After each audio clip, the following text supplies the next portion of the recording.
The case of Kelly Dwyer.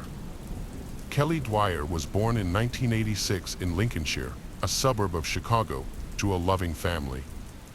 In 2002, when Kelly was 16, her parents decided to divorce, but they remained on friendliness terms for her sake.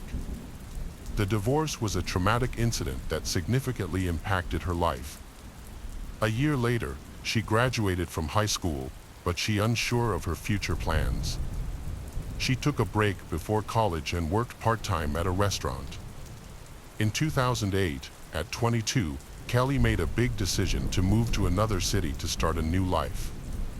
She chose Milwaukee, Wisconsin, which was about an hour from Chicago and reminded her of her hometown. The city was the largest in Wisconsin in terms of population, offering great opportunities. Kelly quickly made new friends, attended college, and got a job as a yoga instructor to pay for her tuition and accommodation. She also worked occasionally as a babysitter to tackle financial difficulties. As a child, Kelly loved visiting all the trendy, interesting, and popular places in the city. She enjoyed her life new and was making big plans for the future. The last time Kelly saw her father was a month before she disappeared, when he visited her in Milwaukee. At that time, Kelly had graduated and was working as a yoga instructor and sales clerk in a sports store. Her friends and co-workers admired her upbeat and fun personality. Kelly appeared to be happy and content with her life. She loved her job and had been in a relationship with Chris Sacco for a year. Chris was a 38-year-old successful IT manager at a trucking company.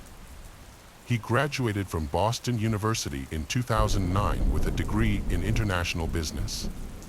He had moved from New York City to Milwaukee for his job.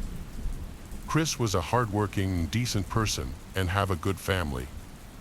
Both Kelly and Chris shared a love for sports and entertainment, seemed they like a perfect couple. Chris was already enjoying a successful career, a luxurious apartment, an expensive car, and a reasonable fortune that he had earned independently. During the investigation, detectives found that Kelly had no enemies or anyone wishing her harm. All her belongings were left at home, which ruled out the possibility of her running away. What was troubling was the complete lack of activity on her bank accounts and phone. This led police to speculate that she might be in danger. The last person to see her on October 10, 2013, was her boyfriend Chris, so the investigators asked him to come to the station for an interrogation. Chris explained that they met at his luxury apartment in Lafayette Towers, spent some time there, and left around 8 p.m. They then went to a small bar across the street from his apartment, where Chris and Kelly mingled with others and enjoyed a drink. In good spirits, they returned to his apartment around 2:30 a.m. and went to bed. Kelly left at 9 a.m., and they never saw each other again.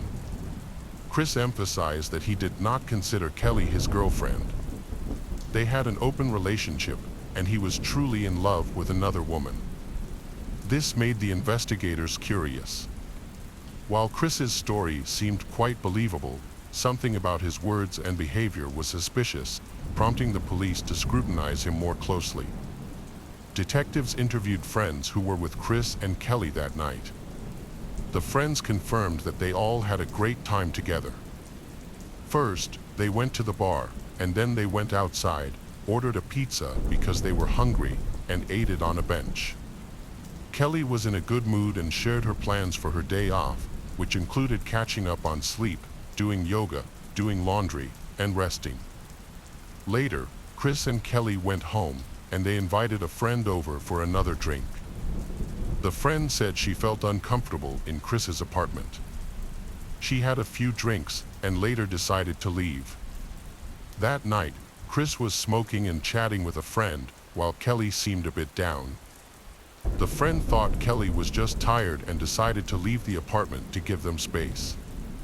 After speaking with Kelly's other girlfriends, the investigator discovered that the relationship between Chris and Kelly was not as good as it appeared. Kelly was genuinely in love with Chris, but he didn't seem as invested. Chris wasn't making any plans for a future together, which concerned Kelly. She suspected he might be having an affair and thought they might break up soon. As a result, Kelly felt there was no future with Chris and began looking for other options. She signed up for a dating site and began chatting with different guys, although she hadn't met them in person yet. Kelly's friends pointed out that they had seen bruises on her arms and neck. Curiously, when they asked about the bruises, Kelly always turned it into a joke, called it a crazy night, and immediately changed the subject. Her friends suspected these could be signs of violence, but Kelly never confirmed this thing. By that time, CCTV footage from Chris's house had been reviewed. It showed Chris and Kelly returning drunk to the apartment at night. But Kelly was never seen leaving.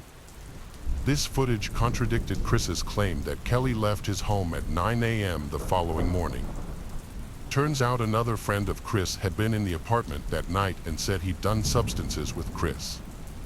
With this information, the detectives got a search warrant for the apartment and went to Chris's house. Inside, they found various substances, pills, pipes, and other items, and arrested Chris for possession. The detectives also noticed something odd, a torn curtain in the bathroom. The curtain was missing, and the hooks where it hung were damaged, as if the curtain had been forcefully ripped off. During the interrogation, Chris appeared calm and confirmed that he had used substances, but he denied trading them. The police accessed Chris's cell phone and started investigating it. They found frightening materials, photos of a naked, unconscious girl on his bed, as well as a video of Chris sexually abusing the girl and seemingly strangling her. They suspicions that Chris was drugging the girl to take advantage of her. These materials were included as evidence in the case of Kelly's disappearance.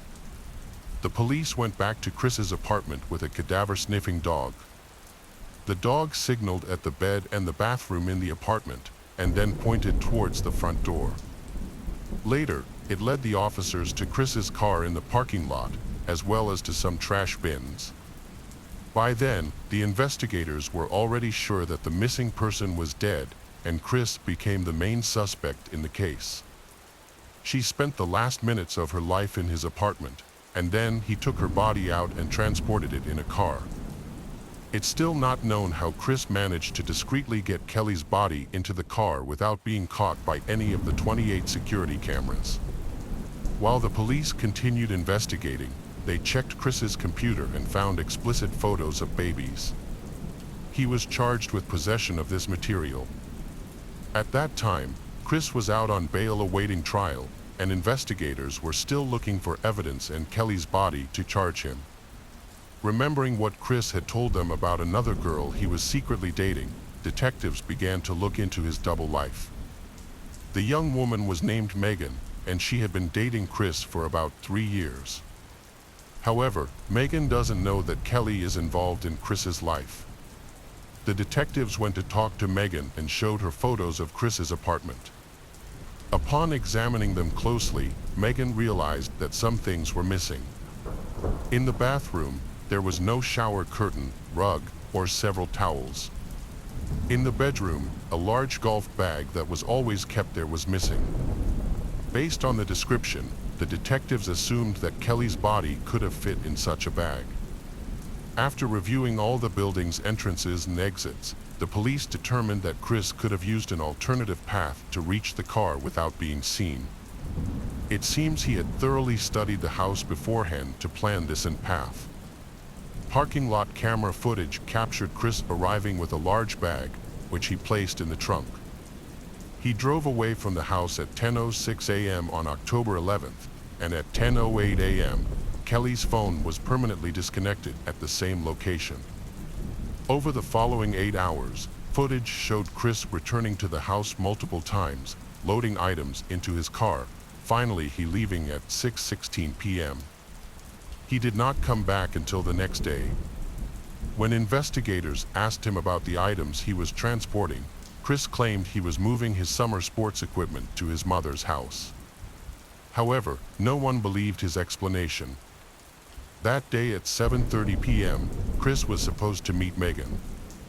However, she reported that he was over an hour late. Detectives suspected that during this time, Chris was searching for a place to dispose of Kelly's body, which explained his tardiness. Tracking Chris's movements was impossible because his phone had been turned off since the morning. Being an experienced IT professional, Chris likely knew that keeping his phone on would make police it easy to trace his location through phone records. Megan testified that Chris was acting differently that night. He appeared agitated and nervous. He was fiddling with his phone and said it wasn't working, which made him late. After their date, they went to Megan's apartment and stayed the night. Chris was so stressed that he couldn't sleep and was sweating heavily, so much so that Megan had to change the sheets in the morning. The investigators believed Chris was anxious because Kelly's body was still in his trunk, making him fearful of being discovered. He was trying to find a place to hide Kelly's remains. On the morning of October 12th, he said goodbye to Megan and departed. Earlier, he had tried to persuade Megan to urgently move with him to another city, Denver, but she declined. The police officers tracked Chris's location using the car's GPS and found that he was heading to a place called Cheese House, a cheese store located 130 kilometers from Milwaukee. It seemed unusual for Chris to drive such a long distance early in the morning just to buy cheese. However, Chris claimed he went there to purchase cheese for his parents, and he even had a receipt showing a purchase at 9:55 a.m. on October 12th. His parents confirmed he had indeed brought them cheese. Still, it was hard to believe his story, because the same type of cheese could easily have been bought at a local supermarket nearby. The police suspected this area was where Chris had hidden Kelly's body. It was later revealed that Chris stopped at a sports store around noon on his way back and bought new sneakers, which raised suspicions. Detectives thought this was intentional. They believed Chris wanted to dispose of an old pair of shoes because it might have blood on them, or at the spot where he hid Kelly's body there may have been footprints from his old sneakers. Chris considered everything carefully and got rid of all the evidence, creating an alibi for himself. He is very good at analysis and wanted to commit the perfect crime, but the investigators were able to prove he was lying. The distance from the cheese store to the sports shop was about 80 kilometers, a trip he would have made in around an hour. So why did he show up at the store more than 2 hours later? All signs pointed to him doing something else for another hour, probably hiding the body. Police believe Chris hid the bag containing Kelly's body somewhere along the route and disposed of it there. The police were looking for Kelly, but without a specific location, the search was difficult and inconclusive. The entire 80 kilometers route was the search area, which was like searching for a needle in a haystack. Meanwhile, in November 2014, Chris Sacco went on trial for possessing illegal substances and explicit photos of children. He pleaded guilty and received a 19-year prison sentence. The roadside search continued, and they eventually succeeded. A local resident walking in a wooded area about 60 kilometers from the city discovered human remains near the road. Dental records later confirmed them as those of Kelly Dwyer. The resident quickly reported the discovery to the sheriff's office, who immediately suspected it was Kelly's body, which they had been searching for in that area for a long time. The discovery finally ended the search for Kelly, bringing some peace to her parents after a year and a half. Now, they needed to seek justice for her and determine the exact cause of death. The cause could not be identified from the skeleton alone. The medical examiner suggested that the girl might have been strangled, but the force was not strong enough, so the hyoid bone was not broken. There was no evidence at the location where the body was found, no torn curtain, mat, towels, or even a bag. However, the position of the body was unusual. The skeleton was found face down, with one arm under the torso, and the legs bent, suggesting the body had been in a narrow space for some time after death. This further confirmed that Kelly had been hidden in that golf bag. Chris was seen on his home cameras with the bag and also driving down the road with it, disposing of the body, but all of this was circumstantial evidence. There was no direct proof that Chris had committed the crime, so the detectives continued to investigate the case. They were not in a rush because he was already in jail. It was not until 5 years after Kelly's disappearance that he was finally charged. The charges were negligent homicide and hiding the body. The police could not prove that the murder was planned in advance. They believed that on that night, the situation was similar to what investigators found in a video. Chris became intimate with her, lost control during strangulation, and accidentally killed her. He then tore down the bathroom curtain, rug, and towels, wrapped the body, put it in a bag, thoroughly cleaned the house, and disposed of the body. Chris claimed he was innocent of Kelly's murder. During the trial, CCTV footage was shown, along with a video from Chris's cell phone capturing the strangulation, and evidence from a canine inspection of his apartment was presented. Megan, who testified against him, stated he was unusually nervous and late for a meet on that day. Chris's ex-girlfriends also testified, saying he had a disturbing fascination with choking and rough sex, which frightened them. The defense argued that there was no direct evidence against Chris and that the prosecution judge was based on speculation. They highlighted that Chris had no previous arrests or convictions, except for a substance possession case. He was a successful IT professional and valued employee with a respectable family, and they contended he was not capable of murder. Not all CCTV recordings were preserved before the trial, so the prosecution couldn't prove for sure that Kelly hadn't left the house. The defense even brought forward a witness during the trial who claimed to have seen a girl who looked like Kelly the weekend after she disappeared, in another man's car. They had seen her picture on TV as a missing person, but the witness wasn't completely sure it was her. All of this led the lawyer to hypothesize that Kelly left Chris' apartment and was then set up by one of her new boyfriends met through the dating website. The defense counsel argued that there is no way to confirm what exactly the dog detected because there is no video recording. As a result, which could be subjective. In contrast, the prosecution countered that the observe was conducted as objectively as possible, with many police officers present, and they all agreed on the results.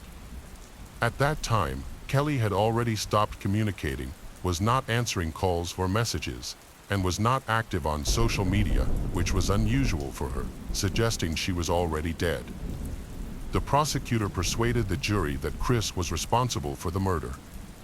Chris was the only one who could have done it, and he cleverly planned everything and disposed of the evidence, leaving no direct proof of his involvement. The jury deliberated for a long time but ultimately found Chris Sacco guilty of first-degree negligent homicide and concealing the body. Kelly's family and the prosecution requested the maximum sentence of 48 years in prison, while the defense attorney asked for the sentence to be reduced to 22 years. In December 2018, Chris Sacco, aged 43, was sentenced to 31 years in prison, 26 years for manslaughter and 5 years for concealing the body. He is currently held at the Green Bay Correctional Facility in Wisconsin. He will be eligible for parole in 2065, at the age of 90. Chris attempted to appeal the sentence, but his appeals were denied. Kelly's family is satisfied with the sentence, as it effectively means he will spend the rest of his life in prison. The case of Victoria Nazirova. It's hard to shock police officers who regularly deal with serious crimes, but sometimes, extreme cruelty and cynicism cross all boundaries. This was the case for New York City Police Department officers with more than 20 years of crime-fighting experience. They encountered a situation so unique that it left them stunned. On September 2, 2016, police received a call from a woman named Olga Tsbyk, 35. She reported a robbery. Police arrived at her home. Olga, an immigrant from Ukraine and an eyelash extension artist, told the police that several valuables were missing from her bedroom. She explained to them that she had just been to the hospital due to severe dizziness and nausea. Police interviewed Olga to understand the details of the incident. She recalled a recent unpleasant encounter with a client named Victoria Nazirova, who had previously visited her salon. Victoria often acted as if she and Olga were friends, despite not knowing each other. On that day, Victoria was particularly pushy, insisting on getting urgent eyelash extensions done at home. Olga told Victoria that Olga only did it at the salon and did not take clients at home. However, explaining to her was useless, and Victoria would not give in, so Olga had to agree to take her to her home. After a while, Olga also told the police that she refused to go out with Victoria, while Victoria constantly asked her to go out with her. An interesting detail emerged. Victoria looked very much like Olga, which often confused Olga. During the police interview, it was revealed that Victoria had come to Olga's apartment and brought 3 slices of cheesecake from the best local bakery. Victoria eagerly ate 2 slices and insisted that Olga take the 3rd. After a short tea with cheesecakes, Olga began to feel unwell. When Victoria left, Olga became violently nauseous and then passed out for about 30 minutes. Olga woke up and immediately called 911, and she was taken to hospital by ambulance. However, doctors found no traces of drugs in her blood. After returning home, she noticed that some valuables were missing and reported the theft to the police. Initially, the police did not believe her story. They suspected that Olga might be under the influence of illegal substances and thought that she was imagining the whole situation. She was behaving strangely, seemed lethargic, and looked unwell.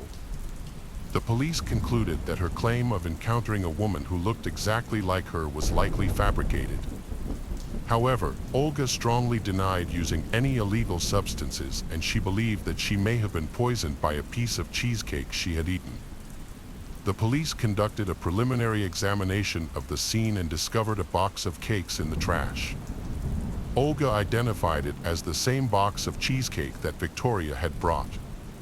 The police collected the box as evidence because it had baking residue. Although forensic analysis could determine whether the cheesecake caused Olga's problems, tests showed nothing unusual. However, Olga insisted that the cheesecake was the cause. She said that she was taken to the hospital and examined by doctors, but they found nothing unusual about her. The police followed up by contacting the hospital for information about Olga's condition and tests. Doctors refused to share details, out of compliance with confidentiality policies, which made police suspicious of Olga's complaints. The client Olga had told them about was nowhere to be found, so the case was adjourned until new information about the case came to light. The next day, a neighbor discovered a suspicious woman in Olga's apartment. The woman came and went several times, loitering around Olga's apartment. When she saw the neighbor coming, the strange woman said that her friend Olga was sick and quickly left the building. The neighbor saw Olga's apartment door open and went to check on her. When she entered, the neighbor found Olga's apartment unbearably stuffy. The heating was on full blast despite the summer temperature of 30 degrees. Olga was still alive but unconscious. She was lying in bed, but wearing an unusual combination of revealing underwear and warm sweatpants. Pills were scattered around Olga. The neighbor then quickly called 911.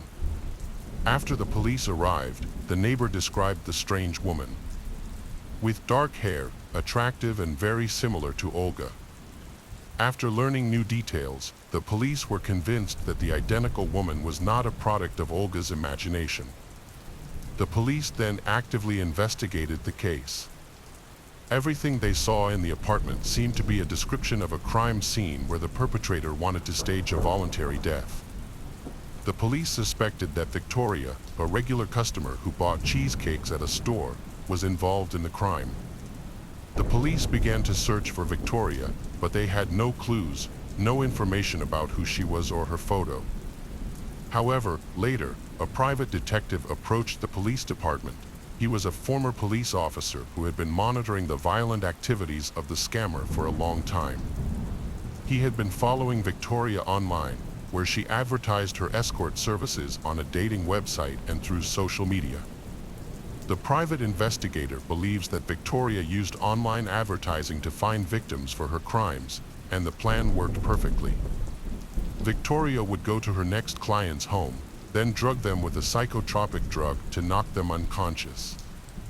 She would then take everything of value and flee. After her recovery, Olga shared her poisoning experience on social media. Then, one of her clients unexpectedly mentioned that she knew a man named Ruben Barikov who had a similar story. Ruben, a dry cleaner, had met Victoria on a Russian dating site just a few months before Olga was poisoned. Victoria invited Ruben to her home, bringing her cooking skills with her. He accepted the invitation, but after tasting her dishes, he passed out. While he was unconscious, she stole his expensive watch, cash, and credit cards. Ruben later realized that he had been drugged with a powerful substance that nearly killed him.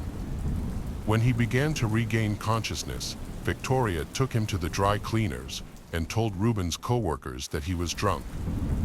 She then left. Only then did Ruben realize that he had been robbed. The police said the situation was serious and that it was fortunate that the two victims survived.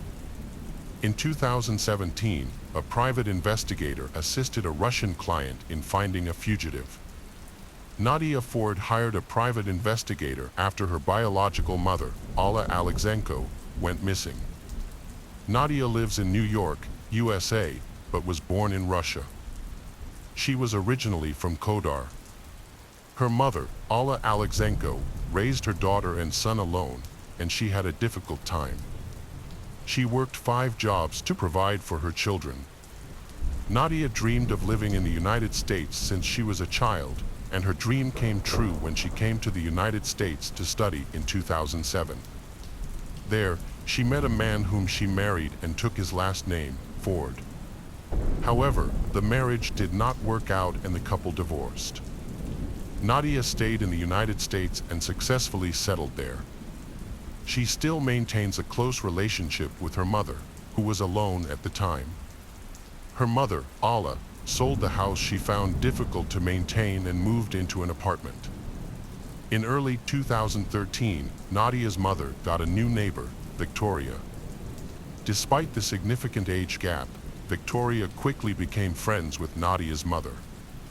Alla introduced his daughter, who was living in the United States, to Victoria, and this inspired Victoria to travel to the United States to meet her neighbor's daughter.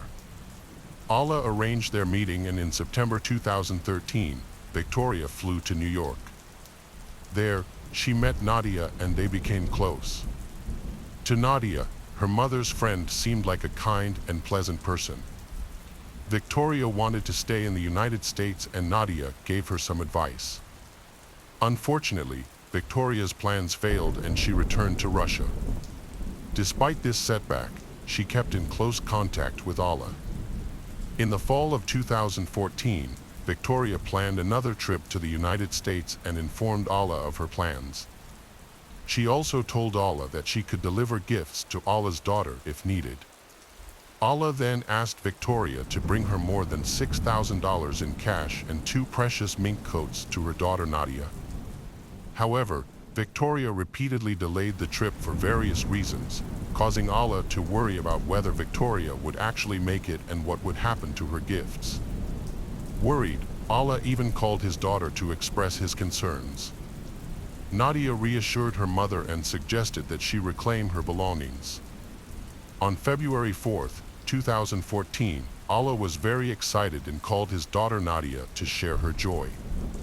She finally decided to talk to Victoria, who agreed to return her valuables. However, this did not happen, and Alla soon disappeared. Alla stopped answering his phone, which had never happened before. Alla had always kept in touch with his daughter, and they called each other every day.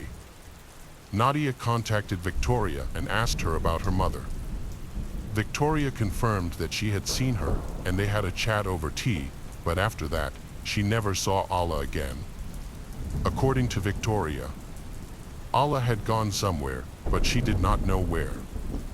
Allah's son also tried to contact his mother and even went to Allah's apartment. But she was not at home and did not answer his calls. A few days later, Nadia and her brother both received unexpected text messages from an unknown number claiming to be from their mother Allah. The message told them not to look for Allah because she was happy. The language in the message was not Allah's style, which made them even more worried. Realizing that something was seriously wrong, Nadia booked the earliest flight to Russia and went to Kodar to help investigate her mother's disappearance. Nadia first went to her mother's apartment, but the apartment was empty. The valuables that were supposed to be given to Victoria were also missing. Worried, Nadia went to the police to report her suspicions about Victoria, saying that it was the neighbor who had not returned her mother's valuables. The police saw that they had gathered information and decided to take action. Nadia then contacted Victoria to arrange a meeting. During their conversation, Nadia demanded to know the whereabouts of her mother Allah. Victoria became defensive, shouted that she did not know where Allah was, and quickly left for her apartment. Overhearing this exchange, the police decided to visit Victoria at her home. During their visit, she managed to convince them that she had nothing to do with the disappearance, and they found no evidence against her. Nadia returned to her mother's apartment and looked around carefully. She noticed that although her mother had been away for several days, the apartment was spotless, as if someone had just cleaned it. She also discovered that important items, including jewelry and 50,000 rubles, were missing. Nadia considered calling the police, but the police, who had spoken to Victoria, convinced her that her mother had gone on a trip with the money and jewelry and would be back soon. Despite this, Nadia felt uneasy and believed that her mother was in danger. Nadia actively searched for her mother Allah by printing flyers with her mother's picture and distributing them around the neighborhood. She contacted her mother's friends and relatives, but no one knew where she was. Nadia also corresponded with Victoria, begging her to bring her mother back and even offering a generous reward, but Victoria denied everything. Nadia did not give up hope that she would find her mother alive and continued her search efforts, regularly visiting the police and checking the news, but so far, there has been no information about her mother's fate. To assist in the search, Nadia hired a private investigator, who discovered that Victoria had rented a car on the day her mother, Allah, went missing. Surveillance footage obtained by the investigator from October 5, 2014, showed the rental car driving on the highway outside of town. There were two people inside the car, Victoria, who was driving, and a woman sitting motionless in the front passenger seat. Nadia later realized that the woman was her mother, Allah. Nadia went to the police with the information she had. The police confirmed that Victoria had rented the car in question and invited her in for questioning. During the interview, Victoria admitted that she had driven the rental car on the morning of October 5th, but insisted that there was no one else in the car with her. She agreed to take a lie detector test, but after the test, she was released pending the results. Ultimately, the results showed that Victoria had failed the lie detector test, making her the prime suspect in the case. The police planned to arrest her, but she took advantage of her release and boarded the first flight out of the country without informing them. Meanwhile, the police began to actively search for Allah. Nadia stayed in Russia for another 6 months, participating in the investigation. She hoped that her mother was still alive and appealed to the authorities for assistance. Meanwhile, the police checked the rental car's route, which led them to Victoria's hometown of Armavir. The search for Allah began there, and Nadia's hopes of her mother returning home safely were dashed when the police gave her the bad news. In April 2015, charred remains were found about 3 hours away from Allah's residence in the same forested area.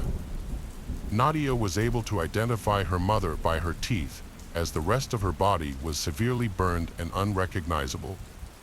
The cause of death could not be determined. After the identification, an arrest warrant was issued for Victoria Nazirova and sent to Interpol. However, it took some time for the fugitive to be found. After her mother's funeral, Nadia returned to the United States. She was unable to work because she was so distraught over her mother's death. Eventually, she found the strength to move forward and vowed to seek justice for her mother, ensuring that those responsible were punished. One day, while surfing the internet, Nadia came across a photo of Victoria on social media, where the wanted woman was flaunting her lavish lifestyle in Mexico. Nadia reported Victoria's location to the U.S. police, who then began an investigation.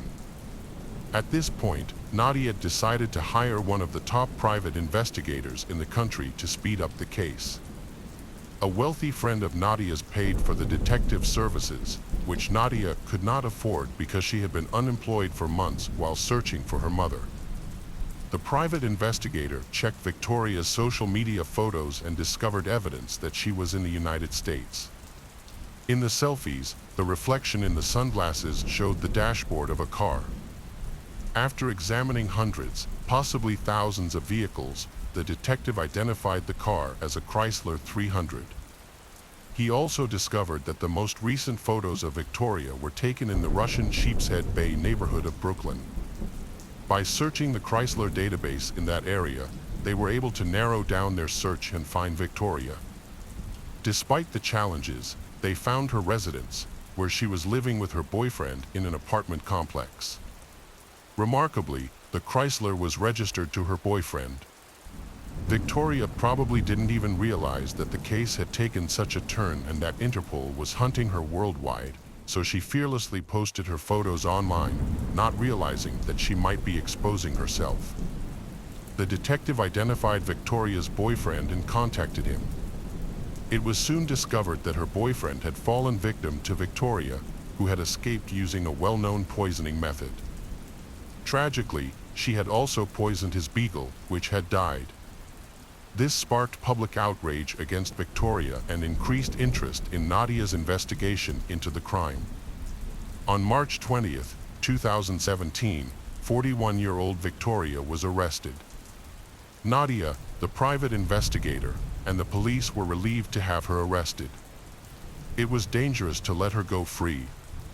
During a search of Victoria's apartment, the police discovered Olga Tsvyka's identity card, revealing that Olga had been the victim of a dangerous criminal. Victoria not only needed money and valuables, but also a passport identical to Olga's. Her temporary visa was about to expire, and using someone else's ID would allow her to avoid returning to Russia, where she would have to stand trial. Police believed that Victoria planned to kill Olga and wanted to live under Olga's identity. But her plan failed and Olga survived because her neighbor intervened. The remains of the cheesecake were sent back to the lab for testing, and this time, a more thorough analysis found an illegal drug in the baked goods. The investigation found that Victoria had used this drug, usually a sedative, on all of her victims. However, she used a higher dose to ensure that they would pass out. Olga was lucky; she survived after eating the cheesecake. The high temperature in her apartment was no accident. In fact, the heat increased the effects of the drug, which could have even led to death. Victoria denied all charges, including her involvement in the disappearance and murder of Nadia's mother, as well as any connection to the attempted murder of Olga and the other victims. It was revealed that Victoria was a suspect in the theft of 2 fur coats in May 2016, but that case never progressed. More incidents later came to light where she had been involved in theft by meeting men online, visiting their homes, drugging their drinks, and stealing their possessions. Most of the men chose not to report the matter to the police due to concerns about publicity, allowing Victoria to evade arrest. The lengthy preparation of the case delayed the trial by about 6 years. The trial finally began in January 2023 and received extensive media and public attention. Throughout the trial, Victoria refused to testify and remained silent. The details surrounding Alla Alexenko's death could not be discussed in court because the crime occurred in another country.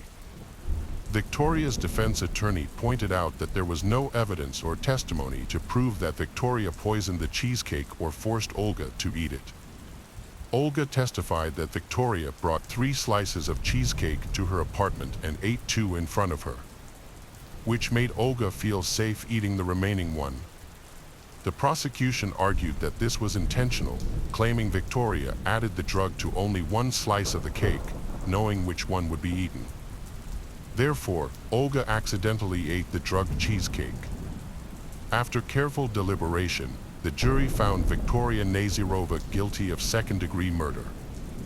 Although the maximum sentence for the crime was 25 years in prison, the judge reduced the sentence to 21 years.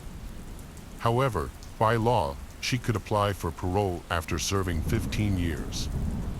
Victoria's troubles began during the 6 years she waited for trial. There was no trace of the beautiful and stylish woman she had once been. Her wealthy life had collapsed in an instant. Life in prison was harsh. During her incarceration, she complained of poor nutrition. An attack in prison left her scarred and nearly blind. Victoria sued the prison, alleging negligence on the part of the warden who failed to help her. The dispute was settled by paying her $325,000. During her interrogation at the prison, Victoria maintained her innocence of all charges, including the case involving Olga. She maintained that she had nothing to do with the cheesecake poisoning and claimed that she had eaten the cheesecake herself without any problems. According to Victoria, she had only shared a piece with Olga and had not forced her to eat it. After serving her sentence in a U.S. prison, she will be deported to Russia to stand trial for the murder of Alla Alexenko. Nadia was relieved that Victoria was in prison and would finally face the consequences of her actions. The case of Kimberly Wenger. Kimberly Wenger was born on September 25, 1963, in Bloomington, Illinois, USA. She grew up in a family of 3 siblings. However, her parents' relationship deteriorated, eventually leading to a divorce and her mother having to take care of the children. Kimberly was healthy, beautiful, and very active. She was a member of the cheerleading squad at her school, where she was quite popular.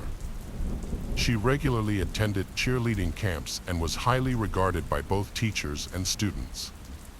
Her outgoing personality and beauty made it easy for her to make friends and socialize with her peers.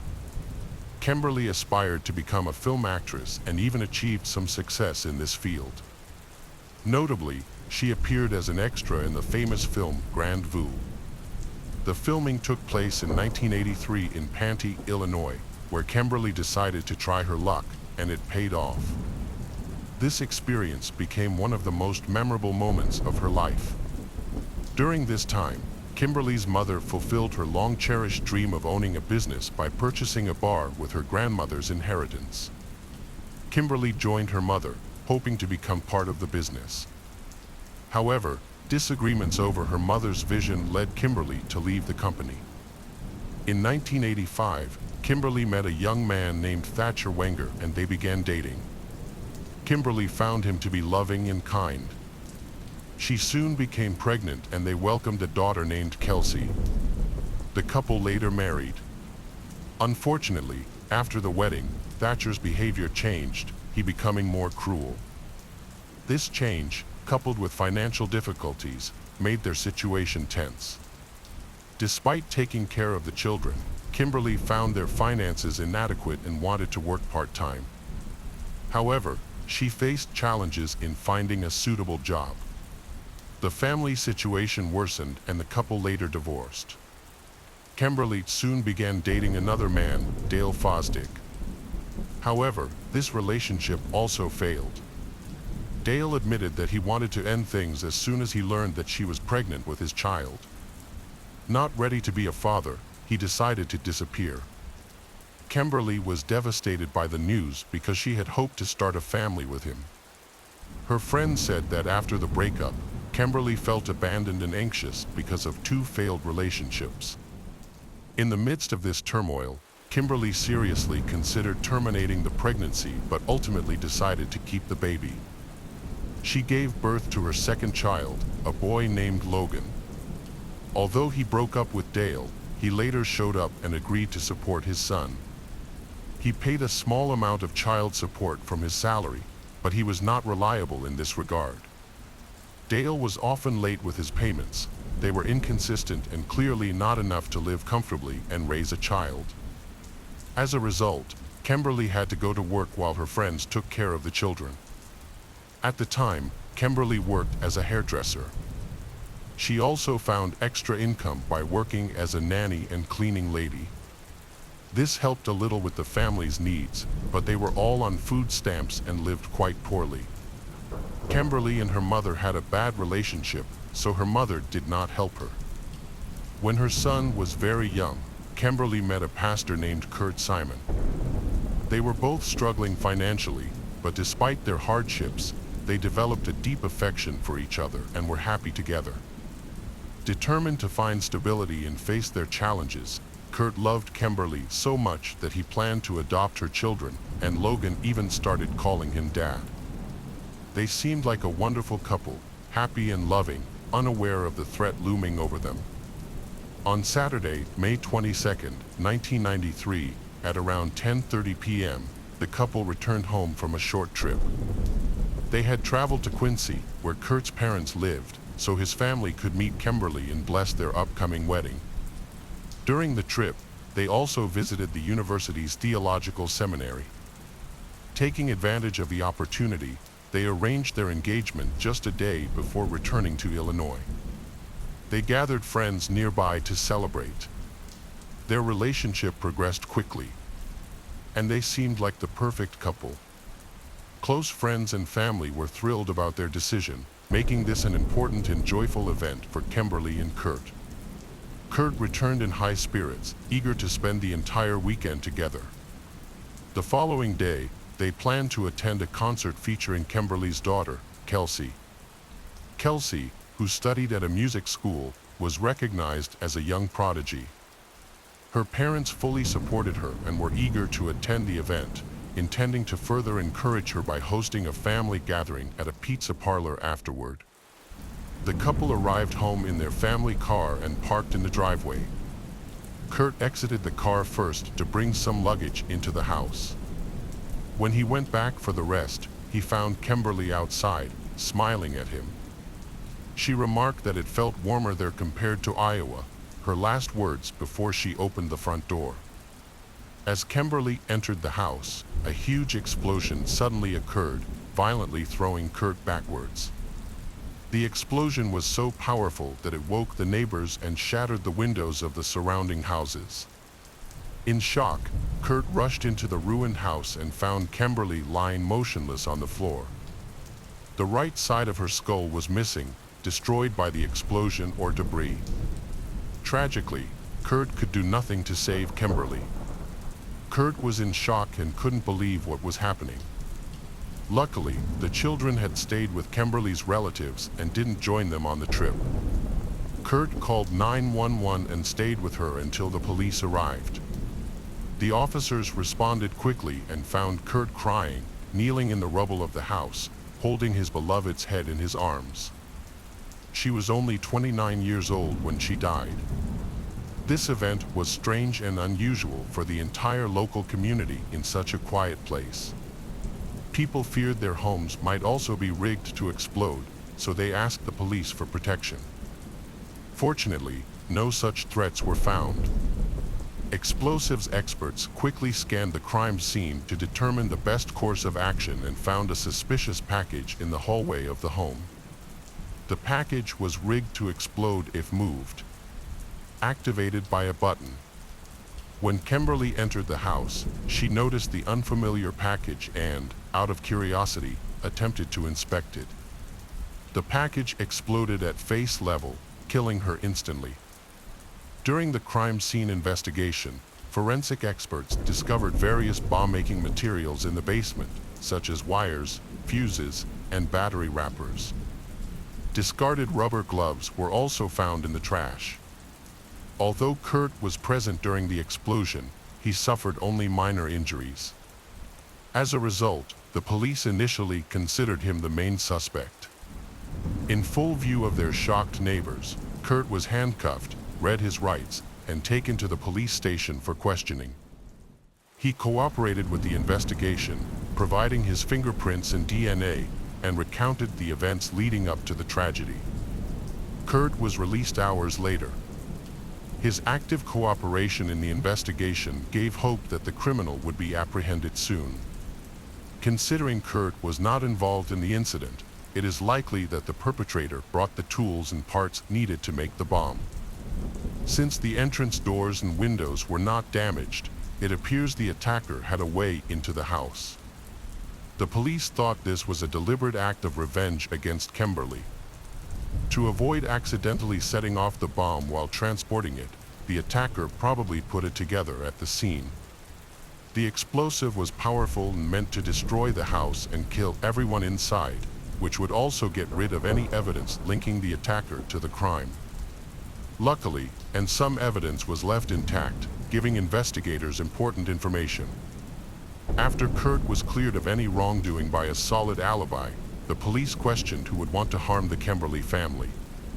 Kurt pointed them to Kimberly's mother, Cricket Lewis, who was now married to someone else and had a different last name.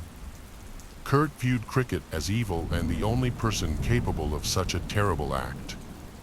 Cricket and Kimberly had a poor relationship, which prompted Cricket to resent Kurt. Kurt claimed that Cricket was only interested in running her bar and was indifferent to everything else. She was described as harsh and inexplicably hostile to others. Kimberly's relationship with her mother was strained and they rarely saw each other. Financial gain and power were very important to Cricket. She pushed her daughter to open a bar, allegedly making money through dubious means. Cricket inherited the fortune from her grandmother, who died suddenly despite being in good health. While the investigation was ongoing, no evidence was found to link Cricket to her grandmother's death, which was ruled to be due to natural causes. After Kimberly began working at Cricket's bar, she was exploited, receiving low wages and bonuses that were not as good as those of other employees. Despite trying to resolve her financial problems with the help of her loved ones, Kimberly only faced more challenges. Realizing the situation, Kimberly abandoned her delusions and left the bar. At Kimberly's funeral, Cricket seemed to be concerned only about losing Kimberly's insurance policy, which meant she would not receive financial compensation for her daughter's death. However, the police investigation found no evidence of malicious intent on Cricket's part. They found that she was focused on running her business. After carefully examining the information and witness statements, the police found that Cricket had no motive for the crime.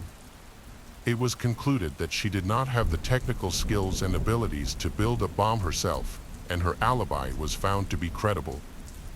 When the investigation resumed, the next suspect was Kimberly's ex-husband, Thatcher Wenger. Kurt that Thatcher had been involved in a custody dispute over Kimberly, making him a possible suspect in the planning and execution of the crime. Thatcher lived only 3 kilometers from the couple and worked as an engineer, suggesting that he may have had the skills and equipment to build an explosive device. However, after examining the relationship between Kimberly and Thatcher, police found that their interactions were generally friendly, with minor disagreements resolved through simple discussions. The investigation found that Thatcher had no motive for the murder and had a credible alibi that was verified. The next suspect was Kimberly's co-worker, Phil Hartman, whom she had accused of harassment in an earlier police complaint. Phil later threatened to retaliate aggressively. He admitted that he had tried to pursue a relationship with Kimberly, but she had a negative opinion of him, which led him to abandon the relationship. However, Phil also had a confirmed alibi, as he lived far from Bloomington and was out of town when the couple returned. Police also considered Logan's father, Dale Fosdick, a suspect. Dale, 31, lived on the east side of town, near Kimberly's home, and worked in the aircraft industry, assembling miniature models. Dale's expertise with equipment and ability to overhaul automotive engines made him a potential perpetrator. Police went to Dale's home with a search warrant, and he cooperated with their investigation. They found tools for assembling a device on the kitchen table, which looked suspicious. Police also discovered a large amount of components that could be used to make explosives. Several tools were confiscated, but the most notable was a pair of pliers, as the markings on the tool matched those found on bomb components in Kimberly's home. Dale also had receipts from Walmart for ammunition and other materials that closely resembled those used to make explosive devices. When the remains of the explosives were analyzed, a forensic scientist learned that they matched the components used to make explosives found at Kimberly's home. Initially, police had little evidence because most of it had been destroyed in the explosion. Forensic analysis required examining all of the evidence under a microscope. Finally, advanced methods such as gas chromatography and mass spectrometry provide direct evidence. One expert noted a distinctive design feature: 2 holes drilled into one end of the cap, which looked like the criminal's unique signature. Law enforcement databases have about 20 records of homemade devices used in crimes, with a handful matching this design. The attacker quickly assembled a random design that fit their target. Forensic experts continue to examine the remaining pieces of the device in detail. Police knew that most of the suspects had nothing to do with the massacre. Their efforts focused on proving the guilt of Dale, who had been found with suspicious items in his home. These items were stored in a basement workshop. Dale was a lonely young man living in a small house in the suburbs of Bloomington. He became upset when he discovered that his ex-girlfriend was engaged to someone else, which may have led to feelings of jealousy and revenge. This gave him a real motive for the crime, making him one of the few acquaintances of the victim to have such a motive. Forensic experts also identified other important details. The attacker used 2 different types of gunpowder, which when combined, increased the force of the explosion. A look at the crime scene showed that the explosion was so powerful that most of Kimberly's house was destroyed. Many who knew Dale believed that he could not have committed such a crime. Usually, such thoughts do not occur to good people. Police searched for any signs of cruelty or aggression in Dale's past before this violent incident. He had no history of violent crimes, legal problems, arrests for similar crimes, or drug addictions. According to many, he had recently shown concern for his child and was trying to improve his relationship with Kimberly. However, because of certain items found in his home, he became the prime suspect. He was arrested for first-degree murder and held in state prison while awaiting trial. The first trial was declared invalid due to insufficient evidence. During the hearing, a juror became ill and was unable to continue, leading to a second trial. At trial, the defense presented Dale as a devoted father and a kind, humble man, arguing that he was incapable of committing a heinous and vicious crime. His attorneys emphasized his role as a caring and loving father to convince the jury of his innocence. Dale initially objected to his girlfriend's pregnancy and fatherhood because he felt he was too young. When Kimberly decided to keep the child, he shunned her. However, he later realized his mistake and completely changed his attitude. He decided to accept paternity and aimed to restore his relationship with both his son and Kimberly, even hoping to marry her. Dale argued that there was no reason for him to harm the woman with whom he planned to start a family. On Dale's side, even the mother of the Kimberly supported him. Cricket was still convinced that her fiancé, Kurt Simon, was the murderer. The mother claimed that Kurt, who was aspiring to be a pastor, had recently become cruel and controlling towards Kimberly. This situation led to many disagreements, but there were clear inconsistencies in her claims because Kimberly rarely communicated with her mother and couldn't have known about their relationship issues. Cricket defended Dale in every way possible. She highlighted that Dale showed her attention and tried to gain Kimberly's trust. He frequently visited to spend time with the child and had changed significantly for the better. Dale Fosdick repeatedly expressed his love, apologized for his past decisions, and tried to win Kimberly over. However, she was firm in her commitment to her new boyfriend Kurt and had no intention of breaking up. In fact, the couple planned to get married and confirmed this by getting engaged. The prosecutor's office warned that the Kimberly's decision could have dire consequences once Dale realized there was no chance of rekindling their relationship. Seeking revenge, Dale likely targeted Kurt. Despite Dale's careful planning, the Kurt miraculously survived. During the trial, one of Kimberly's sisters and her mother supported Dale, claiming his innocence. Despite this, the prosecution made a strong case. Explosives experts provided direct evidence that a large number of parts and materials suitable for making bombs were found in his home and proved that they were used to make bombs. According to S.H. Moore, Dale expressed a willingness to support Kimberly financially, but he preferred to quit his job rather than pay alimony. Meanwhile, Kimberly wanted the financial support she was entitled to from the negligent biological father of her son, so she planned to seek justice through the court. During this time, Dale grew worried that Kimberly would move away with their son to live with her fiancé. Several of Dale's co-workers mentioned his intention to gain custody of Logan to avoid alimony payments.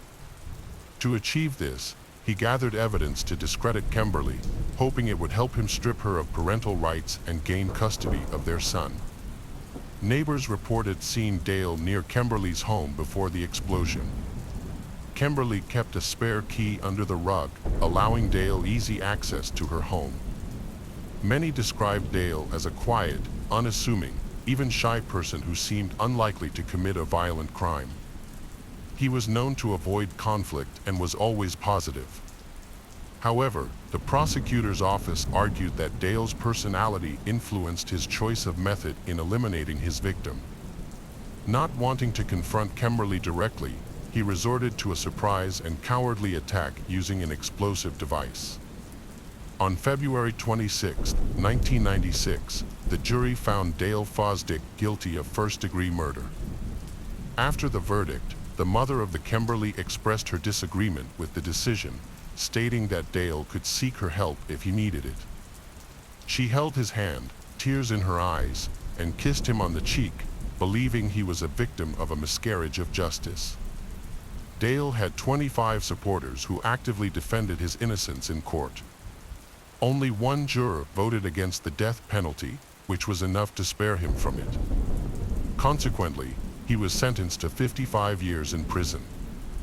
Cricket Lewis, Kimberly's mother, continued to fight for Dale's innocence. In May 1996, she wrote a letter to the local media. She acknowledged that her stance had caused considerable public outrage and that she had faced criticism for supporting Dale, the convicted man.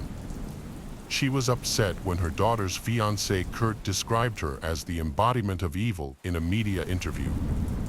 Cricket asserted that she mourned her daughter every day and believed that the real killer was still at large. Cricket died at 65 on December 19, 2003. Her son-in-law, Kurt Simon, became a minister at the First Presbyterian Church after her death. Right after her mother's death, Kelsey moved in with her father, Thatcher Wenger, at the Salvation Army and worked in homeless shelters. Thatcher passed away at 52 on November 27, 2003. Dale was in prison and died of natural causes at 48 in 2010. Logan graduated from college, joined the Bloomington Police Force, started a family, and has a child. The case of Shirtha and Leon Britz. Our story takes place in a small town called PAF, South Africa, with a population of about 3,000 people. In 1979, Leon Britz was born there. He had a brother named Toki. Their father owned a local hotel and other businesses, providing a comfortable living for the family. Leon was a bright and hard-working student who excelled in school and was active in sports. As a teenager, he started working in the family's hotel, learning to manage the business and assisting his father. Once his brother was old enough, the Leon brothers worked together. The Leon were a close-knit family, respected throughout the area. When Toki turned 18, he left their small town, but Leon remained with his parents. Leon dreamed of taking over the family hotel business, which frequently hosted large events and parties. At one of these events, Leon noticed a stunning girl with chestnut hair and eyes. He couldn't stop looking at her and decided to introduce himself. However, the girl, Shirtha, had just turned 14, although she appeared older, while Leon was already 25. Shirtha was born on September 6, 1990, and was the youngest of 4 siblings. Suritha's family lived in poverty, and their situation became worse when her father died of a poisonous spider bite. Her mother was left to raise 3 children on her own.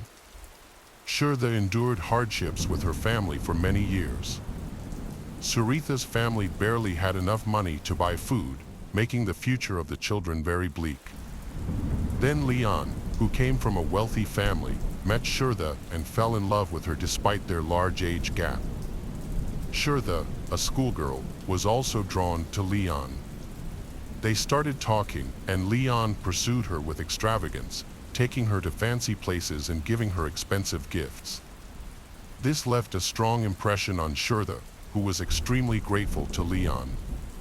She realized she could build a future with him without lacking anything.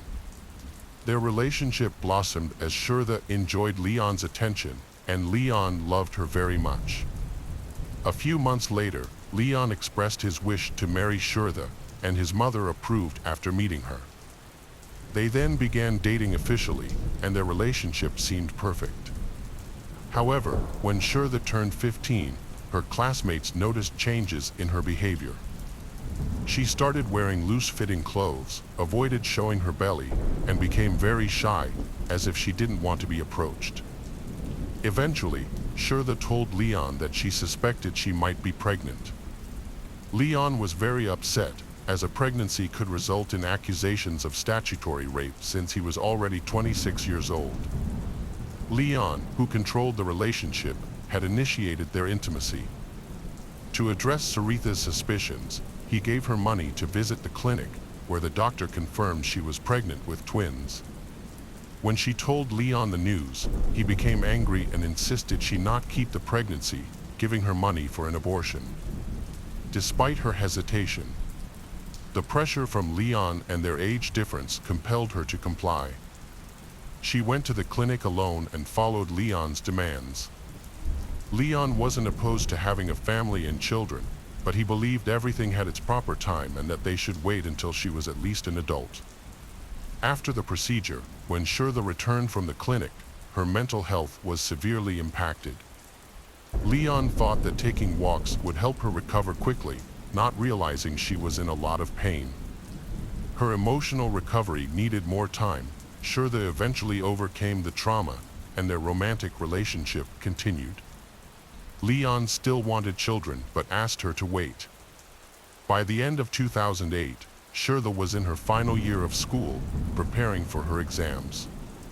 At 18, she became pregnant again and told Leon about it. Leon was unhappy once more, but this time, Shirtha refused to have another abortion. She was now old enough to make her own decisions. Shirtha insisted on keeping the child and decided not to follow Leon's wishes. He agreed. She graduated from school in early 2009 while pregnant. Shirtha and Leon decided to get married. Although Leon was uncertain about marriage, they had come too far in their relationship, so they went ahead with the wedding.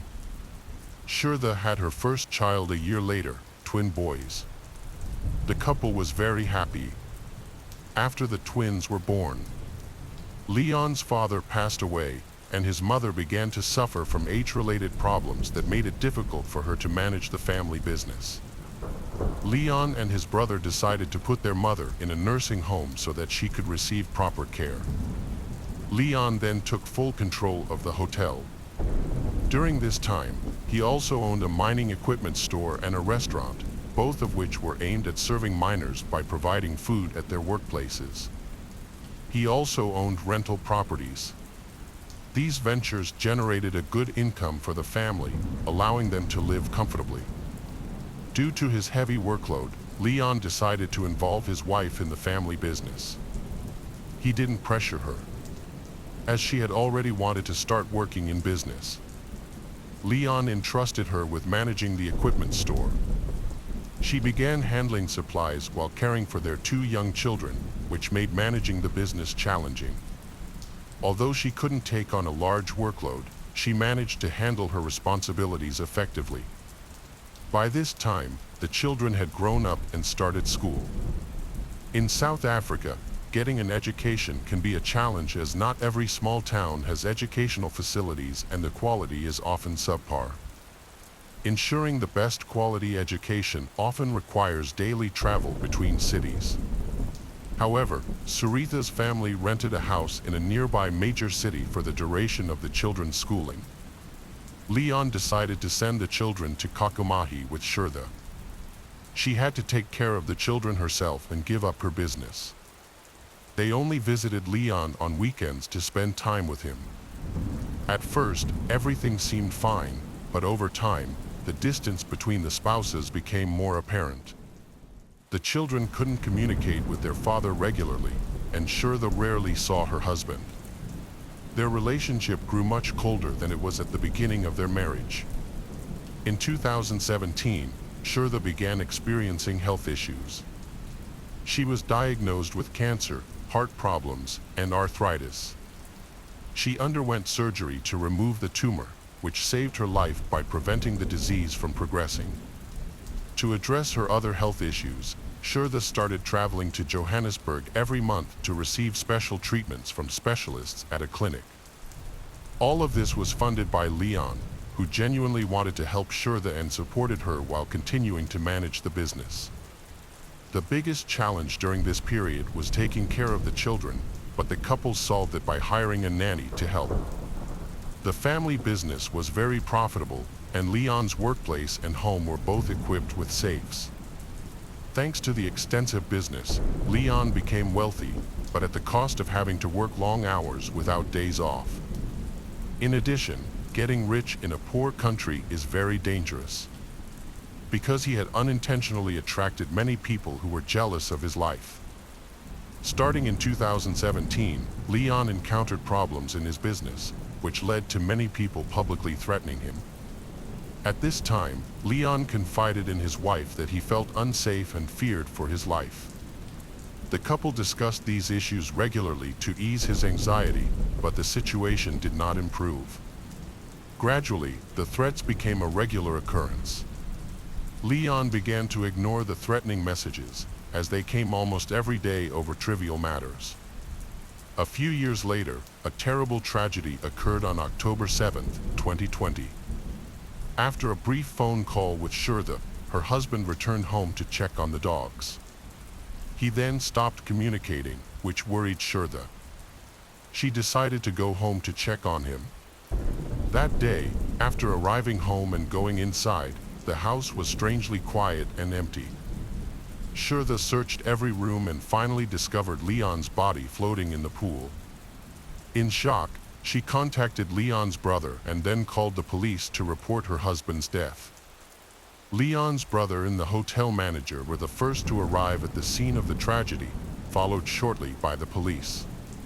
It was clear that Leon's death was no accident. He had been brutally beaten before falling into the pool, suggesting that it was likely a targeted killing. Police quickly noticed that apart from a broken safe, no valuables had been stolen, despite the fact that there were plenty of items worth stealing in the house. This seemed unusual, as thieves usually stole anything of value. The case quickly attracted widespread attention and became a major topic in the South African media. Social networks are full of rumors and speculation.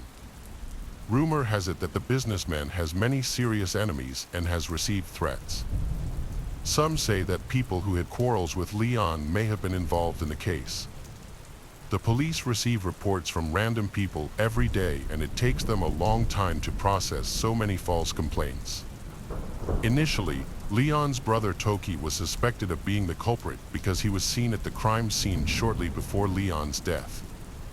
The suspected motive was their mother's will, which was kept in Leon's safe, and Toki wanted to amend the document for fear of losing his inheritance. At the time, their mother was seriously ill and left a will. The police attempted to prove that there had been serious conflicts between them over the matter, but they were unsuccessful. Toki insisted that there had been no conflict, saying that his meetings with Leon were very normal and that they did not usually argue about money. Toki sought comfort from Shurda, who believed he was innocent and promised to find him the best lawyer.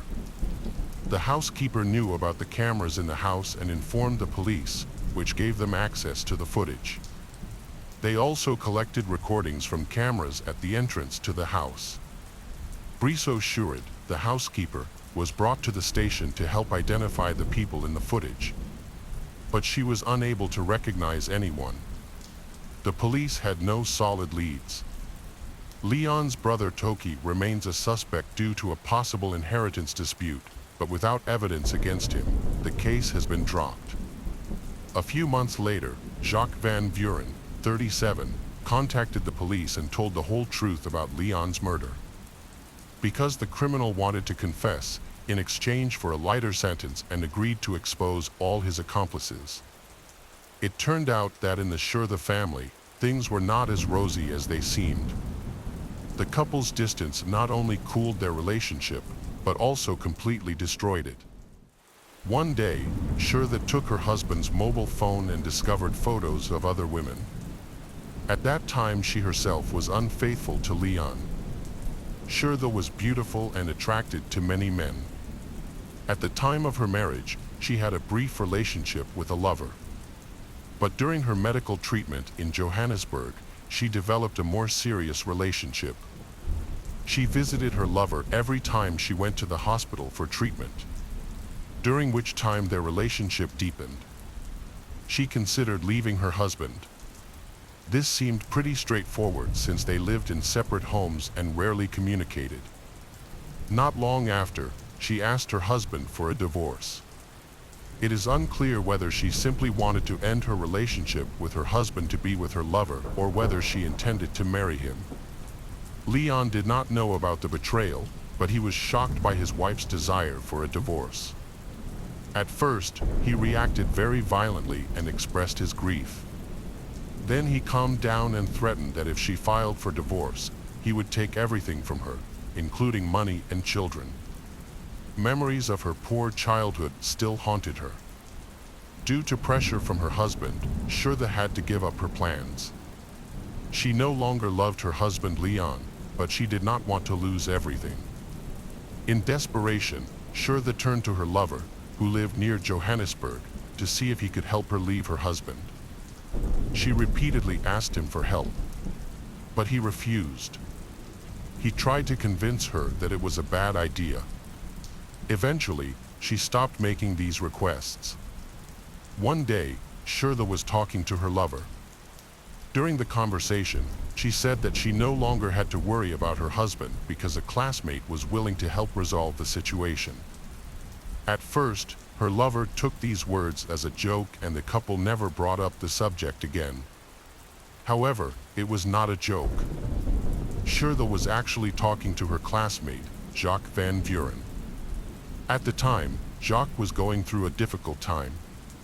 He had just divorced and his ex-wife had moved out with the children. He had also been injured at work, forcing him to reduce his hours and income. Despite this, he still had to pay child support, which led to serious financial difficulties. In the face of these difficulties, Jacques relapsed into drug addiction, which drove his wife away from him. Shurda and Jacques met again by chance at a barbecue, where he confided in her about his troubles. Shurda decided to take advantage of this opportunity. She had obtained Jacques' phone number. Shurda contacted Jacques. She said that her husband had been abusing her for years, so she wanted to get away from his control. And Jacques believed her. He was extremely disgusted by Leon's behavior.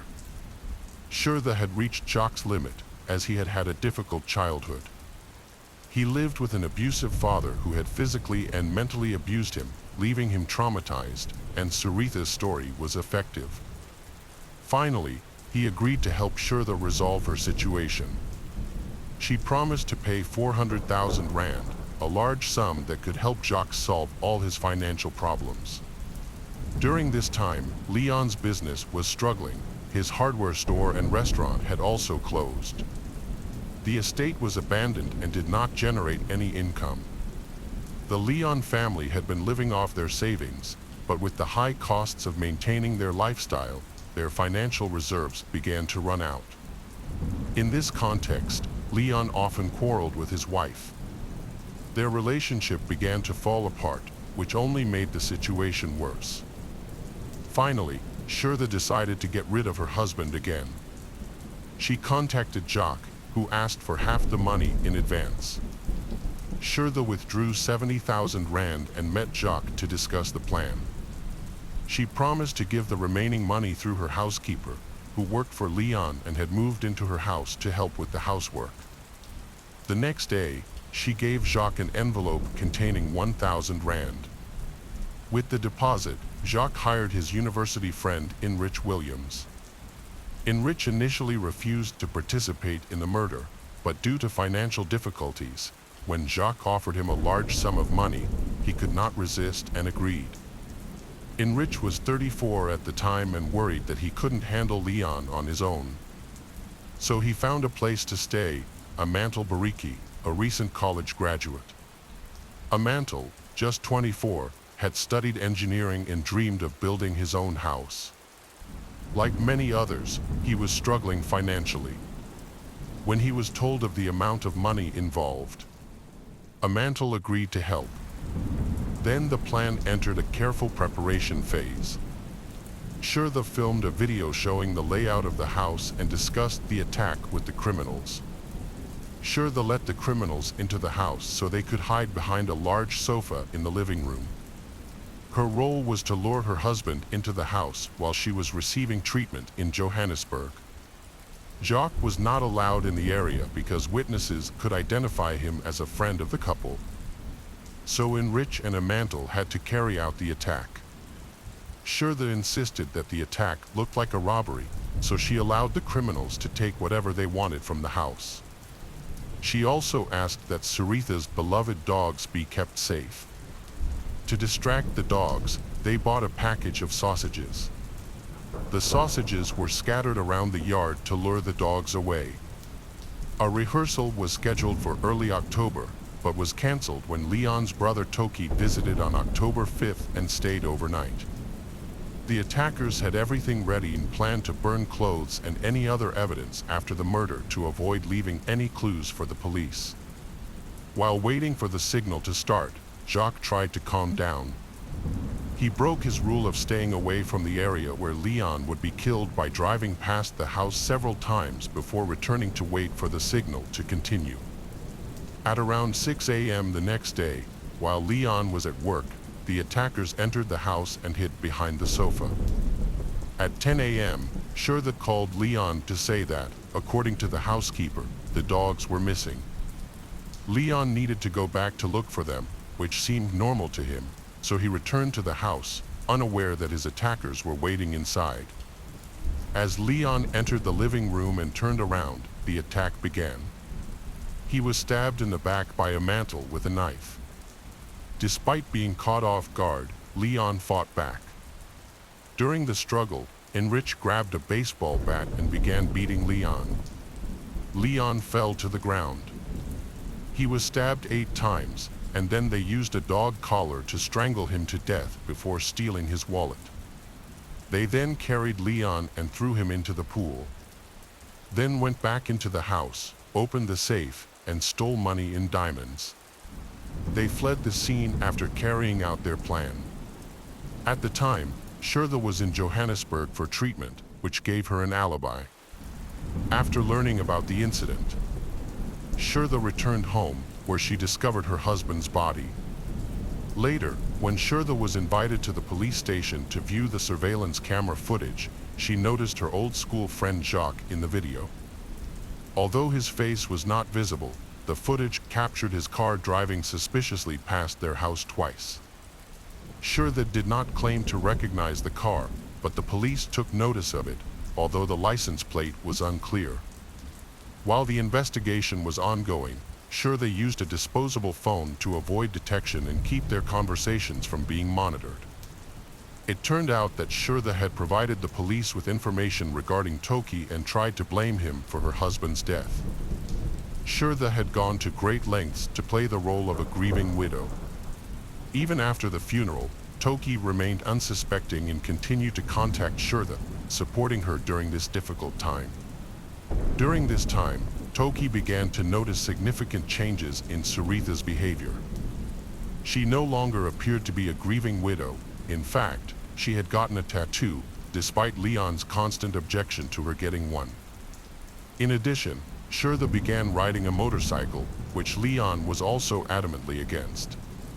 She began wearing more revealing and provocative clothing, along with heavy, aggressive makeup, which had always annoyed Leon when he was alive. Despite all these changes, Toki remains unaware of Suritha's involvement in the crime. During this time, Shirtha suffered financial hardship as her family assets were frozen due to the ongoing investigation. She was unable to pay the remaining 200,000 rand to the killers and had no personal savings. The killers became angry and began to threaten her. Jacques regularly contacted her to demand money, but Shirtha continued to delay payment by insisting that the assets were still frozen. The situation became so bad that she hired a bodyguard to move into her home. The bodyguard began helping to look after the children, leading neighbors to assume that he was her new partner. Jacques also received threats from Enrich and Amantel, the killers, as he was responsible for paying the remaining amount to them, but he could not do so without money from Shirtha. On one occasion, Jacques went to visit his sister and received several threats along the way, which made him fearful. Under emotional pressure, he confessed to his sister about the murder, and she informed their mother. His sister then tried to convince him to go to the police and confess, and he finally agreed. This led to the full truth about the murder being revealed. When the police arrived at Suritha's house, she said that she was upset because Leon did not approve her divorce and refused to pay for her medical treatment. However, there was no evidence in their correspondence to substantiate her claims. The possible motive for her decision to kill her husband was that he was planning to sell the dilapidated hotel. She, who had become accustomed to a lavish lifestyle, did not want to sell it. Meanwhile, Leon's main goal in selling the hotel was to pay off his debts and spend more time with his family. He had neglected his children and wife, so he planned to retire and pursue a quieter, more settled life with them. Unfortunately, this decision eventually led to his death. Jacques van Vuren was sentenced to 25 years in prison, eligible for parole in up to 5 years, with the possibility of early release for good behavior. In exchange for his cooperation, he agreed to testify against others involved in the massacre. Enrich Williams and Amantel Bariki were also arrested and sentenced to life in prison for the murder of Leon Brits. On March 19, 2021, police arrested Shirtha Brits. She quickly pleaded guilty to murder and armed robbery. As a result, she was sentenced to 25 years in prison for murder and 15 years in prison for armed robbery, both sentences to run concurrently. Because she pleaded guilty, she will have the opportunity to be paroled with minimal restrictions. Throughout the trial, Shirtha portrayed herself as the victim in her relationship with Leon, which began when she was 14 years old. He pressured her to have an abortion and controlled many aspects of her life. Although there was no evidence of physical violence or suffering, the Supreme Court accepted her claims. The case of Sophia McKenna. Sophia McKenna was born on March 7, 1996, in North Stonington, Connecticut. At the time of the incident, she was 21 years old and living in Groton, Connecticut. She was the daughter of Michelle from her first marriage and grew up with her brother, Justin, and her younger sister, Grace. Sophia was very caring towards her siblings, whom she loved dearly. As a child, she was happy and intelligent, showing unique qualities. She was active and full of energy, leading a vibrant and fulfilling life. However, her life was significantly affected by her parents' divorce when she was about 6 or 7 years old, which left her with a deep emotional scar. During high school, Sophia was diagnosed with bipolar disorder, which contributed to her depression. This mental illness is marked by extreme mood swings, including episodes of mania or hypomania. Sophia faced emotional lows, characterized by sadness and melancholy, alternating with high-energy periods of euphoria. These mood swings affected her behavior and ability to think clearly. She received treatment, including medication and therapy, to help manage her symptoms, but there is no cure for bipolar disorder. This condition poses challenges for both Sophia and her family. It had a significant impact on her daily life, making her behavior unpredictable and her life chaotic, leading to unstable relationships. Those around her often exhibited complex behaviors as well. In 2015, Sophia met Austin, a bright and cheerful young man who quickly won her heart. He pursued Sophia with charm and determination, and they entered into a 3-year relationship. Unfortunately, this relationship was difficult for both Sophia and her mother, Michelle. Austin had some troubling behaviors. He was somewhat aggressive and used anabolic steroids for sports, which contributed to the instability of their relationship. The couple frequently argued and shouted at one another, sometimes escalating to physical confrontations. Sophia, who struggled with mental health issues, often initiated these conflicts. On multiple occasions, Austin's aggressive behavior resulted in injuries to Sophia, necessitating hospital visits. About a month before the incident, Sophia found out about Austin's cheating and decided to end their relationship. Despite this, they still met occasionally. While dealing with her emotions, Sophia focused on moving forward. She was a striking young woman and briefly worked as a model for a local jeans company, which helped her pay for her education. Eventually, she graduated as a massage therapist and got a job at an upscale spa called the Red Door, located in a luxury hotel. There, she met Spencer Mugford, a 20-year-old colleague. Spencer, originally from Florida, loved the sea and was an experienced swimmer working as a sailing instructor. He came from a caring family that had big hopes for his future. Spencer and Sophia quickly formed a close bond due to their shared interests and similar personalities. They reportedly dated for a while, but their families disapproved because the couple often found themselves in troublesome situations. Sophia's mother, Michelle, expressed deep concern for her daughter's well-being, particularly since Sophia continued to meet with her ex-boyfriend, Austin, and they frequently drank alcohol together, which had become a nearly daily habit. Ultimately, Sophia and Spencer decided to end their romantic relationship and remain friends. The exact reasons for this decision are unclear, but it seems that Sophia may have rekindled her relationship with Austin. Despite this, Sophia and Spencer continued to spend a lot of time together, both at work and outside of it, including on their last day together.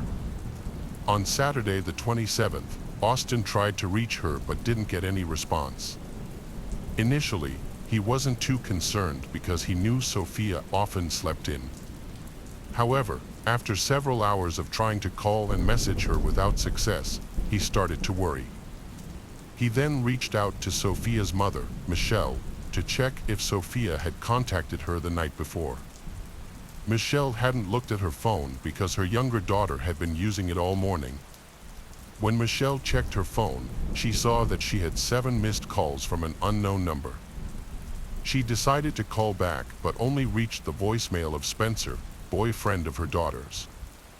This made her suspect that the calls might have been from Sophia. Michelle then tried to reach Sophia but got no answer. Feeling anxious, she and Austin started to search for Sophia.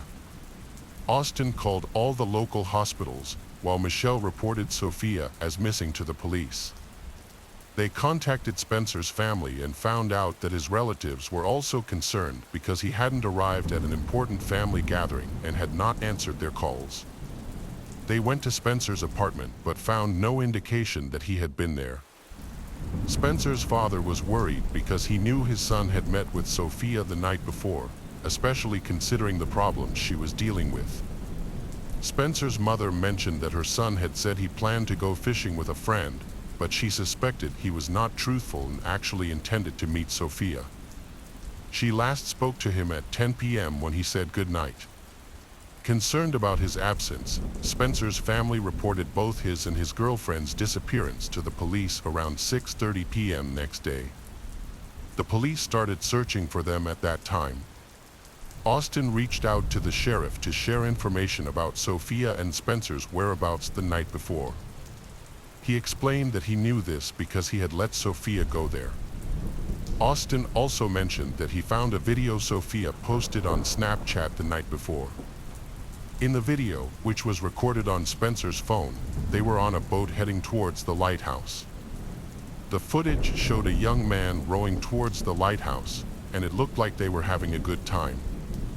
Later, Sophia uploaded a video to her Snapchat account. In the video, she was playfully posing with a concrete barrier and a lighthouse in the background, which had a "Do Not Cross" sign. What happened just minutes after this video remains a mystery.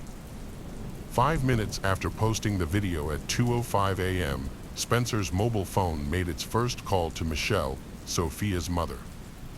This was followed by 3 more calls at 2:06, 2:08, and the last call at 2:09.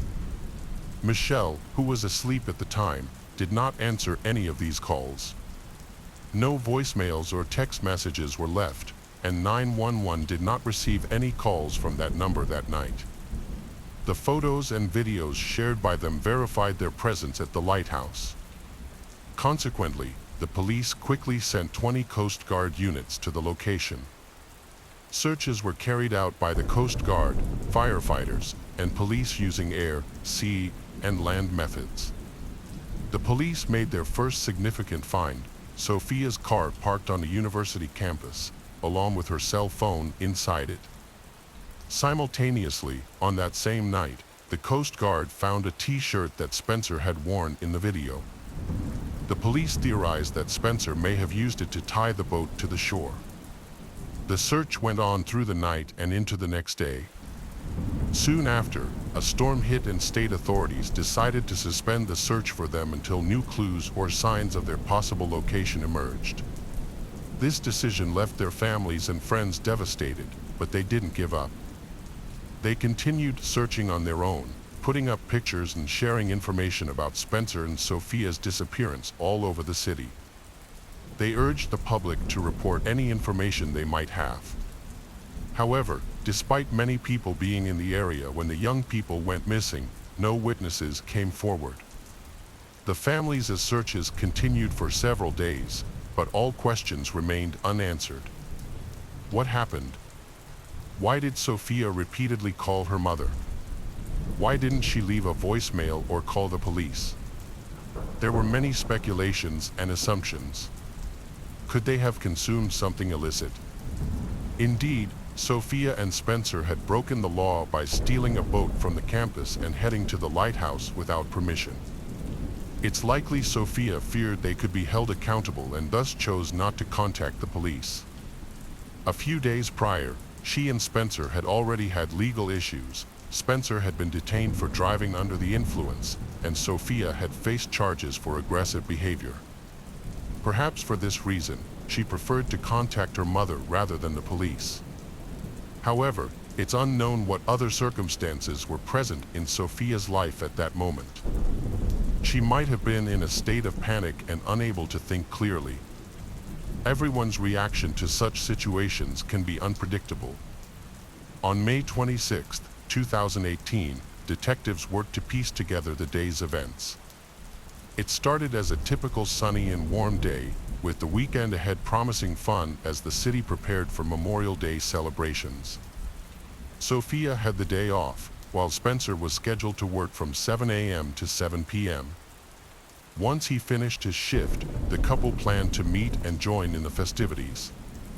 They looked forward to spending the rest of the day together, including a visit to the famous lighthouse known for its paranormal happenings, which they were excited to explore. What happened after Spencer's shift is unclear.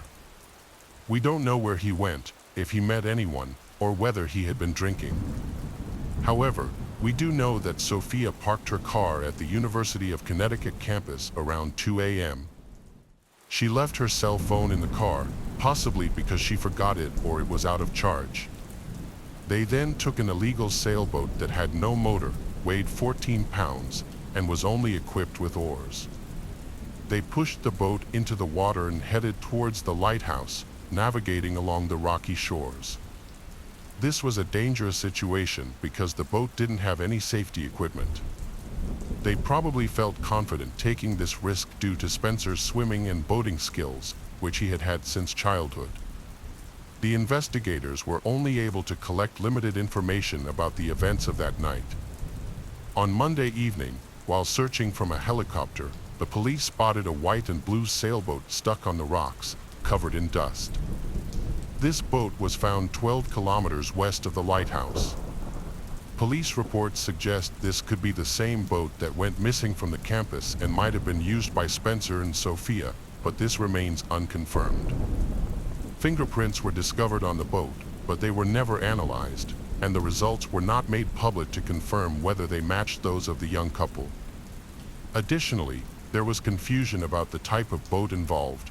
It was first described as a kayak, but later reports indicated it was a white sailboat with red markings. On June 8, 2018, fishermen on a commercial vessel near the Long Island Strait spotted something unusual in the water. Upon closer inspection, they realized it was a man's body. They promptly reported their find to the Coast Guard. When police arrived, they retrieved the body of a young man from the shore. They observed unexplained bruises and abrasions on the body, which was later identified as Spencer Mugford. He had been reported missing a few days earlier, along with his girlfriend, Sophia McKenna. To investigate the cause of Spencer's death, his body was sent for examination. The autopsy results confirmed that drowning was the cause of death, with no evidence of violence and all injuries linked to water. However, the specific details of the autopsy were not made public. During the same weekend that Spencer and his girlfriend went missing, 2 other men also disappeared in the area, and their bodies were later discovered, also having drowned. Initially, the police viewed these incidents as tragic accidents caused by unfortunate circumstances, and they did not explore any other theories at that time. Unfortunately, Spencer's girlfriend, Sophia McKenna, was never found. After several days of searching, fishermen discovered Spencer's body, leading his family to publish an obituary in the local media. In contrast, Sophia's family also wrote an obituary but remained hopeful for her return and continued to actively search for her. They frequently tried to recall the events leading up to her disappearance, trying to reconstruct what the young people did that evening and whether they interacted with anyone that night. Unfortunately, no new information surfaced. It remained unclear whether there were any calls made from Spencer's phone besides those to Michelle, as his mobile device was never found, and the police did not provide cell phone records. Moreover, the cameras at both the lighthouse and the campus were reportedly malfunctioning, resulting in no video footage from that night. It was also revealed that authorities had not checked the lighthouse, which should have been done immediately after the couple went missing. In July 2018, Sophia McKenna's family created a Facebook page named Searching for Sophia McKenna to keep awareness of her case alive. The page was used to share updates, brochures, and requests for information from the public. A few weeks after Sophia went missing, a concerning incident occurred. Michelle received a message from Sophia's social media account asking for money. Since Sophia's phone was with the police, this message raised suspicions of possible hacking. The investigations into Spencer's death and Sophia's disappearance reached a standstill, with police providing no definitive answers. Meanwhile, various unofficial theories about the case circulated. One theory suggested that Austin, Sophia's ex-boyfriend, may have been involved in their disappearance, with some speculating that he could have harmed Sophia and received help from his friends in disposing of Spencer's body. Sophia and Austin had a rocky relationship characterized by frequent fights and physical confrontations, which became a topic of public gossip. Michelle, Sophia's mother, saw many of their arguments firsthand. A month before Sophia went missing, serious problems emerged after she discovered Austin was cheating on May 8, 2018, which led her to break up with him. In what could have been a revenge move or a fresh start, Sophia started dating another guy and brought him to her apartment. This angered Austin, who stormed over and began banging and kicking the door while shouting insults at Sophia. After around 15 minutes of quiet, Sophia thought Austin had left and opened the door, but he was still there and tried to push his way inside. Luckily, Sophia quickly managed to shut the door again. Neighbors reported hearing him threaten to harm Sophia if she didn't open it. By the time the police and Michelle arrived, Austin had been arrested. The following day, May 9th, a court order came into effect. In her statement, Sophia detailed earlier attacks by Austin and included photos of her injuries. She expressed that she was afraid for her life because he was stalking her. A restraining order was issued, preventing Austin from being in the same area as Sophia. However, Sophia later felt guilty about the situation, and the restrictions were changed. Now, Austin was only barred from being in the same apartment as her. The man who was with Sophia at the time did not reveal his identity and initially did not cooperate with the police. Michelle initially claimed that it was Spencer with Sophia, but later changed her statement. However, a colleague whom Sophia trusted confirmed that it was indeed Spencer. Colleagues of Sophia and Spencer stated that they were in a relationship at the time of their disappearance and acted like a couple both at work and outside of it. Witnesses reported an incident at the hotel where Sophia's ex, Austin, confronted her at her workplace and threatened her publicly. Despite this, Austin and his father joined the search for the missing couple, using a private helicopter and distributing flyers with their images throughout the city. Austin claimed on social media that Sophia had been his girlfriend for 3 years and insisted she had only a platonic friendship with Spencer. Many found this post strange, as it seemed to focus more on his relationship with Sophia than on her disappearance. On July 10th, Sophia's family and friends held a memorial for her. Austin attended the event with Michelle and later shared a now-deleted message online saying, "Rest in peace, baby, we'll see each other soon." These actions raised concerns among people who knew them. Austin told the police that he spent the entire day with Sophia on May 26th and that they continued to meet despite a court order, even making plans for the following day. A friend of Austin mentioned that around 3 a.m. on the night of the incident, Austin texted Sophia saying he was at the gym with a friend. However, this claim seems questionable since gyms are closed at that hour. His family asserted he was home before leaving for the gym. An anonymous witness stated that Austin and his brother were invited to a party that day. Although Austin initially planned to attend, he later texted that he was tired and would not go. This situation raises concerns about Austin's location when Sophia and Spencer went missing, and there are no clear answers regarding his whereabouts. Austin's friends describe him as moody, which may be intensified by steroid use. There were rumors about Austin, his brother, and a friend having ties to the local police. Furthermore, a woman related to Austin was reportedly married to the police chief who was looking into Sophia's case and had faced complaints of police violence. However, the trustworthiness of these claims, made by a friend of Austin with a criminal history, is questionable. The day after these rumors circulated, a YouTube channel focused on disappearances in Long Island uploaded a video about Sophia. After that, Austin deleted all of their photos together from his social media, leading to confusion, especially since Sophia's fate was still unknown. One theory suggests that Austin had started dating someone new and wanted to avoid complications. However, it seemed odd that he removed all photos of Sophia. Additionally, shortly after Sophia went missing, Austin became noticeably less involved in the search efforts.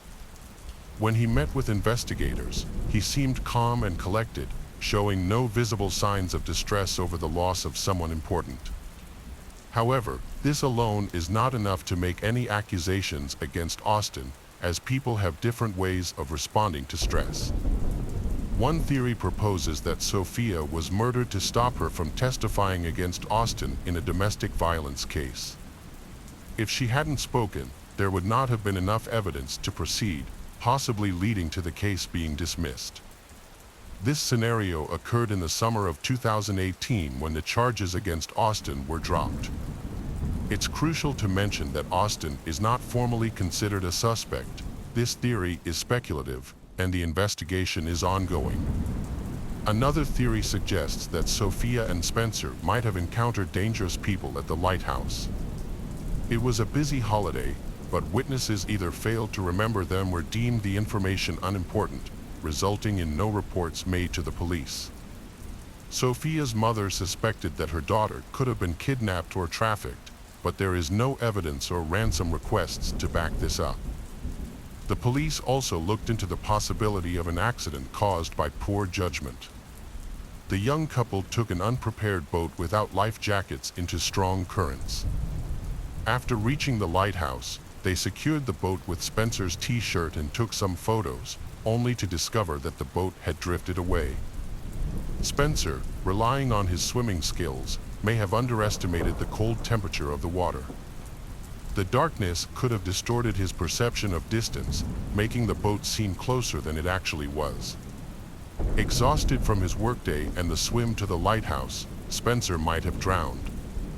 Sophia realized she couldn't see or hear Spencer, so she attempted to call her mother for help. In her desperation, she might have jumped in to save Spencer and ended up drowning herself. Although Sophia was not a strong swimmer, alcohol could have influenced her to make a poor decision. Alternatively, she may have been walking along the narrow ledge of the lighthouse, trying to find Spencer, when she stumbled and fell while holding her phone.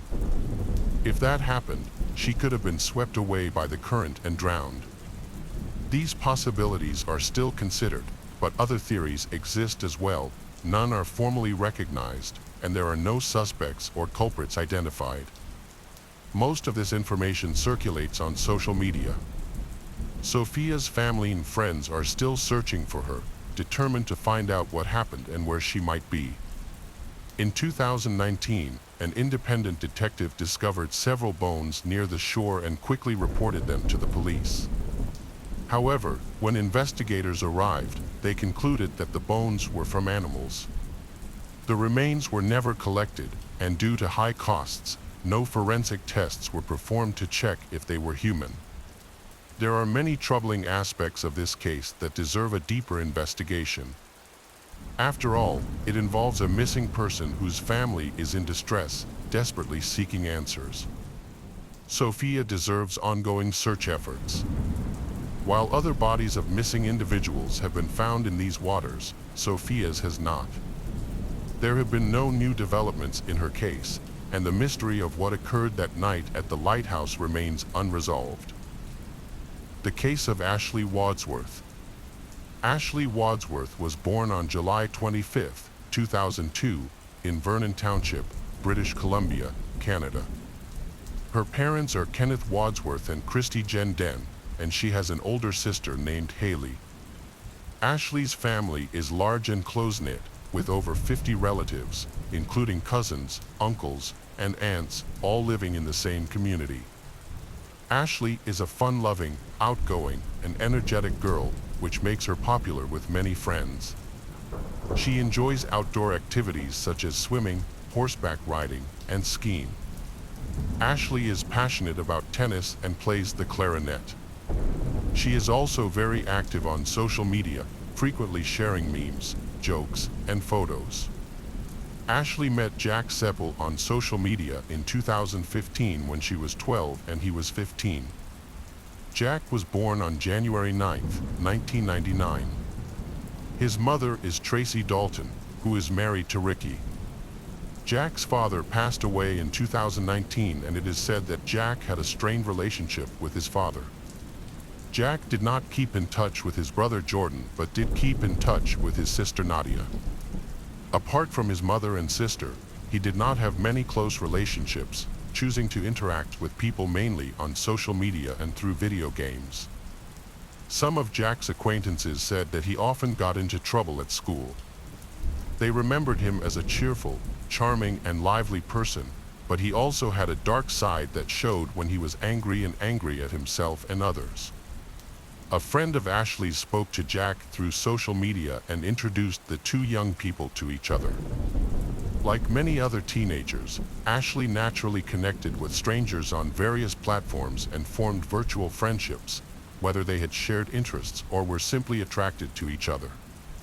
Jack and Ashley quickly became virtual friends. At the time, Ashley did not have a smartphone and used the family computer to access social media, so her friendship with Jack was not a secret that her entire family knew about. Ashley's mother explained that during their long-distance relationship, Jack dated a few other girls and Ashley had her typical teenage experiences. Despite the periods of no contact, their relationship continued and they continued to communicate for many years. As they grew up, Ashley and Jack's relationship grew. They began to interact not only on social media but also through video calls. This led to a more intimate and romantic relationship. Eventually, Jack became close to Ashley's family. When family members saw the two talking, they would often greet him as if he were in the living room. Jack often sent Ashley gifts such as teddy bears and wallets. Ashley's family and friends often said that she constantly compared every guy she met to Jack. Because of the 8-hour time difference between Vernon and Essex, where Jack lives, the young couple would wake up too early and stay up too late just to talk. In 2018, when Ashley was 15, she expressed a desire to meet Jack in person.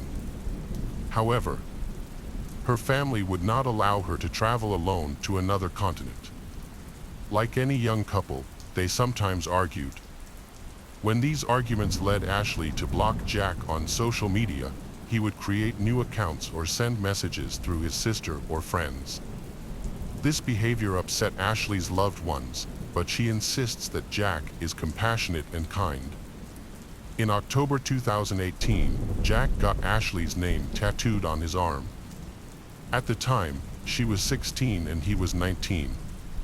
Ashley's parents thought this display of affection was too much and warned her to be careful and not to do so. Later, during an argument, Jack stabbed Ashley's name tattoo with a knife. After that, he started to act jealous and violent. He would get angry if he thought Ashley was dating other guys, even though he continued to date other girls. However, he insisted that Ashley was the one he loved and claimed that he only wanted her.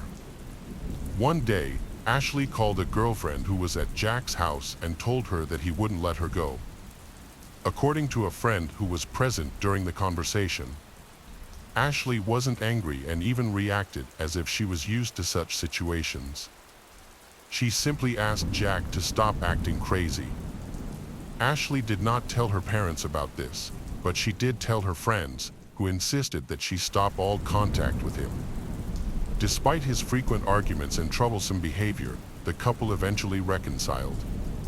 Ashley began working at fast food restaurants and department stores, saving money to buy things. The first thing she bought was a tablet so she could use social media more privately. She then started saving money for a trip during her senior year of high school. Ashley joined the Church of Jesus Christ of Latter-day Saints. Ashley graduated from Sighton High School in 2020, planning to study law at Thompson Rivers University to pursue a career as a lawyer. She continued to work and save money in the first half of 2021. In April of that year, she was baptized as a Mormon. Ashley, known for being bold and stubborn, decided to travel to the UK to meet Jack in person and celebrate his birthday. Although her parents and friends were not very enthusiastic about the idea, they could not stop her because she was of age and had her own money. On November 12, 2021, Ashley left Canada for the UK on a 6-month tourist visa, eager for her first trip abroad. Ashley and Jack met in person on November 13, 2021. That same day, Ashley updated her profile picture to show both of them. Jack, who was 22, looked much older than the cheerful 19-year-old Ashley. He had tattoos, including some on his face. During her time in London, Ashley lived with Jack at his home. Jack had been living alone since 2020 in a public housing estate in northwest Chelmsford. Despite the area's bad reputation, they explored the more beautiful parts of Chelmsford and Essex together. Jack was affectionate, attentive, full of compliments and eager to take romantic selfies. However, he could also be inconsistent and cruel.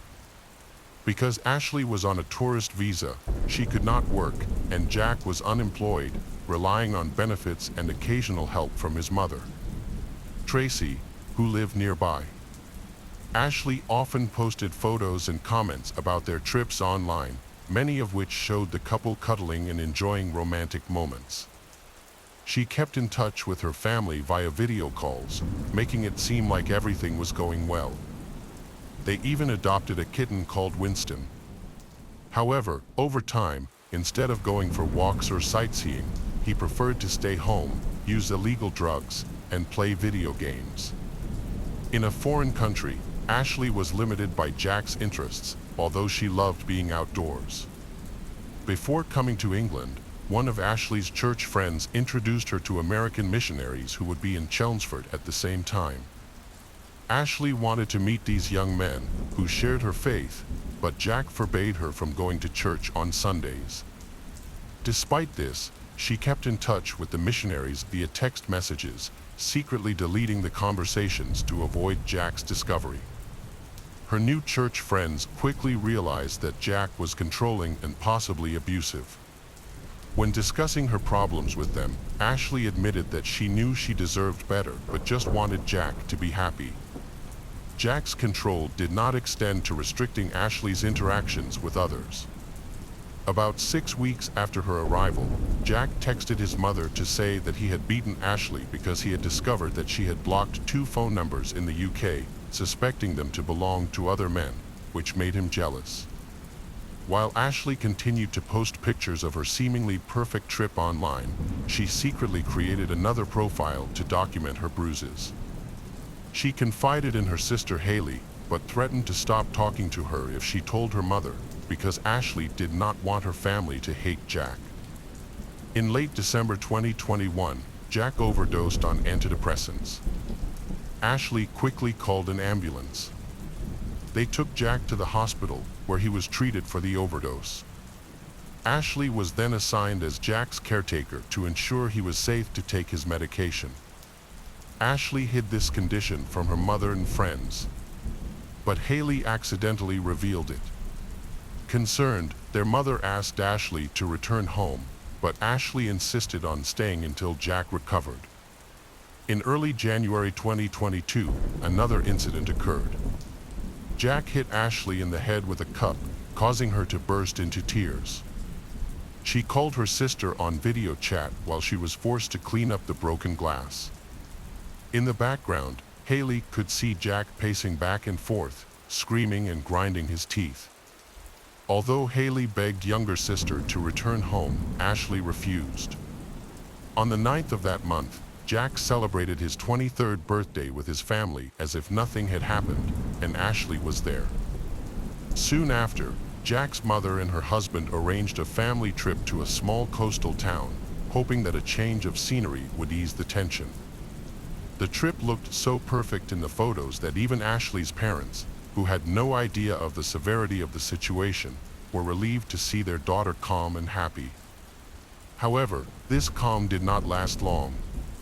In late January, during an argument, Jack hit Ashley again and threw a candle and a TV remote at her while she was on a video call with her sister Haley, shortly after which Haley again begged her to come home.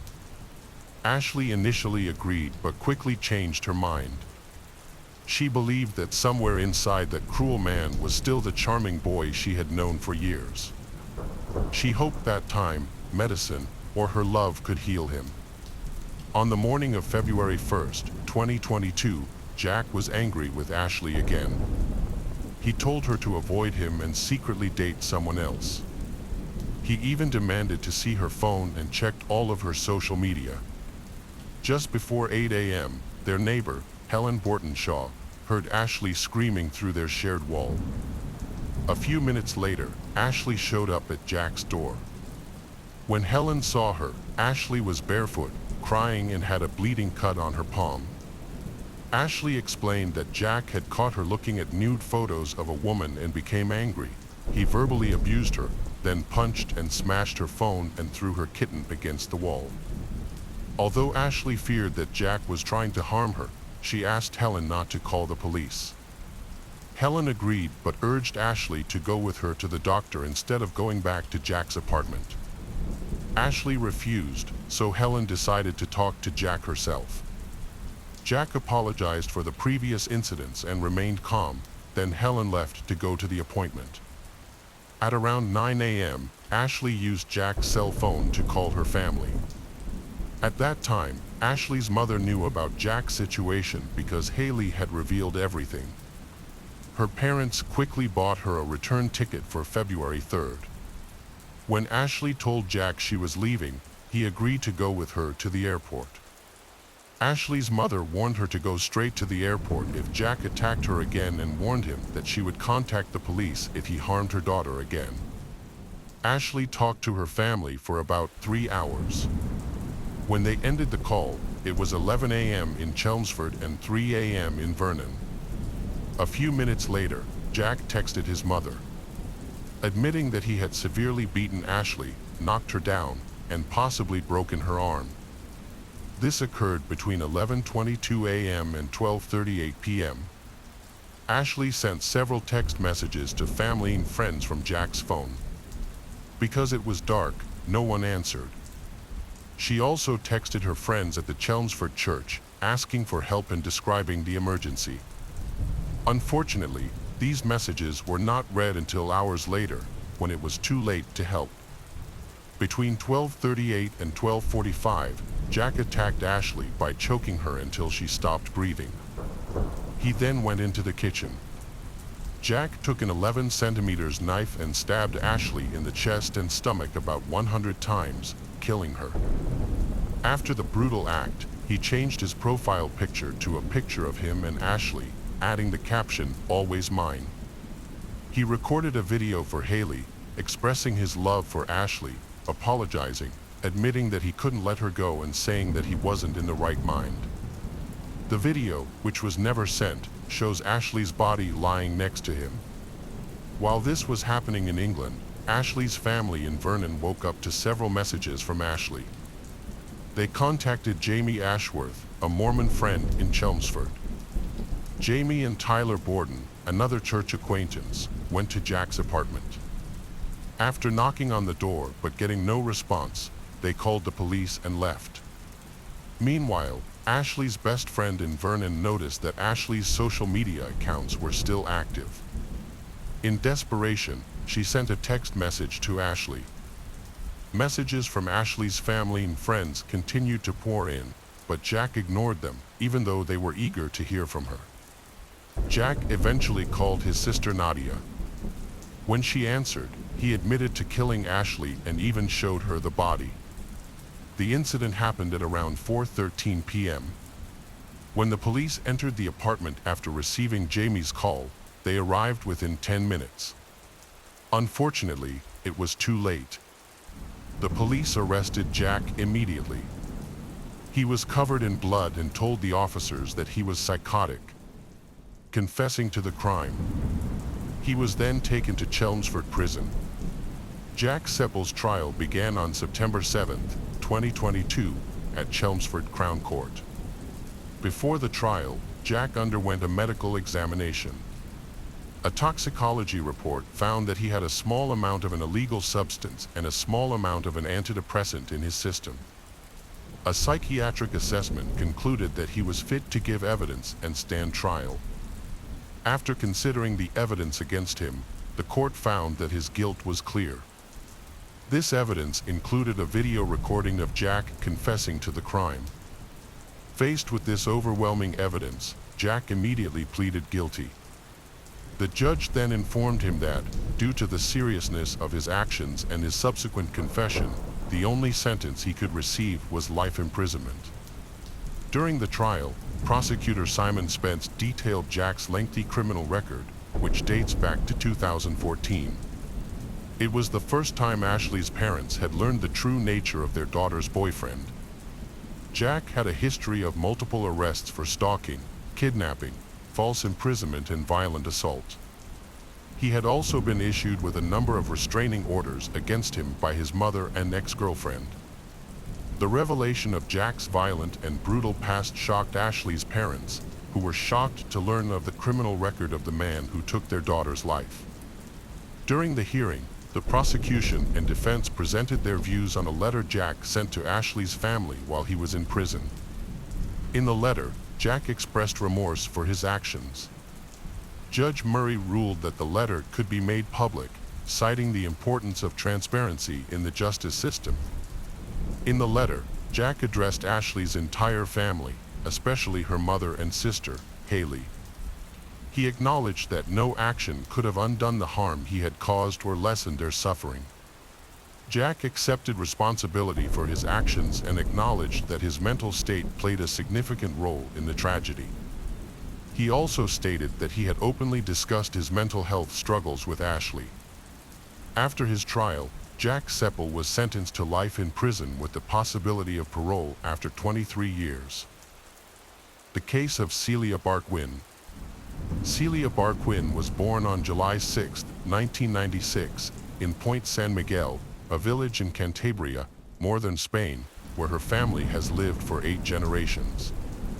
She then moved to Iowa on an athletic golf scholarship. Many universities offered her scholarships due to her talent, but she chose Ames, Iowa. With a population of 65,000, Ames was quiet and cozy, reminding her of her hometown in Spain. However, at that time, she did not expect that this decision would be a serious mistake. Celia has a wonderful relationship with her family, who remained in her homeland. Her parents, Maria Rosa and Marcos Barquin, had 2 children, Celia and Andres. Marcos worked as a butcher, and Maria was a saleswoman at a clothing store. However, after their children were born, Maria became a housewife, focusing on raising the children and managing household tasks. The family was not wealthy, they lived modestly but were close-knit and supportive. Their children are their top priority, and their parents did everything to ensure that their children receive a good education and started their lives on the right path. Andres pursued a law degree, while Celia, a talented golfer, earned a scholarship to study in the United States. Celia's mother, who loved golf since childhood, passed on her passion for the sport to Celia. Being smaller than other girls her age, Celia learned to use specific techniques to win. When growing up, her petite figure enabled her to practice continuously to improve her abilities. Her dream was to become a successful professional golfer, not for fame, but to support her parents. Celia often expressed her desire to buy them a house and take care of them. To achieve this, she practiced diligently to improve her skills. Celia has achieved numerous titles and awards for her victories in various competitions. She won the European Women's Amateur Championship in Slovenia in June 2018, placed second in the women's team golf competition in Europe, was the 2018 Big 12 Women's Golf Champion in the United States, and was named the 2018 Iowa State Athlete of the Year. There were high expectations for her, and many believed she had a bright future. When Celia moved to the United States, her relationship with her family remained strong. She talked to her parents daily, sometimes even 4 or 5 times a day when she had free time. Celia missed her family a lot. A nightly call to say goodnight and share the day's successes was a cherished routine. During vacations, she visited her family in Spain. Even while on vacation, she continued to train hard to improve her skills. Her mother supported her passion and often trained with her. Celia was comfortably settled in Iowa, living with her boyfriend, Carlos Nigri Nabalis, in a rented apartment. When Celia and Carlos met at the university, she was dating someone else, but Carlos fell in love with her at first sight. Her charming smile, piercing gaze, cheerfulness, and kindness captured his heart. And her determination and perseverance earned his deep respect. Although Carlos had to accept that she was with someone else, but he became her best friend and consistently supported her. For over a year, he stood by her side, then she became disillusioned with her boyfriend and broke up with him. After another walk together, Carlos finally confessed his feelings, and Celia pulled him by the shirt, kissed him, and without saying a word, left in a car. He was so happy she felt the same way that he ran around his room shouting with joy. That's how their romance started. To celebrate the beginning of their relationship, Carlos even set off fireworks to impress her and sent her a video where he told her she was amazing and one in a million. From then on, they were inseparable, and over time, they moved in together and started living together. Lately, their conversations were filled with dreams about their wedding venue and even the names of their future children. They were already engaged and planning the most important event of their lives for May 2017. Carlos had graduated from college and secured a job at an engineering firm in Ames. Celia was in her final semester at Iowa State University, also majoring in civil engineering. After completing her athletic career, she aspired to become an engineer and make a positive impact on people, wanting to demonstrate that women can succeed in construction as well. Celia excelled in her studies and successfully showed that women can thrive in this field. Celia had many friends and enjoyed surprising them with delicious Spanish dishes that she cooked very well. Among the university students, a popular video showed her skillfully tossing a Spanish omelet, flipping it in the air, and adding butter to make it burst like a fireball. Her friends loved this performance and often asked her to repeat it. In the summer of 2018, Celia spent her time in Spain with her family before returning to Iowa to graduate. She was a promising athlete on the Iowa State women's golf team and also competed individually. She was preparing for an upcoming competition. But unfortunately, those plans did not materialize. Celia's assassin has been following her and he has also planned an attack. On the ill-fated day of September 17, 2018, Celia arrived at the golf club after finishing a conversation with her mother. The staff, familiar with she, informed her that a group of 15 older men from Des Moines would also be playing golf. At 8:45, the group was sent to the starting line near the first 4 holes. Celia watched them arrive in golf carts and start playing. The retirees invited her to go ahead and start her game. Celia pushed the golf club to the first hole and then moved to the 4th hole to avoid delaying the older men. The seniors described her as polite and friendly. She then proceeded to the 7th hole, which was unpopular due to its distance from the other holes and its location next to Squaw Creek Park, known for dense vegetation. Athletes often avoided this area because it was sometimes frequented by unauthorized park visitors and aggressive homeless people. However, Celia was not familiar with this club and unaware of its thing, so she went there. To reach the 9th hole, players must cross a bridge along a wide path and then pass through a wooded area. One coach described this area as eerie, likening it to Sleepy Hollow. Celia went in that direction. Later, at around 10:30 a.m., a group of 15 people arrived in the area and found Celia's golf stick with her belongings, but Celia was not there. While the group played, they noticed that Celia hadn't appeared even after 10 minutes, which was unusual. Concerned, they decided to approach Celia's golf stick and look for her. Upon closer inspection, they found her t-shirt, baseball cap, and other items scattered on the ground, with her phone left. While it seemed some items might have accidentally fallen from her pocket, the presence of her t-shirt and the abandoned phone was puzzling. They searched the surrounding area but did not find anyone. Subsequently, they notified the club management to report this troubling discovery. The group reported seeing a young, blonde girl playing golf earlier, but now she was missing, and her belongings were left behind. The staff who arrived recognized her as Celia and began searching for her. In less than half an hour, they found a body floating in the pond near the 9th hole and called the police. Once the body was retrieved from the water, police identified her as Celia Barquin, the reigning European champion. She had been stabbed multiple times in the neck and torso. A search dog quickly picked up a scent and led officers to a tent in a wooded area of Squaw Creek Park. The tent was empty, but there was blood inside. The police suspected that a homeless man had been living there and might have attacked Celia, so they began searching for him. While the police were searching the area, a man approached them. He introduced himself as Colin Richards and mentioned that he lived nearby and was there to collect his tent. Colin, like Celia, was 22 years old, but they were complete opposites. The police suspected him of the murder because his face was covered in scratches.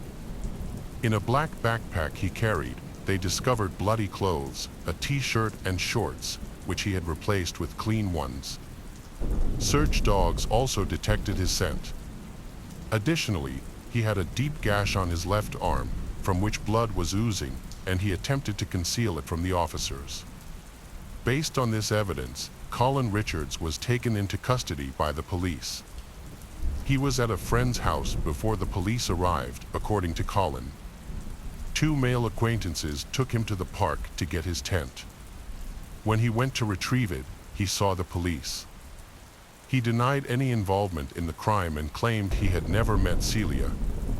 He said the scratches on his face were from branches he encountered while walking through the woods. Colin was known to the police for substance abuse, alcohol issues, and mental health problems. He became homeless after being released from prison 3 months before the murder.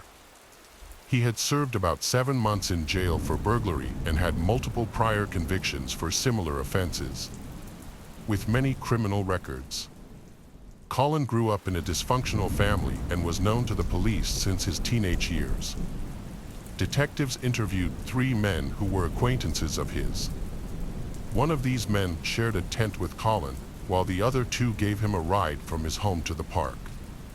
The homeowner allowed Colin to wash and change his clothes because he was dirty and covered in mud, blood, sand, and water. After cleaning up and changing his clothes, Colin left with his bloody clothes in a black backpack to return to the park for his tent. He intended to leave the area afterward. According to the men, Colin was acting unusual that day, extremely nervous, and very to leave. He didn't explain his sudden decision, only mentioning that he had cut himself badly and dirted his clothes. Another homeless man who lived with Colin in a tent at the park mentioned that he always carried a serrated knife, which he used for household tasks. A day before the murder, Colin confessed to this friend his desire to rape and kill someone. But that man thought he was just joking. Colin was charged with first-degree murder right after Celia's body was found. Investigators believed the crime was premeditated. They thought he had planned to kill someone and was looking for a she that day. The judge set bail at $5 million, but Colin, of course, didn't have that kind of money, so he remained in custody until his trial. Meanwhile, Celia's family in Spain had no idea about these tragic incidents, but they were very worried because she hadn't called them or answered their calls and messages. Police aides tried to contact their colleagues in Point San Miguel and the embassy staff in Madrid to inform Celia's family about the terrible news, but it was already past midnight in Spain and no one was working. Therefore, Celia's coach had to call her parents to inform them of their daughter's incident. After many hours of not hearing from Celia, the parents learned that their daughter had been brutally murdered. Later, a serrated knife was discovered in a wooded area, bearing the fingerprints and DNA of Colin. Furthermore, the blood found under Celia's fingernails contained fragments of Colin's skin, confirming that these Colin scratches were caused by Celia, not by branches. Initially, he denied his guilt, but eventually, overwhelmed by the evidence, he confessed. He admitted to using substances that day and not thinking clearly. He saw a beautiful young woman alone in the woods and decided she would be the perfect target. Colin had never met or known Celia before, and she was an unintended victim of his violent outburst. Since the death penalty has been abolished in Iowa since 1965, he faced a maximum sentence of life imprisonment without the possibility of parole. Colin's family attended the trial and shared details about his upbringing. His parents were never married or living together when he was born.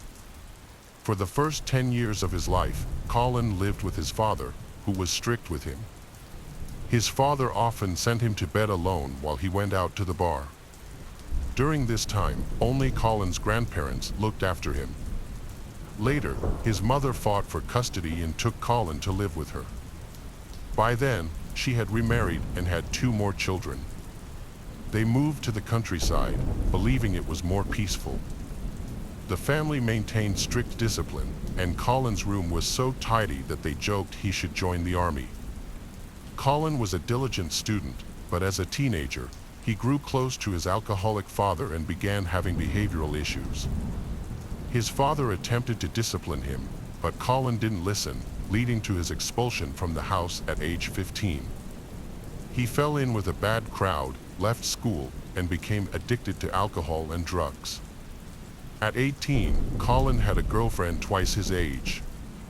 In May 2015, he was arrested for domestic violence against her, found guilty, and sentenced to 60 days in jail.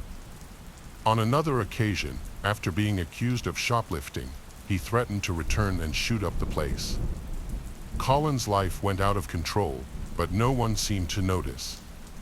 After the domestic violence case, he was arrested multiple times over the next 2 years for theft, assault, harassment, and attempted burglary. Although he was sent to behavioral intervention courses, they didn't work. In November 2017, Colin was sentenced to 2 years at Mount Pleasant Correctional Facility for burglary in violating probation.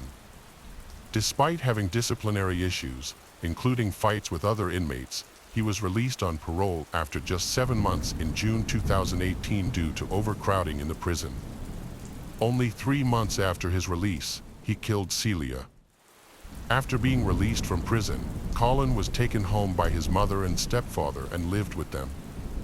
They had reconnected with him during his time in prison through letters.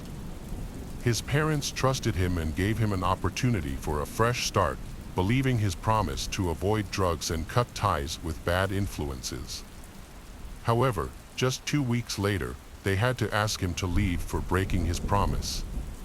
Colin then went to Ames, about an hour away from his home. He stayed briefly at the city's only homeless shelter, but there were not enough beds available. Seeking assistance from his mother, she bought him a tent. In his new city, the Ames Police Department soon noticed him. On June 29th, he was arrested for public intoxication.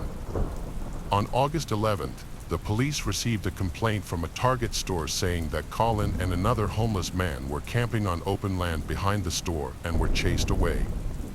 They then moved to camp in Squaw Creek Park to avoid bothering anyone. According to Colin, the police allowed them to camp there, but police representatives deny this, stating that camping overnight in the park is prohibited. On September 2nd, 15 days before Celia's murder, police were called to a Burger King where Colin threatened customers with a knife but was later released. On September 8th, his mother and stepfather visited to celebrate Colin's 22nd birthday. They took him out for dinner and to a laundromat to wash his clothes. His mother was concerned about his behavior. Colin was quiet and distant, responding to their questions with only one-word answers. They dropped him off at a tent in the park where he was living with another homeless man and then drove home. It was then that Colin confessed to his friend that he wanted to rape and kill a woman. The next morning, Celia was found dead, but she had not been raped. According to the police, he probably didn't have time to commit the act. Colin's parents said it was his own fault. They tried to help him, but it didn't work. He still chose to side with evil. Therefore, on August 23, 2019, Colin Richards was sentenced to life in prison without parole. He is currently serving his sentence at the Story County Jail in Nevada, Iowa. The whole town of Ames mourned Celia's death, with thousands attending a candlelight ceremony to honor she, the talented athlete. Celia's family was devastated by the news of her murder. They were furious that someone with no achievements or aspirations had cruelly taken the life of a talented and promising athlete with a bright future. Collins clearly had no regard for Celia's life. He randomly chose and killed her simply because he felt like it, believing she was an easy target. The Celia family was relieved by the verdict and grateful that the culprit was swiftly caught and could no longer pose a threat to anyone else. Now, he will remain imprisoned forever. Their only regret is allowing their daughter to go so far away, despite it being her dream. Statistically, the U.S. is not safe. The murder rate per capita in the U.S. is 26 times higher than in Spain. In their small town in Spain, there hasn't been a murder in 100 years. Celia's parents have kept her room just as she left it, with one addition: an engineering degree awarded posthumously by the state of Iowa. They often walk through the local golf club and remember when their daughter first started playing the sport there. The community in the small town of Ames, including the university administration and students, was outraged by the crime.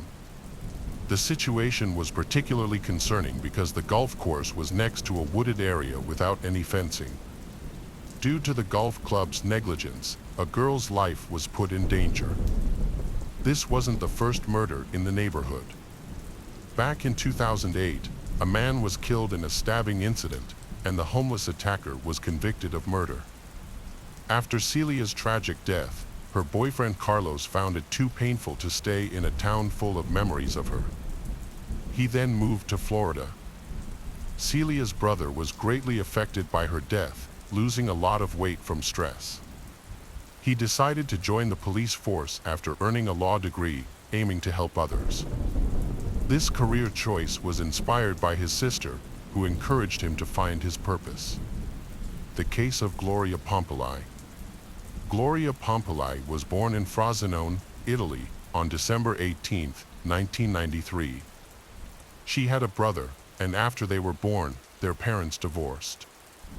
From the age of 6 to 16, Gloria was adopted by another family because her mother was very poor and could not afford to raise her. During this time, social workers closely monitored Gloria, believing she had a cognitive disorder with developmental delays. Even as an adult, she remained very naive and was easily manipulated. This naivety was evident in both her behavior and her overall perspective on life. Gloria did not receive a proper education, which later made it hard for her to find a job. As she grew up, she chose to leave the family that had adopted her and live on her own in a specialized institution.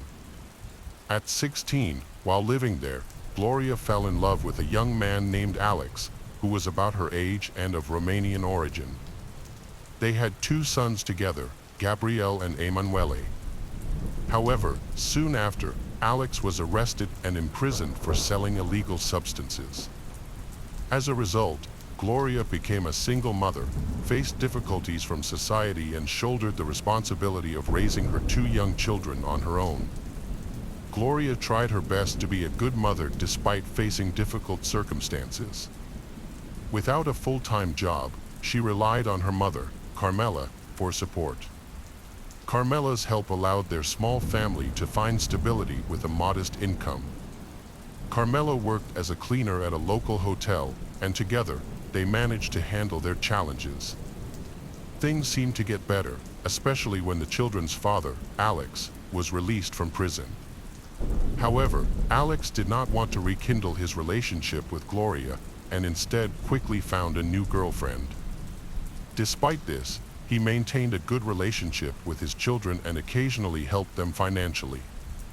At the end of 2015, Gloria went on an errand and unexpectedly met her aunt, Lloyd DePreet, at the post office. After hearing about Gloria's struggles, Lloyd offered her a job as a saleswoman in a flower shop. Gloria was having difficulty finding work at the time, so this unexpected offer excited her. Trusting her aunt and believing she genuinely wanted to help, Gloria discussed the plan with her mother, Carmela.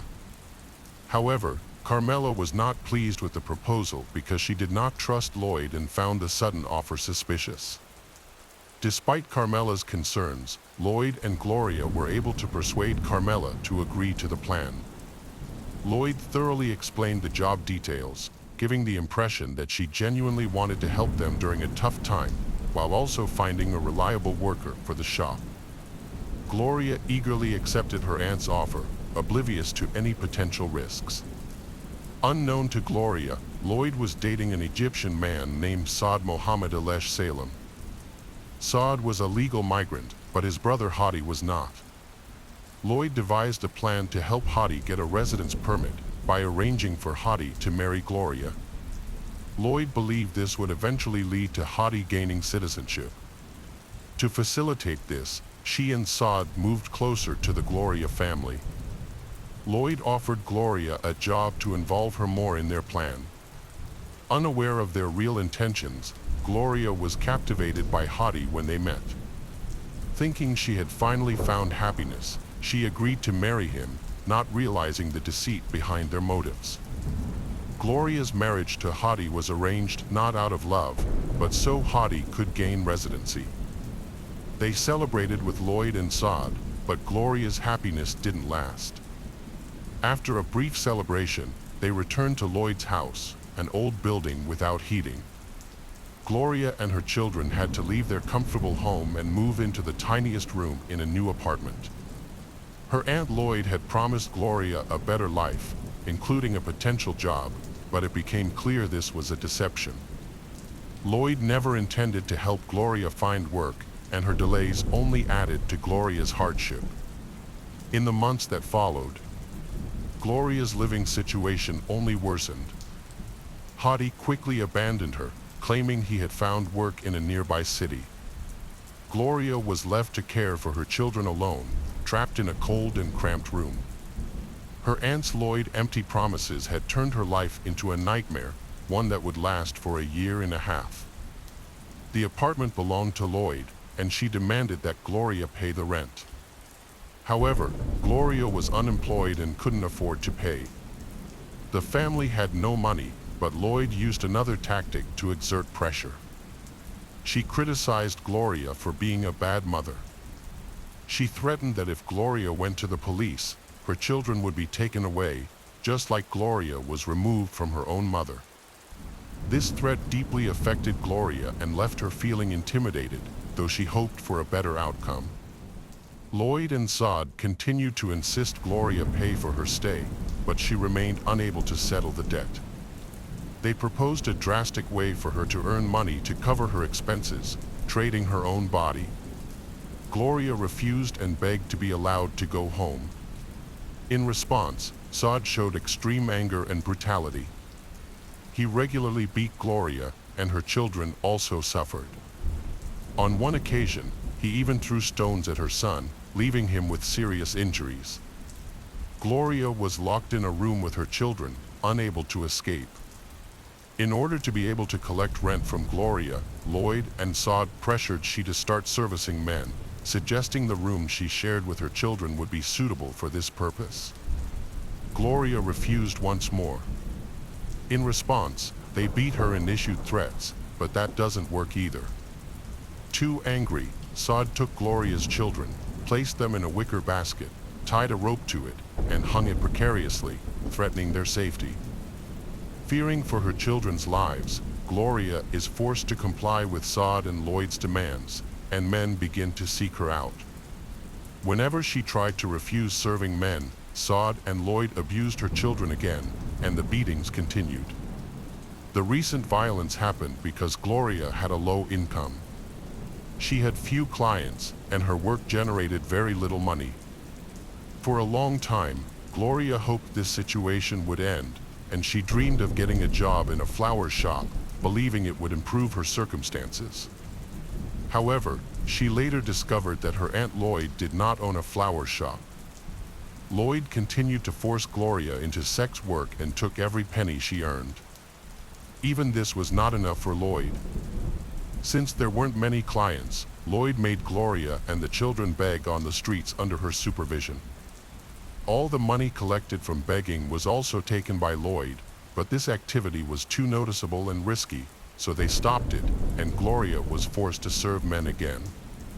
Lloyd and Sod managed to bring more men for Gloria to serve. To cover up, Lloyd visited Gloria's mother, Carmela, and claimed that the children were fine, the family lived in another city, and Gloria was doing well at her flower shop job. This made Carmela suspicious, because she still talked to her daughter on the phone from time to time. During these calls, Gloria assured her mother that everything was fine. However, Gloria was so beaten down and scared that she lied to protect herself and the children. In their phone conversations, Gloria described her work as a salesperson. However, one thing puzzled Carmela. Gloria mentioned leaving home at 6 a.m. and returning late, which didn't match the typical hours of a flower shop. This seemed strange, but Carmela thought Gloria might be prepping and cleaning the store before and after hours, explaining the long workdays. Despite this, Carmela trusted her daughter's words. Gloria never complained to her mother or asked for her help. By this time, Gloria has served men every day, and this unfortunate house is called the Pink House, due to the color the facade is painted. For Gloria's children, the house became a haunting place of fear and suffering. Lloyd took out their anger on Gloria daily, and her children were constantly abused. This went on for months. The eldest child later remembered never feeling safe there, shuddering at every noise. Neighbors suspected what was happening, as they often heard screams and cries and saw bruises and injuries on Gloria and her children. Some time after the events began, a neighbor contacted social workers. She reported that a family was cruelly treating their young children. Her explanations were vague, but she mentioned that the children were regularly hung in a basket from the balcony. Initially, this sounded strange and unbelievable, so the workers didn't take her claims seriously. Eventually, however, they decided to investigate. When they arrived at the address, they did see a strange basket hanging from the balcony. No one answered the door, so the employees used equipment to remove the basket from the railings. It was empty, so they concluded it was a prank and left. After these incidents, Gloria's situation deteriorated. She was beaten daily. The men, aka Gloria's clients, continued to her, and they also started taking her to a suburban highway, where she stood next to a cafe to serve cars that stopped. During this time, Carmela heard from several acquaintances that her daughter, Gloria, was not doing well. Some mentioned Gloria and the bruises on her body. However, with every phone call, Gloria insisted that everything was fine. Lloyd told Carmela what she wanted to hear, that Gloria was happy in her marriage, could finally live a quiet life, and raise children. She said that Gloria was working a lot and therefore couldn't always stay in touch. Carmela believed her again. During this period, Gloria's aunt, Lloyd, increased her control over her. Lloyd was afraid she might cheat and keep some money, so Lloyd would count the condoms and insist that she return the used ones. Gloria complied, but Lloyd always found reasons to accuse her and took all the money whenever she bought food during work. This became another reason for Lloyd to punish and beat her. In 2016, Saad went to Egypt to visit family for 45 days. While he was there, he called Lloyd multiple times, expressing anger that Gloria was resisting. Gloria resisted Lloyd's attempts to force her into serving customers. To ensure obedience, Lloyd placed the children in a basket and dangled them off the balcony, threatening to cut the rope if Gloria did not comply. Neighbors noticed chaos in the apartment Lloyd's. Everyone was aware that Lloyd forced Gloria to beg, and the constant crying of the children in her apartment caused neighbors to start speculating. However, Lloyd created a false narrative, claiming that Gloria was unable to pay rent, while in truth, she was profiting from a criminal operation. Lloyd had a feeling that something was off and was worried that the police might come to investigate. A major obstacle in exposing Saad and Lloyd's criminal scheme is Gloria's behavior. She was too trusting and frequently lied to protect Lloyd, inventing stories that everything was fine. She sometimes claimed she served men because she wanted to and occasionally complained about being forced to curl her hair. When she confessed, her words were not believed. According to Gloria, her husband threatened her with violence against her and her children. She was terrified they would kill her children in front of her. She had already seen Saad throw stones at a boy, which heightened her fear. By 2016, due to fears of exposing criminal actions, Gloria and her 2 children relocated to avoid recognition and continue their activities. They moved into another apartment owned by Lloyd, along with Saad. However, the neighbors grew suspicious and noticed unusual behavior. When they met Gloria on the street, they urged her to move out, but she insisted she had nowhere else to go and struggled to manage alone with 2 children. Some neighbors provided assistance, with one even giving Gloria a free haircut. She slowly formed a friendship with a young man named Stephanie, who found out that Gloria had not completed her education and was in urgent need of employment and money. Even though they are friends, Gloria was too scared to share the abuse she experienced from Lloyd. Later, Stephanie witnessed more distressing incidents. A neighbor confessed seeing, from their apartment window, that Saad frequently visited Gloria and Lloyd. One night, the neighbor witnessed a horrifying incident. A man attacked Gloria, hitting her multiple times and then smashing her window with his head. When a neighbor returned to cut Gloria's hair, they noticed a deep cut on her head. Despite this, Gloria insisted that everything was fine and refused to share any details out of fear. In August 2017, Gloria managed to escape, but her tormentors, Saad and Lloyd, found her the next day. Saad picked her up in a car and brought her back home, where he began yelling at her, insulting her, and hitting her from the doorway. Throughout that month, the neighbor witnessed Gloria being beaten severely every day. Fresh bruises were visible on her face, but when asked about it, Gloria lied, saying it was her own fault or that she had been in accidents. On August 23rd, Gloria, who was clearly exhausted, was sent out to work again. Security footage later revealed that Saad and Lloyd physically forced her into Lloyd's car. Once inside, Saad struck her 3 hard blows to the face. He initially planned to circle the car and get into the driver's seat, but unexpectedly turned back, opened the door, and hit Gloria several more times. It seemed that she had tried to resist her tormentors again, refusing to comply with them. As a result, they coerced her into submission. Gloria was taken away around 3 p.m. A few minutes later, surveillance cameras at a nearby store captured her buying a chocolate bar. This was the last sighting of her. Witnesses, including the store clerk, reported that she appeared severely beaten, but when asked what had happened, she refused to answer.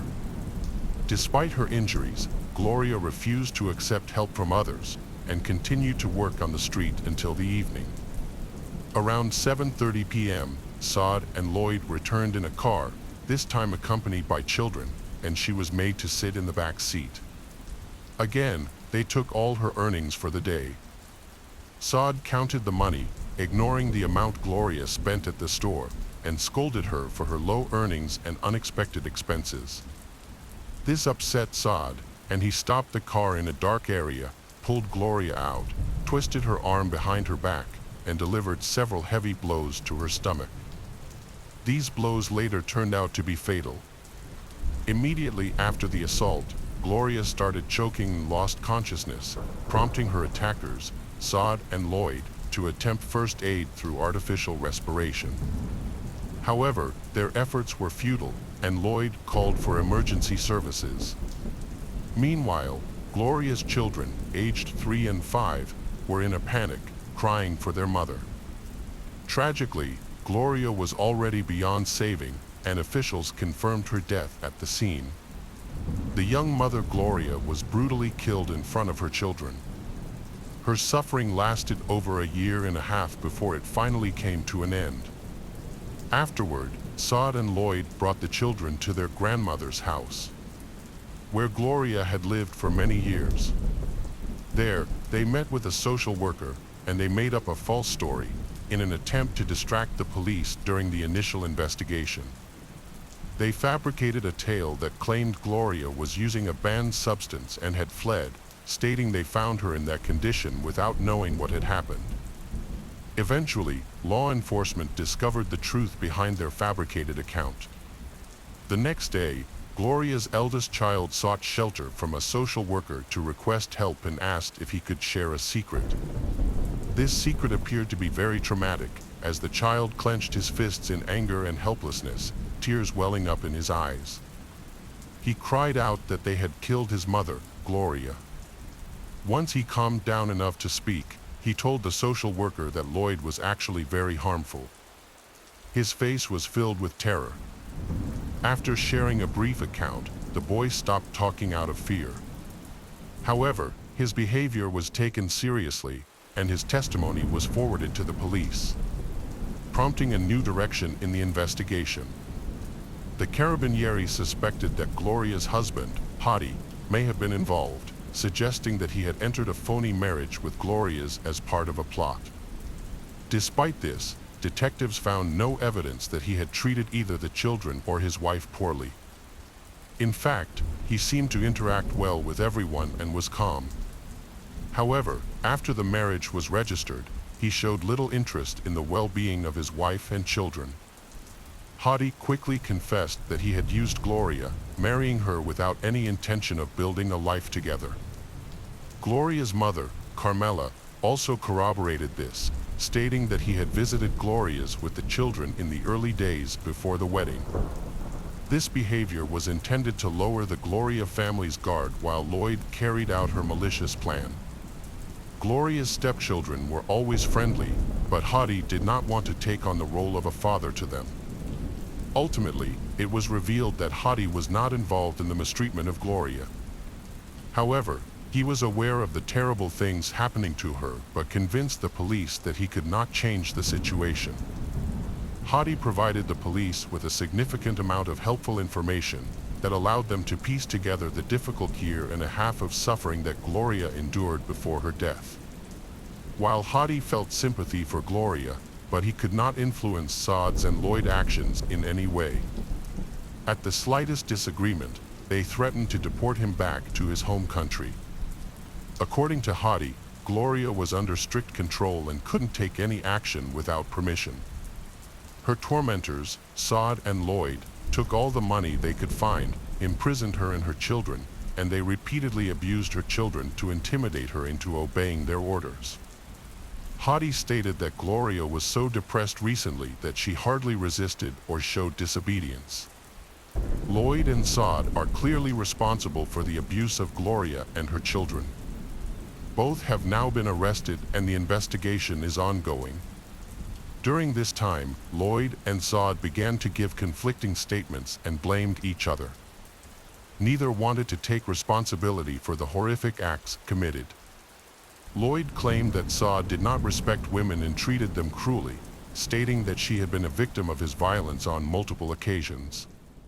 She recounted an incident during a trip to Egypt, where she said she fled after 15 days because she could no longer tolerate the disrespectful treatment of women in that country. However, Saad felt it was his duty to adhere to local customs, which led him to use violence and insults without hesitation. He was very strict and punished even the smallest mistakes, which caused Gloria and her children much suffering. The eldest child became so traumatized that he would urinate whenever he saw Saad, especially if he raised his voice or threatened punishment. Whenever Gloria resisted, Lloyd and Saad's anger would flare up, making him especially cruel during these times. The visible bruises on Gloria's body were a result of his abuse. Although Saad tried to blame Lloyd for the situation, Saad described Lloyd as cruel and unfeeling, claiming she enforced strict discipline on her niece, Gloria. She would punish harshly for minor infractions, whether it was due to not earning enough money for the day or even the slightest noise from the child. Saad attributed Lloyd's behavior to her Italian temperament, claiming she often raised her hands during arguments. Plus, Lloyd liked to provoke conflicts, often resorting to insults and physical force. This behavior contributed to her decision to leave Egypt, as she wanted to maintain a good reputation in front of her family. Detectives believed both Lloyd and Saad were responsible for the tragic incident that unfolded. If Lloyd was indeed a victim in her relationship with Saad, she could have sought help when he left for his homeland. Instead, she continued to harm Gloria. Saad, on the other hand, would not have returned to Lloyd if he was unhappy, yet he chose to maintain their relationship and came back to her after his trip. This suggests that both were complicit in their actions and share the blame. A few people who knew Gloria well reported that Gloria wanted to find a decent job to support herself and raise her children properly, but she was never given the opportunity. Her tormentors inflicted psychological harm on her young children. The older child, in particular, struggled with issues stemming from years of violence. The children witnessed their mother being beaten multiple times and were also subjected to regular beatings themselves. Whenever the children cried, they were punished further, with unreasonable demands for them to be silent. According to Gloria's eldest son, once when he witnessed another conflict, he became so frightened that he urinated and started crying. This infuriated Saad even more. He picked up the child and slammed him hard onto the floor. Following this incident, the child fell ill for an extended period. They simply placed him on the couch and did not seek medical attention. During the trial, Lloyd stated that Gloria, the children's mother, had been in a downward spiral and started engaging in prostitution at the age of 14. However, social workers who had been observing Gloria since her childhood contradicted this claim. They indicated that Lloyd's statements were part of a fabricated story intended to lessen her own punishment. Tragically, after a year and a half of violence, the situation culminated on August 27, 2017, when Gloria were brutally murdered in front of her children. Lloyd Delpreet Va Saad Mohammed Alesh Salem were convicted of premeditated murder and sentenced to 24 years in prison, although the prosecutor had sought a harsher penalty. On May 11, 2021, their sentence was reviewed and reduced to 20 years. The court determined that social services did not properly handle the complaints about abuse Gloria's. Neighbors had reported troubling behavior, but social service workers only provided minimal assistance. Gloria's children were eventually adopted by another family, and the request for custody from their grandmother was denied. Nevertheless, Gloria's mother remains determined and continues to fight for custody of her grandchildren. The case of Maria Luisa Cedino. On July 18, 2020, Maria Luisa Cedino arrived at the Lamb Mission Inn Hotel in Manuel Antonio, in the Costa Rican province of Puntarenas.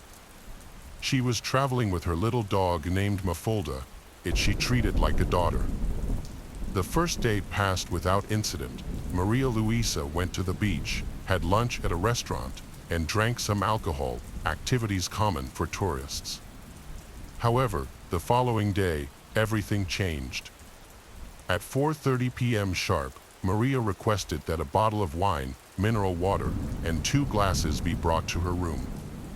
It's worth noting that she didn't mention being with anyone, and everyone around her was convinced that she wanted to rest alone. Throughout the entire afternoon and night, no movement was recorded in her room. On July 20th, the hotel staff tried to contact her, but they received no response. A staff member had previously spoken with Maria, who mentioned that she lived alone because she had recently separated from her boyfriend, was not feeling well, and was only traveling with her small dog, Mafalda. Since several months had passed since the official start of the pandemic, Maria said that this had also affected her mental health, which was deteriorating. Considering everything she had been through, she said she needed a vacation. Therefore, the hotel staff decided to enter the room to check regularly, in case of any unforeseen circumstances. The front door was locked from the inside, so they looked for another way in and checked the door leading to the patio. This room had an emergency exit for guests with pets. They had previously opened the patio door so the dog could go outside. When the staff approached this exit, they found the door half open. Upon entering, they were hit by a terrible odor and saw blood stains throughout the room. The dog was alive, trembling in a corner and avoiding the staff, likely due to trauma or fear. The lifeless body of Maria was found lying motionless on the bed, wrapped in a sheet. Maria Luisa Cedeno was a highly respected anesthesiologist. At 43, she led the Department of Anesthesiology and Rehabilitation at Sima Hospital in Escazú. Her colleagues admired her greatly, and during the early pandemic, she was notably committed to helping patients in need. As a medical professional, she provided significant support to her loved ones, arranging health insurance, assisting with medical appointments. Maria's parents lived in San Carlos, which made it difficult for her to be with her family all the time. Friends described her as a strong, intelligent, and likable woman who loved traveling both within Costa Rica and internationally. Her reputation was impeccable. The news of Maria's death was a tremendous shock to her family and Costa Rica. People were left asking, who would want to harm someone like Maria? From the moment the hotel staff discovered the lifeless Maria body, the mysteries of this case began. The crime scene is confusing, not only because of the brutality Maria endured, but also because of the mysteries that arise as soon as they enter the hotel room she rented. Like most hotels worldwide, this hotel keeps a record of the magnetic keys used for the rooms. This means that each time a room is accessed, the card used is recorded, and the key's code is identified. This system allows they to determine whether the person accessing the room was a guest or a hotel employee. In Maria's murder, there was no record of any other keys being used other than hers. Maria had entered her room alone the previous night, with no one else entering through the main door. However, the room had a sliding glass door at the back that could be used as an alternative entry point. Since this door could only be locked from the inside, it is possible that Maria left the door unlocked, either intentionally letting someone in or accidentally leaving the door open. This allowed someone to enter and commit the murder. As the door didn't have an electronic lock system, there was no record of anyone entering or exiting through it. This was considered the most logical explanation at the time. After discovering Maria's body, hotel staff immediately contacted the police. Upon examining the scene, it was clear that she had been brutally murdered. Her body showed severe damage, indicating that she had been tortured by someone who was extremely enraged. Forensic experts collected evidence and analyzed every detail to determine the cause of death and identify the perpetrator. The authorities recommended a closed casket at the funeral due to the extreme level of brutality inflicted upon Maria. An autopsy was later performed, which showed that the body had multiple bite marks and 2 broken fingernails, indicating that Maria attempted to defend herself. The autopsy also revealed that the killer cleaned the she body after the murder. According to the investigator, Maria was killed in the bedroom, as evidenced by the large amount of blood found on the bed. The killer then moved the body to the bathroom, washed and dried it, wrapped it in a sheet, and placed it back on the bed. Although the killer attempted to wash the Maria body to eliminate evidence, this proved nearly impossible due to the extensive presence of blood throughout the room. Bloodstains were found on the floor, walls, curtains, and bed, indicating the brutality of the attack. The forensic experts took photographs and collected as much physical evidence as possible from the scene. The body was then sent for an autopsy, and the police started interviewing the hotel staff and guests who may have witnessed or heard something. Given the state of the crime scene, it is likely that Maria screamed violently and her dog barked loudly during the attack. However, no one reported hearing any screams throughout the night. The hotel was relatively empty, but there were still a few people working at the hotel, and the hotel owner, Harry Bowden, who lived there with his husband Dano, were also present there. Additionally, Harry had allowed some acquaintances to stay at the hotel due to their financial difficulties. A bottle of wine and 2 glasses were found in Maria's hotel room. The wine had been ordered from room service. Later, investigators examined Maria's cell phone and found that she had sent a photo of the 2 glasses to a friend.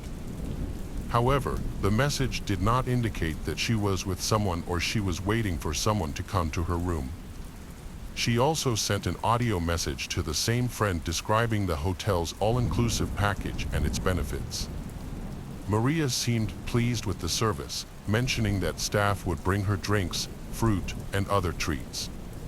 She also mentioned interacting with hotel staff, including the bartender and hotelier's assistant, and noted that the owner was Dutch. Although she acknowledged the hotel is a bit worn out and understaffed, she expressed her overall satisfaction with her stay. The room cost 155,000 colons per night. Authorities investigating Maria's murder spoke with her friends and relatives to identify suspect. They discovered that she often ordered 2 glasses, even when alone, to have 1 for alcohol and 1 for water. This suggested she wasn't waiting for anyone at the time of the attack. The investigation revisited the initial theory. The attacker must have been someone who saw Maria in the hotel, noticed the back door was open and attacked her. However, the extreme brutality of the crime suggests that the killer had deep hatred and anger towards the victim, and often the killer knew the victim. Even so, there is no evidence that Maria was with anyone or had enemies at the time of her death. The autopsy revealed additional details about Maria's death, including signs of strangulation, blows to her face, arms, and chest, and evidence of abuse. After analyzing the autopsy results, conducting interviews with family, friends, and hotel staff, authorities concluded that the attack was likely carried out by multiple individuals. This theory was based on the fact that there were no reports of Maria screaming during the attack. Authorities believed that at least 2 attackers were involved, and they took complete control of Maria. Some investigators even suggested that a 3rd person may have been involved, as the victim showed signs of abuse. According to this theory, 2 assailants held Maria Luisa down and a 3rd raped her. All of this is evidenced by the fact that when her body was analyzed, there was no sign of rope or anything to indicate that she was tied up. Police speculated that the men may have stuffed something into Maria's mouth to stop her from screaming or to prevent her screams from being heard, in order to carry out the attack undetected. The cause of death was determined to be a head injury, which could have occurred in several ways. It might have been caused by a violent blow to the head, by being undressed, as there was evidence of fractured vertebrae, or by being hit with an object or falling heavily to the floor. Overall, what the assailants did to Maria was an atrocity, and without clear motivation. The first suspect was quickly identified because this man, who was staying at the hotel, had numerous fresh wounds resembling scratches and blows, suggesting he had been defending himself. Upon investigation, it was revealed to be Teodoro Herrera Martinez, an exotic dancer working in the city's nightclubs and staying at the hotel at the time of the murder. Teodoro was arrested when authorities were looking for evidence that he was involved in the murder. The man's footprints were compared to those at the crime scene. 2 matching prints were found on the black ceramic tile floor in front of the bed in the bedroom. A short time later, a second suspect named Luis Carlos Miranda was arrested. A hotel security guard had seen him walking in the hallways at night with Teodoro. Because Torreira was already in custody, Luis needed to be questioned to check for any links to the case. Additionally, tests revealed that his dental records matched the bite marks on Maria's body. Hotel employees testified that they saw Maria talking to Luis and, on one occasion, to Teodoro. However, their interactions were casual, like simple greetings, rather than those of acquaintances or friends. This might be because there were very few guests at the hotel, so they may have passed each other many times. Earlier, the hotel owner allowed two friends, Luis and Teodoro, to stay on the property due to financial difficulties. The police decided to question the owner of the hotel, Harry Bowden, after finding matching footprints and bite marks from the two suspects, Luis and Teodoro. During questioning, Harry revealed that on the night of the murder, July 19, 2020, he and husband were having dinner in their apartment within the hotel with Luis and Teodoro. After dinner, the four men went to a private pool. Harry also disclosed that Luis and Teodoro worked for him in exchange for accommodation. Luis managed the website and marketing, while Teodoro worked as a cook and bartender. The hotel owners and Luis and Teodoro were not close friends initially, but after moving into the hotel a year before the murder, they started spending more time together, going out for meals and socializing. And thus, the four men became friends. Although Harry cooperated by giving an interview in August 2020, but he was arrested because bite marks found on Maria's body matched his dental records, which began to reveal the truth. The police confiscated the phones of all the detainees and found text messages between Luis and Harry that turned out to be very compromising. In these messages, Luis invited Harry to have an intimate relationship with a woman he had been following. This exchange happened several days before the incident. However, Luis and Harry claimed that the messages didn't mean anything and that they were just joking, but that, along with the physical evidence, was enough for the authorities to keep them in jail while the case was being put together. The only person not arrested was Harry's husband. Because there was no evidence against him, no text messages, no fingerprints, and the bite marks didn't match those on Maria's body. Luis, Harry, and Teodoro's defense argued that the bite mark evidence was inconclusive and that none of them were involved in the murder. Despite this, the three men were charged with the murder of Maria. Before the trial, Harry's lawyer requested that he be released and placed under house arrest for two reasons. First, due to Harry being 69 years old, staying in jail was risky. Second, he had difficulty walking due to recent knee surgery. The defense claimed he had been using a cane for a long time, and at the trial's start, he appeared in a wheelchair. Because of this request, he was placed under house arrest and returned to the hotel where he was staying, and he couldn't leave the hotel. On September 13, 2022, the trial of Luis, Harry, and Teodoro began, where evidence against them was presented. The prosecution struggled to prove the involvement of Harry and Luis. They had text messages and bite marks on Maria's body as evidence. However, the bite marks couldn't definitively identify the murderer, they could only exclude suspects. All hotel employees were ruled out as suspects, but not these two, Harry and Luis. In contrast, Teodoro had the most evidence against him. There was a blood trail, and he had wounds inflicted by Maria during her self-defense, as his blood was found under her fingernails. Blood was also found on his shoes, watch, and cell phone, located in his room during the search. Given this evidence, only Teodoro Herrera Martinez was convicted and sentenced to 50 years in prison, while Harry Bowden and Luis Carlos Miranda were acquitted due to a lack of physical evidence. Many people believe that Luis and Harry were involved in the murder because the hotel security cameras mysteriously stopped working on the day it happened. This suggests that someone might have planned it. A hotel security guard was also suspected, but he and the other two individuals could not be arrested due to a lack of evidence. Strangely, the guard left for another country after the murder, even though the police asked him to attend the trial as a witness. There are several aspects of this case that suggest more people might be involved.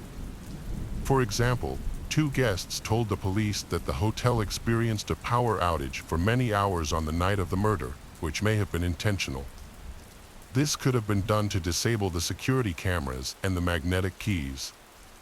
A peculiar detail is that 9 days after the murder, investigators searched Harry's private office, which may have given him enough time to destroy any evidence. They not only analyzed text messages, but also looked at Louise and Harry's social media accounts, where they discovered discussions about an idea directly related to how to find Maria's body. Legally, Harry and Louise are presumed innocent. The only person in prison for this murder is Teodoro Herrera Martinez, who is awaiting a new trial to see if his sentence can be reduced. Although the case is solved, but the Maria family suspects something is being hidden. They suspect a defense or cover-up. The family reported that the authorities returned Maria's belongings soaked in blood, which they find puzzling because they wanted to preserve the evidence in case new information emerged. They are satisfied with Teodoro's conviction, but not with the acquittal of Harry and Louise. The case of Jordan Worth. Alexander Skeel was born on August 17, 1995, in Kingston upon Hull. He grew up in a loving and supportive family. The boys spent their first months in the hospital in special rooms for premature babies, where they fought against very low body weight. Thankfully, with the help of skilled doctors, the children began to recover. However, Alexander's brother gained weight more quickly, and by their first birthday, he showed almost no signs of being premature. In contrast, Alexander was weaker and dealt with a condition called hydrocephalus, which is the excessive buildup of fluid in the brain, leading to him being classified as disabled. Despite these health challenges from birth, Alexander's intellectual growth was unaffected, and physically, he was similar to his classmates. He even participated actively in sports at school. Their parents adored their sons from a young age, showering them with love and care while investing time and money in their education and overall well-being. After graduating from high school, both brothers enrolled in the prestigious Bedford College to continue their studies. Alexander was intelligent, attractive, and made an effort to go to the gym regularly, which helped him gain attention from women. However, unlike his brother, who actively dated and had a vibrant social life, Alexander was shy and preferred to concentrate on his studies. In college, Alexander experienced love at first sight when he met a stunning girl named Jordan Worth. They were the same age, and Jordan came from a wealthy family. Growing up, she was used to getting what she wanted and rarely faced rejection. She always dressed elegantly, took great care of her appearance, and enjoyed a vibrant social life. Jordan was one of the most popular girls on campus and attracted the attention of many admirers. Besides her studies, she volunteered her time, raising funds and providing aid to local shelters for homeless animals as well as to children facing hunger in Africa. Jordan's efforts to make a positive impact were recognized multiple times. At first, her appeared to be an angel, kind, caring, smart, and beautiful. Alexander fell in love with her instantly, but assumed that the outgoing and popular Jordan would never notice him. To his surprise, she was also drawn to him and took the first step to get to know him. Although Jordan was more experienced in relationships, for the shy Alexander, she was his very first love. The couple started dating in 2012 when they were both just 17 years old. Initially, their relationship was thriving. They spent a lot of time together and were nearly inseparable. At college, they were often referred to as the most beautiful couple, which made Jordan feel very flattered. The first 6 months of their relationship were filled with love, romance, and mutual respect. They surprised each other with thoughtful gifts and enjoyed celebrating small but meaningful milestones. Their social media accounts were filled with photos of them together, showcasing their happiness and featuring heartfelt captions and declarations of love. To outsiders, it appeared that they were perfect for each other and destined for a long, happy life together. They quickly decided to move in together and rented an apartment. As they were both still students, their parents provided substantial financial support. Fortunately, their parents were supportive of their relationship.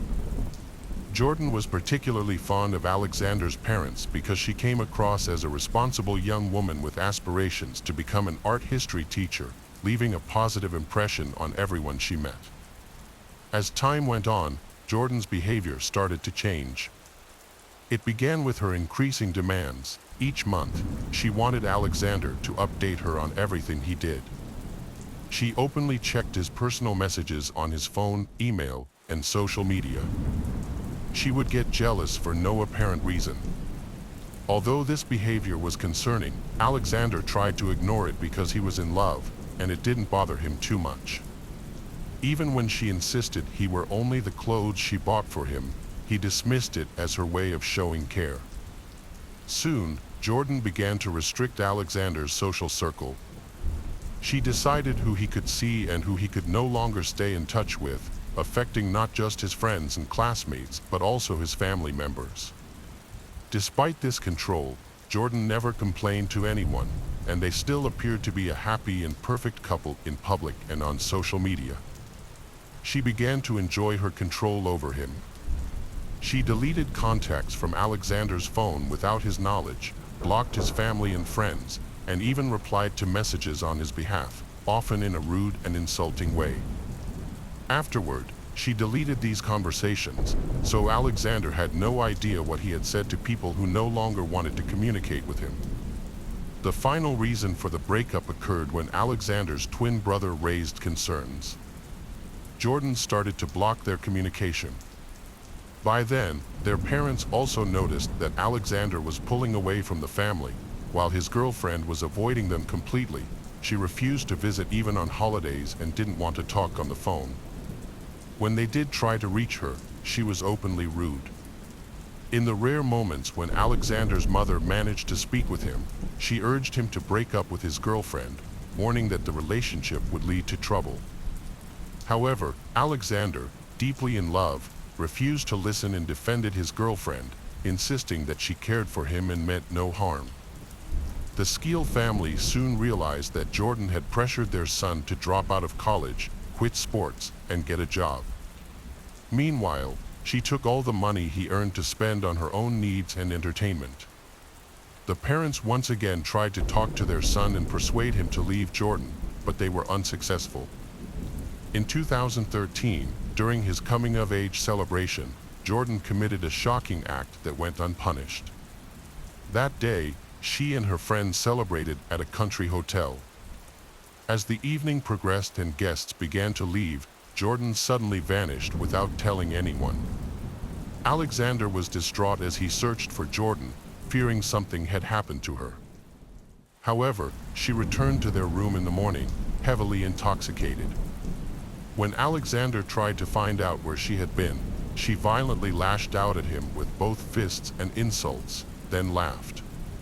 2 months later, during his own 18th birthday celebration, Jordan started a fight in front of Alexander's family and friends. She assaulted a 15-year-old girl, who was a neighbor well known to the Skeel family and had been invited to the party. Jordan believed the girl was being overly friendly with Alexander, which prompted her to attack, pulling the girl's hair and scratching her face. Jordan was still upset, but it was obvious to everyone what her true nature was. Afterward, her parents and brother urged Alexander to break up with her because of her aggressive and inappropriate behavior.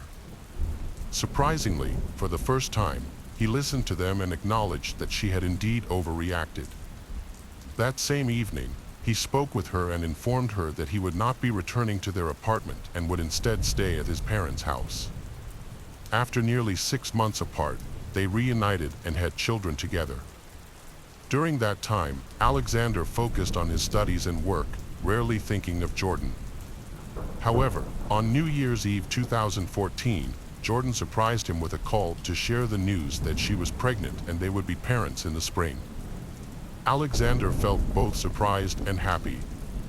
Jordan apologized for not telling him sooner, explaining that she believed he no longer wanted to see her. When the guy's parents found out they were going to have a grandchild, they were overjoyed and invited Jordan to move in with them. She accepted the offer and moved into the Skeel family home. She officially got married with Alexander, and 3 months later, she and Alexander welcomed a son named William. The young parents were extremely happy, and they enjoyed a peaceful and harmonious life together until around mid-fall 2014. During this time, Jordan genuinely cared for her partner, made an effort to please him, and fell in love with him again. When William was 6 months old, Jordan became pregnant again. During this time, she became moody and emotional, insisting that Alexander move out of his parents' house immediately. Alexander attributed her behavior to hormonal changes but agreed to rent an apartment for them in the city, and they soon moved in. In the summer of 2015, they welcomed their second child, a girl named Alice. Alexander was overjoyed and treated his wife and children with great affection. However, Jordan, feeling secure that Alexander would not leave her, began to reveal her darker side. The turning point occurred after the move. Jordan prohibited her husband from contacting his family and prevented his parents from seeing their grandchildren. Meanwhile, she accepted financial help from them and even had Alexander ask his parents for money. Within a few months, she completely dominated him, breaking his spirit and taking control of his life. Jordan frequently humiliated and insulted her husband, and eventually, she began to hit him. At first, her attacks were not severe, as she wanted to see how he would react. When she realized he would tolerate everything, keep quiet, and face no consequences for her actions, she unleashed her cruelty, revealing her violent tendencies. The trouble began during their house renovation when she was unhappy with everything Alexander did. Frustrated, he remarked that it seemed impossible to satisfy her. In response, she threw a hammer at him, hitting him on the head and causing a deep wound. Dazed and nearly unconscious, he fell to the ground, holding his head as blood streamed down his face. He asked his wife for help or to call an ambulance, but she coldly told him, "Crawl away somewhere and die," and walked into another room to watch TV. Alexander treated his head injury on his own without visiting a doctor or telling anyone. This led Jordan to believe she could do anything without consequences, convinced her husband would never report her actions and would avoid both hospitals and the police. For the next 3 years, Alexander endured constant emotional and physical suffering. He became so depressed that he didn't recognize the threat he was under. Despite this, he continued to work hard to provide for his family, but his frustration and dissatisfaction with his wife grew steadily. Jordan not only controlled him every day but also escalated the cruelty. He was not allowed to sleep on the bed and had to lie on the floor next to the bed, without a blanket or pillow. He was also banned from entering the kitchen and could only eat the leftovers that his wife and children didn't finish. This left Alexander starving, as he was unable to buy food. Jordan had taken all his money. Furthermore, his wife deprived him of sleep and rest, creating a cruel form of entertainment for herself. Whenever he finally fell asleep, she would hit him on the head or pour boiling water on him. He later remembered waking up each time in intense pain, either bleeding or burned. After that, he would tend to his wounds with whatever he could find, while his wife quietly went to bed. Alexander viewed this situation as normal. He felt morally defeated and stopped trying to fight against it. He completely cut off communication with his parents and brother, and his wife frequently asked them for money on his behalf. She also supported her own parents financially, ensuring she could afford whatever she wanted. Alexander lost a significant amount of weight and dropped below 50 pounds. His body was frequently marked by wounds, cuts, burns, and bruises, which drew concern from others. At his workplace, colleagues encouraged him to seek medical help, but his wife insisted he quit his job to avoid being discovered. After he was let go, he became trapped with Jordan, who began to abuse him continuously, leaving him longing for rescue. Although the couple appeared to be happy to outsiders, their home life was filled with horror. Jordan managed social media accounts for her husband, frequently sharing old photos of their family along with captions expressing their love and gratitude for one another. Nobody could have imagined that a woman who looked angelic and was a mother of two could transform into a sophisticated monster behind closed doors. She knocked out her husband's teeth and inflicted a deep cut on his arm with a knife. His body also showed signs of burns, but he was unable to go to the hospital. At home, he had only plastic wrap and tape, which he used to bind his wounds. Neighbors often heard screams coming from their house, and some were so alarming that they called the police. However, Jordan always managed to convince the officers that everything was fine between her and her husband. During the next visit by the police, prompted by neighbors' concerns, one officer noticed a man with a fresh wound and blood running down his arm. The man appeared emaciated and had bruises of various sizes on his face. Jordan attempted to explain to the officer that her husband was mentally unstable and sometimes harmed himself. However, this time the police called for paramedics, and Alexander was taken to the hospital. The doctors were shocked by his condition. He was barely alive, and his arm was so severely injured that amputation was a real possibility. Alexander had severe second and third-degree burns covering his body. He weighed just 94 pounds, and his shoulder ligaments were injured from being hit with a screwdriver. He also had a deep cut on his forearm, several knocked-out teeth, and many bruises. During this time, Jordan entered the hospital, insisting that her husband be released to her. She claimed that he was fine and that he had caused all his injuries himself. However, no one believed her distressed claims, and it was decided to take her to the police station for questioning. Initially, Jordan denied any wrongdoing and stuck to her claim that her husband was harming himself. However, when Alexander's parents arrived at the police station after visiting him in the hospital, her attitude changed. She went on to explain in detail the actions she had taken against her husband, saying she had trained him like a dog and that he couldn't escape from her. At the same time, Jordan argued that her husband's behavior provoked her violence, alleging he was cheating on her and intentionally trying to upset her. She also maintained that he was mentally ill and had a tendency to self-harm. The man's parents firmly denied all the claims made against him. However, he hesitated to speak out against his wife at first. It was only after receiving treatment and consulting with a psychologist that Alexander found the courage to share the traumatic experiences he endured at home in recent years. Jordan believed that she would only receive a minor administrative penalty, so she was not particularly concerned about the upcoming trial. After reviewing all the evidence, the judge convicted 22-year-old Jordan of deliberately causing serious harm, both physical and emotional abuse, as well as coercive control.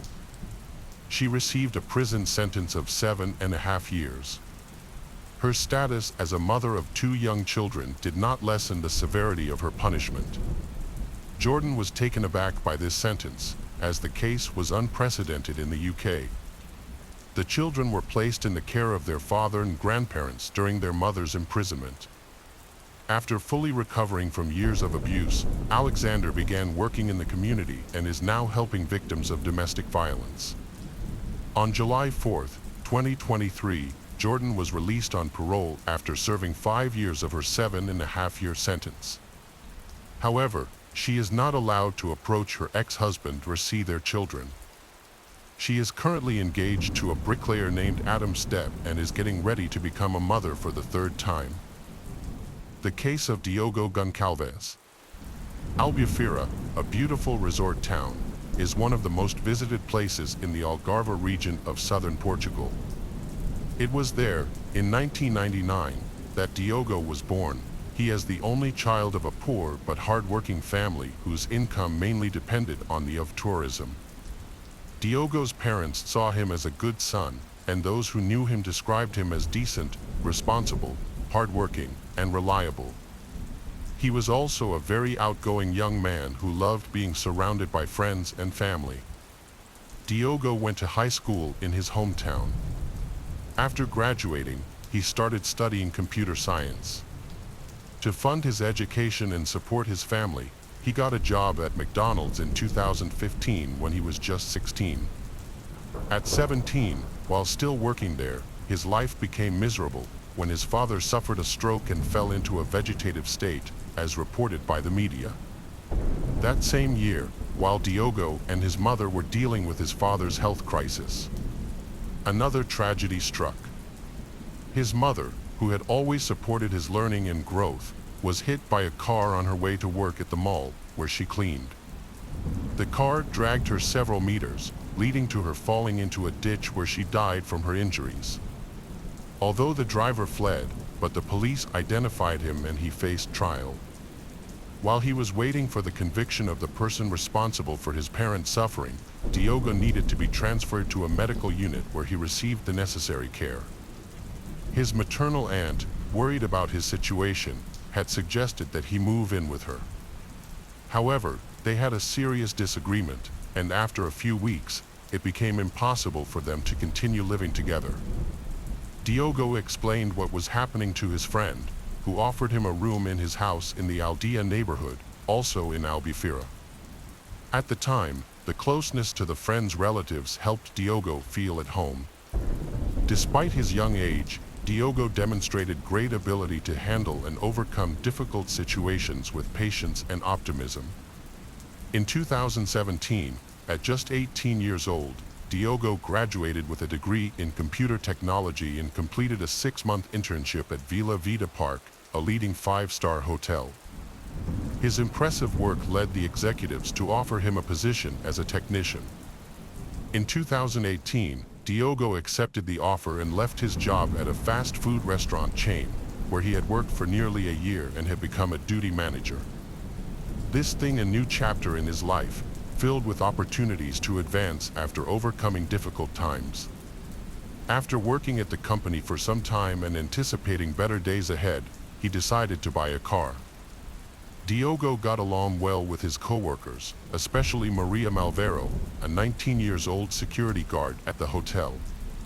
Maria, like Diogo, comes from a family with difficult circumstances and faces her own challenges. Her mother had mental health issues, and her father left when she was very young. She never spoke to him again. Maria, interested in martial arts, practiced karate and aspired to be a police officer. However, her application to the police academy was rejected due to her tattoo. Disappointed, she decided to study at Securinfo, a company that trains security guards in various private security fields.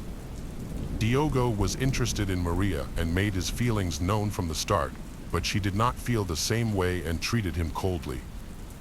Fabio Acosta, a close friend of Diogo, said that Diogo was deeply in love with Maria. He was so infatuated that he declined a well-paying job offer from the Sheraton hotel chain in Lisbon because he didn't want to be away from her. Additionally, he would bring her meals when she was working. Over time, they became very close, and people around them assumed they were a couple. However, there was no romantic relationship between them. Maria told Diogo she didn't want anything to do with him because she had just ended a toxic relationship with a naval officer, yet she was still giving him false hopes. Diogo never gave up hope for a future with Maria and sought opportunities to be near her and make her happy in various ways. One day, he was deeply disappointed when he saw a video on social media of Maria kissing another girl. Diogo was upset because he believed she should have told him that she wasn't interested in men and that this was why they could never be together. Fabio, Diogo's best friend, tried to reassure him by saying that girls often do this, but Diogo was not convinced. He insisted that she had lied to him and that was why she had rejected him.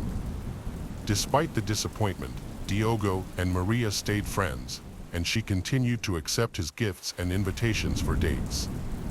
Several times, Diogo offered to walk her home, but she always said her roommate had a jealous boyfriend and she didn't want to bring another man into the apartment.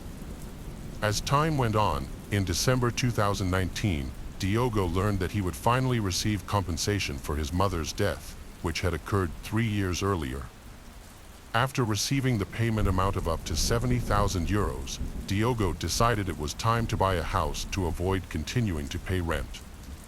He shared the good news with his friend Maria, who left her job at the hotel a few weeks later. Maria stated that she could no longer stand a colleague's comments about the relationship between her and Diogo. She also explained that she wanted to spend more time with her mother, who needed a lot of attention due to a mental illness.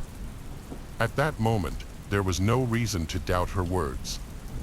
However, subsequent incidents suggest that her decision to leave the hotel was motivated by dark reasons, and this is where the third character in the story, Mariana Fonseca, 20 years old, comes in. Mariana worked as a nurse at the hospital and had a dear relationship with Maria. They both lived together in Mariana's parents' house, because they still do not have enough money to have their own home where they could enjoy their relationship. When Maria discovered the substantial amount of money Diogo, she started getting closer to he. It seems Maria shared this information with Mariana, and they decide to trick Diogo in order to gain access to his bank account and steal the compensation money. After Maria repeatedly refused to date Diogo, one day, she told him she wanted to spend a romantic evening with him. This was a significant surprise for Diogo, who was overjoyed and couldn't believe his luck. After waiting for so long, he was ecstatic about finally being with the girl he loved. They planned the meeting for Friday evening, March 20th, 2020. Diogo was thrilled and didn't question why Maria had suddenly changed her mind. Maria and Mariana had different accounts of the incident that day, but here are the facts according to media reports based on official information. When Diogo entered, Maria offered him some orange juice she had brought. However, the drink contained an unexpected ingredient, diindawomethane, DIM, a drug affecting the central nervous system, with analgesic and sedative properties. Maria using the drug, which she had stolen from the hospital. Her plan was to sedate Diogo, access his banking information, and manipulate his fingers to unlock his phone. Mariana waited in a car outside while Maria executed the plan. Mariana even texted she several times to check if the drug had taken effect, as it was taking longer than expected. The situation inside the house became increasingly more tense. Diogo didn't understand what was happening and started to feel anxious. Maria then tries to calm him down by promising to show him an erotic dance, but first she has to tie him to a table. After being restrained for a few minutes, Diogo panicked and asked Maria to release him, but she became aggressive, leading to a struggle. Using her martial arts skills, she subdued Diogo by knocking him to the floor and choking him, prevent him from breathing. According to Mariana's testimony, Maria later instructed her to enter the apartment. Upon entering, Mariana found Diogo on the floor.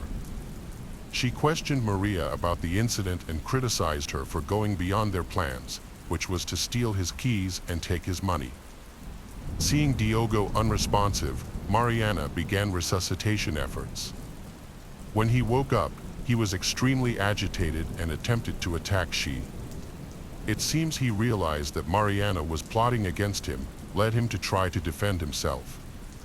In response to Diogo's aggression towards Mariana, Maria intervened by grabbing him from behind, bringing him to the ground, and restraining him by squeezing his neck again. Diogo's life ended tragically at the hands of the girl he loved, Maria. His body was found in the living room of Maria and Mariana's house, where they continued with their planned robbery. They first severed his thumb and index finger to unlock his phone, access a mobile payment app, and transfer money. This process took several days because there was a limit on the amount that could be transferred each day. When he learned that Diogo had work scheduled the next day, Mariana and Maria tried to prevent his colleagues from noticing his absence, searching for him, and reporting him missing. One of Diogo's colleagues received a text from his number stating that he couldn't make it to work that day and needed someone to cover for him. Diogo's colleague, who disliked last-minute shift changes, found the request odd. Diogo asked if everything was okay and received a simple yes in response. The conversation among Diogo's co-worker and others continued throughout Friday and part of Saturday, but the unusual messages increasingly seemed uncharacteristic of him. One person receiving these messages was Diogo's supervisor. One message said that Diogo wouldn't be returning to work because he had met a woman in France and planned to move in with her. This explanation seemed odd to the supervisor because Diogo was a responsible employee and wouldn't leave his job so abruptly. To find the answer, the supervisor attempted to call Diogo but received no answer. Later, he got a message stating that Diogo was not in to talk on the phone. The supervisor responded, saying he could only feel reassured if they spoke. He wanted to hear Diogo's voice and wanted to know what was happening. Diogo's loved ones reacted to messages sent by Maria and Mariana, in which they pretended to be Diogo. This prompted they to alter their plan for explaining Diogo's sudden disappearance. They decided to make it appear as if Diogo had ended his life and planned to dismember his body to get rid of the evidence. Maria later mentioned that their actions were inspired by the TV show Dexter, featuring a forensic scientist who killed criminals and disguised his crimes by dismembering their bodies. After executing their horrific plan, Mariana and Maria placed Diogo's body in trash bags in the trunk of their car. They then went to an ATM and shopped at a mall, where they were seen hugging and laughing on security cameras. Following this, they returned to Mariana's home to begin dismembering Diogo's body. Ultimately, they put Diogo's torso in a black bag and discarded the other parts in a container. Meanwhile, Diogo's friends launched a campaign to report him as missing and reached out to the authorities. The authorities then waited the required 48 hours before officially declaring him missing. Mariana and Maria left the house, with Maria getting into Diogo's car to drive to a cliff near the Cabo de São Vicente lighthouse. Mariana followed behind in her own car. Around 2 p.m. that day, Mariana threw Diogo's torso off the cliff and abandoned his car nearby. They planned to make it seem like he had jumped voluntarily. However, instead of falling into the sea, the remains got stuck on a rock. Finally, Mariana and Maria drove together in Mariana's car for about 12 minutes, covering 7 kilometers, to the Inferno Dago waterfall in Tavira, where they disposed of the rest of Diogo's body in the water. Shortly after, Diogo's car was discovered in a parking lot near the Cabo de São Vicente lighthouse.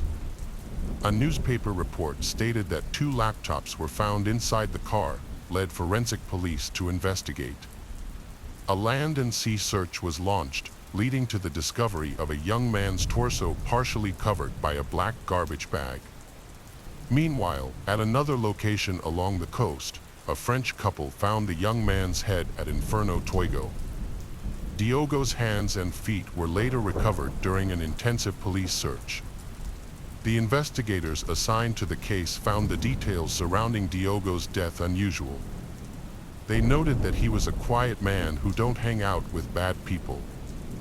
As the police continued their investigation, they discovered that Diogo had received a significant payout following his mother's death.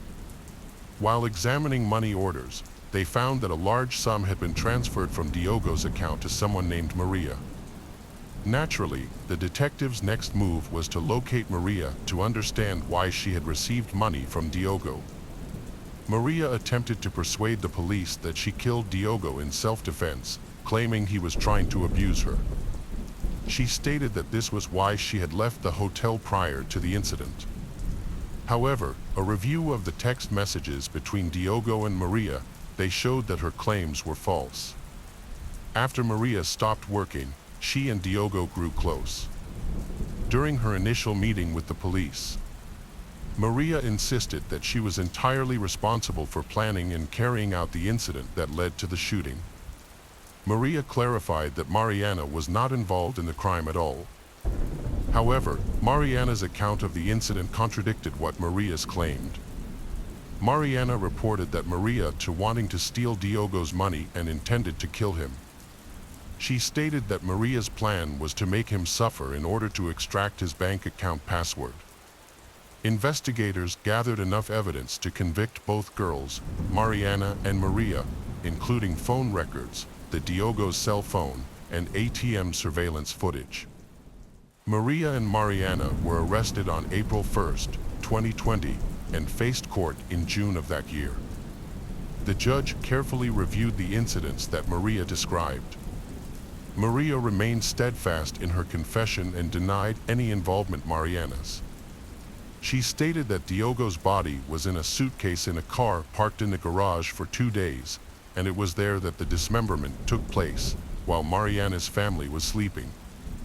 After hearing Maria's detailed testimony about the incidents, the judge repeatedly asked her Mariana was during the dismemberment, as which had been done with surgical precision at the joints.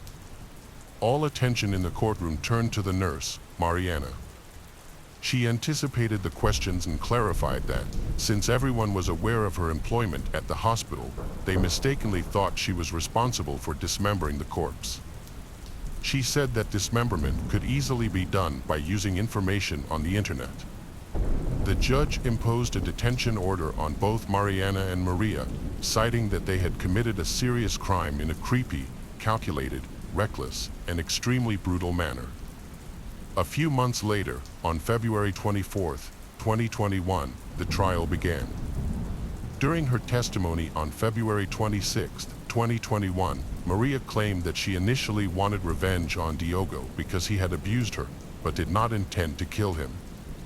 She admitted that her goal was to humiliate him and clarified that Mariana had no relationship with Diogo.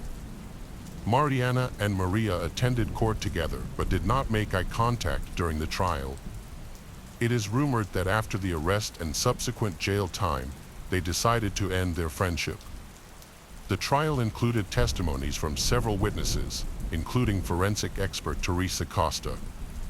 She explained that the level of diphenhydramine found in Diogo's blood was much lower than expected from the 3 ampoules, suggesting that he either did not take the prescribed dose or had taken it many hours before his death. On April 27, 2021, the court delivered its verdict. Maria Malvero was convicted of several serious crimes, including aggravated murder, destroy the body, robbery, unauthorized access, fraud, carjacking, and possession of an illegal weapon. As a result, she received a 25-year prison sentence and was ordered to pay €265,000 in compensation to Diogo's father. Mariana Fonseca, on the other hand, was acquitted of murder but found guilty of destroy the body, complicity, and fraud. She received a 4-year prison sentence but was released because none of her convictions required pre-trial detention, at least until the final sentencing. The court determined that Mariana's effort to save life Diogo indicated that she did not intend to kill him. The judge based his decision on a confession from she, in which she accepted full responsibility for her actions. However, this verdict was not accepted by the Portuguese public, who viewed Mariana as equally guilty of the serious crime against Diogo alongside Maria.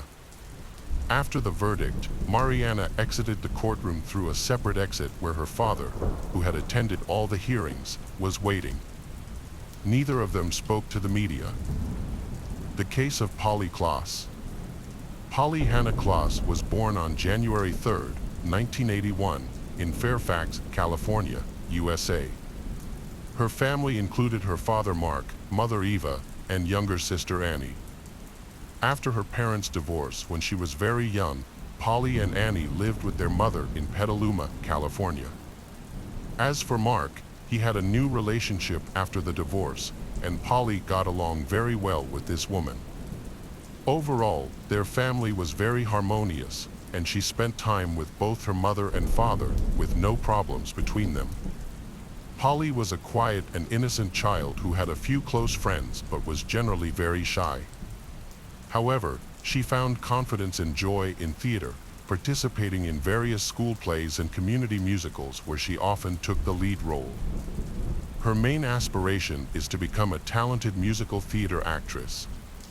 Aside from theater, Polly loves hosting and attending sleepovers with her friends, a regular activity shared among her close-knit group. On October 1st, 1993, Polly asked her mother if she could have two friends, Jillian and Kate, over for a sleepover. Her mother agreed, and the two friends arrived at Polly's house in the afternoon. They had dinner together, and the evening went smoothly until Polly's mother went to bed around 9:45 p.m. due to a bad headache. She told the girls that she was going to sleep and asked them to wake her up if they needed any help at any time. After taking 2 sleeping pills, she fell into a deep sleep.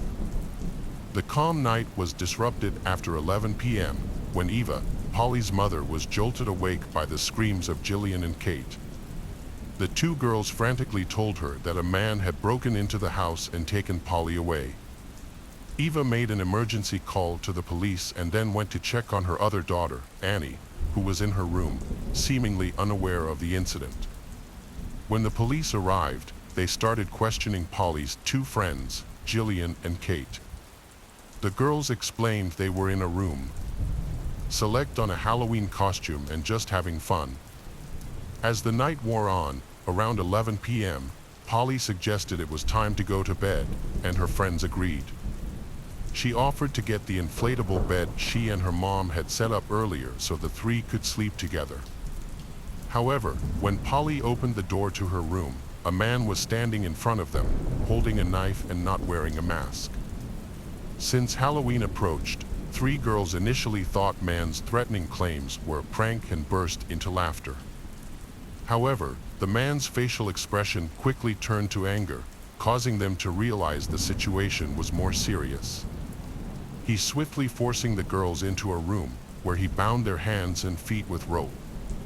When questioned about who lived in the house, all 3 girls, including Jillian and Kate, provided the same answer, Polly.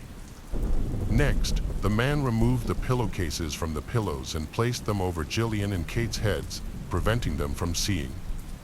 He instructed the girls to count up to 1,000, assuring them that he would temporarily take Polly away but return her shortly. Unbeknownst to the man, the girls peered through gaps in the pillowcases and noticed his swift departure. Then, they attempted to release themselves from the restraints. After about 30 minutes of struggle, they managed to break free. Upon escaping the room, they immediately sought out Eva to inform her that her daughter Polly had been taken by the man. Jillian and Kate provided the police with a detailed account of the events.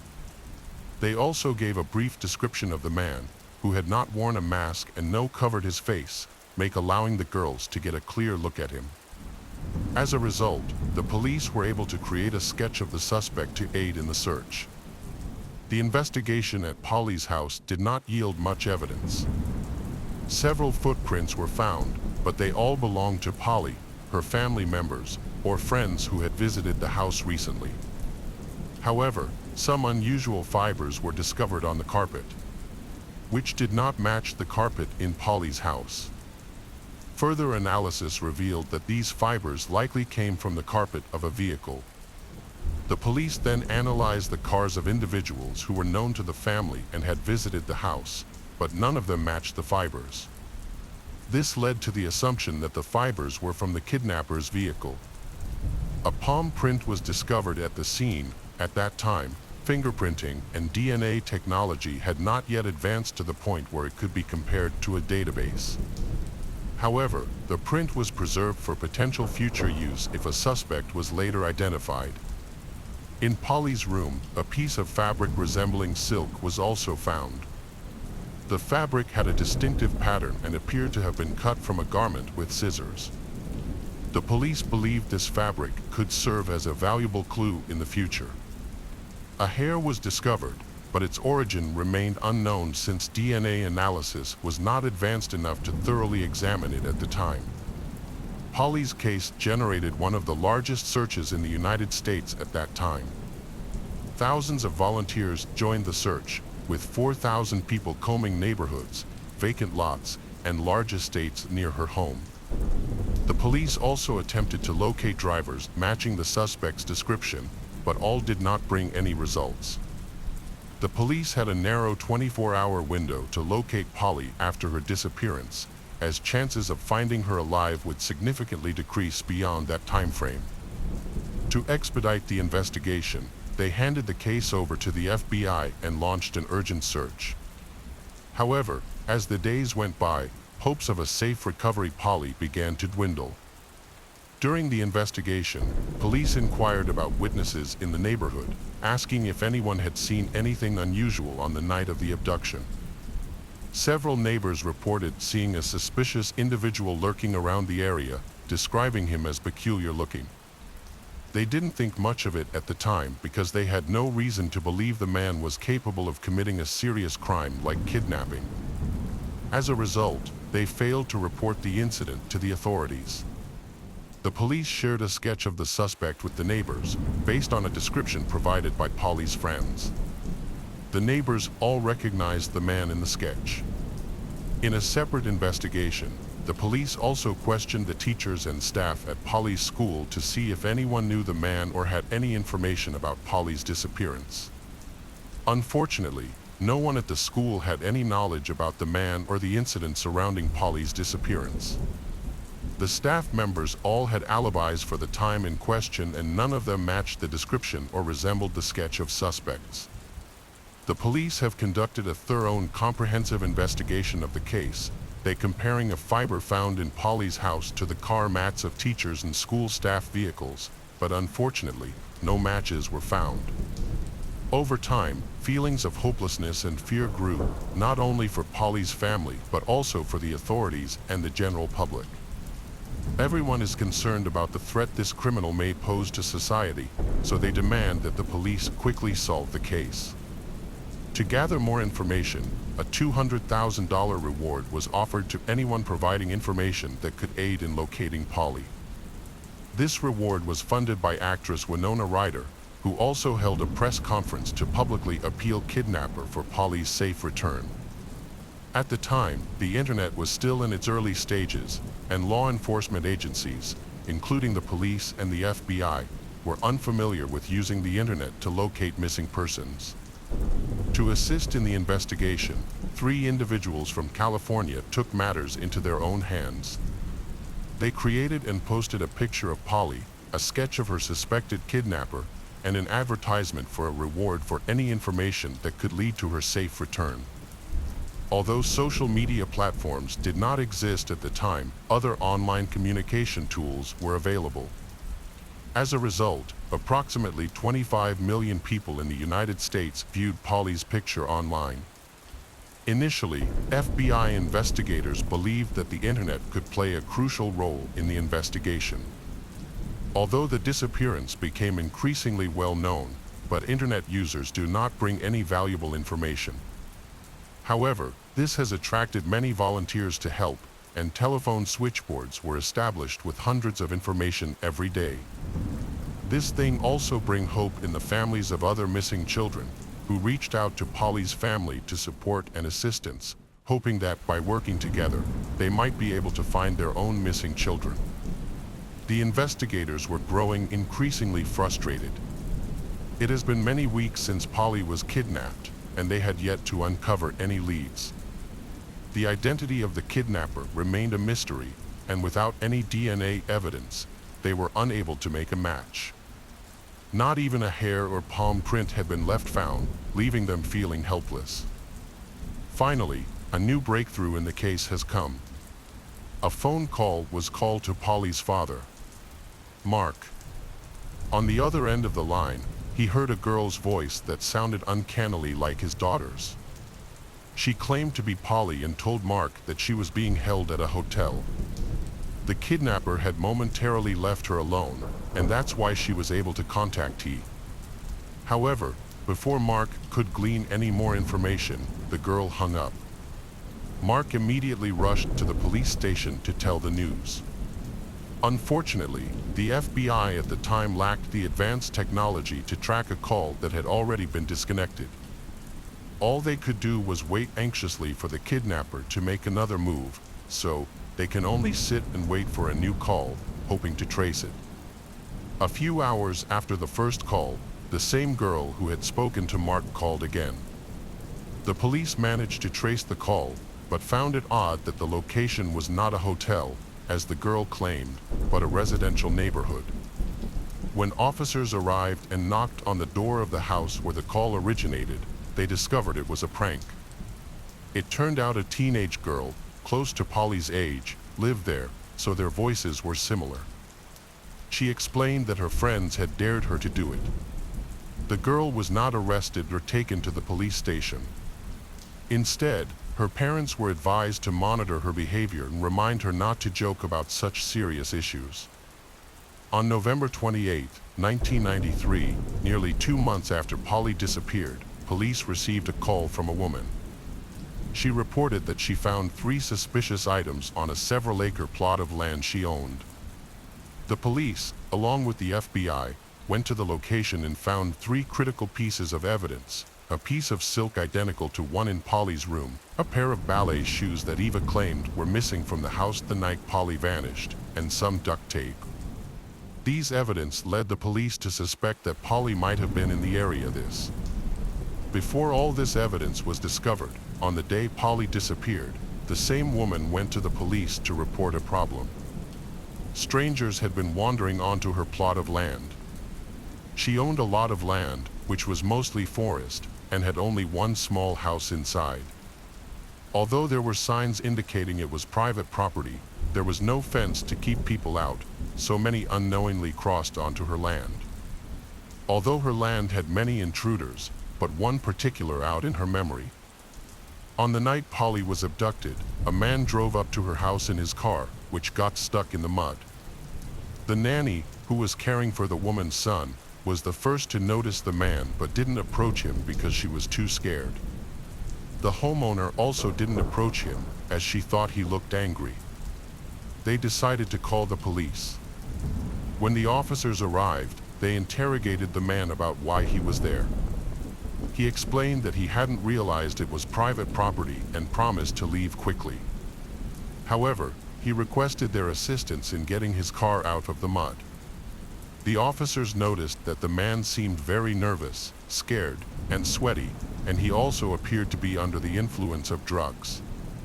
Since they were unable to conduct a drug test at the time and the man was not acting aggressively, they were unable to arrest him. The officers helped him out of the mud, and he eventually drove away. This man was Richard Allen Davis, born in 1954 in San Francisco, California. His childhood was troubled due to the violence inflicted by his parents. When he was 12, his parents separated. His mother completely disowned him, saying she wanted nothing to do with him, and left him with his father. Richard's father was very irresponsible, often leaving the house for hours or even days. Richard was frequently left alone, sometimes staying with neighbors and sometimes staying with some of his relatives. During his teenage years, Richard began engaging in criminal activities such as stealing and fighting, which led to several months in reform school. At 17, Richard committed a violent robbery that almost resulted in the victim's death. The judge offered him a choice: go to reform school or join the U.S. Army. Richard chose the Army but was dishonorably discharged in less than 2 years. As he grew older, his criminal record grew longer. Around the age of 20, he was sentenced to 15 years for robbery and kidnapping, but was released after 1 year on parole for good behavior. During that period, Richard was troubled by another accusation. Many of his friends suspected him of killing a 19-year-old girl named Marlene, even though the police acknowledged that she had left voluntarily. However, those close to Marlene believed Richard was responsible for her death, occurring the night they attended a party together. These were merely rumors, with no evidence to support them. When Polly went missing, Richard was having a difficult time, and he had no fixed address, so his whereabouts were unclear. The police distributed a special leaflet exclusively to officers, urging them to be extremely cautious. They withheld information from the media due to concerns that Richard might flee California or even the United States. On November 13, 1993, Richard was arrested while driving under the influence of alcohol. A police officer stopped him, and he failed a breathalyzer test. Upon checking Richard's name and picture, the officer recognized him as the suspect wanted in the Polly kidnapping case. The officer carefully informed Richard that he was being arrested for violating probation due to drunk driving. Richard complied and was taken to the police station. There, officers read him his rights and revealed that he was actually being held for the kidnapping of Polly. Richard was taken in for questioning. The investigation was careful, and he eventually admitted to kidnapping Polly. His palm print matched exactly with the one found at Polly's house, and carpet fibers from his car matched those found in the house. Polly's friends were brought to the police station for questioning and immediately identified Richard as the kidnapper. Additionally, a piece of silk identical to one found in Polly's room was discovered in his car and on the piece of land of the woman who reported the incident to the police. All evidence pointed to Richard, leading he to finally confess. He explained that he had been using substances with friends that day and felt unwell.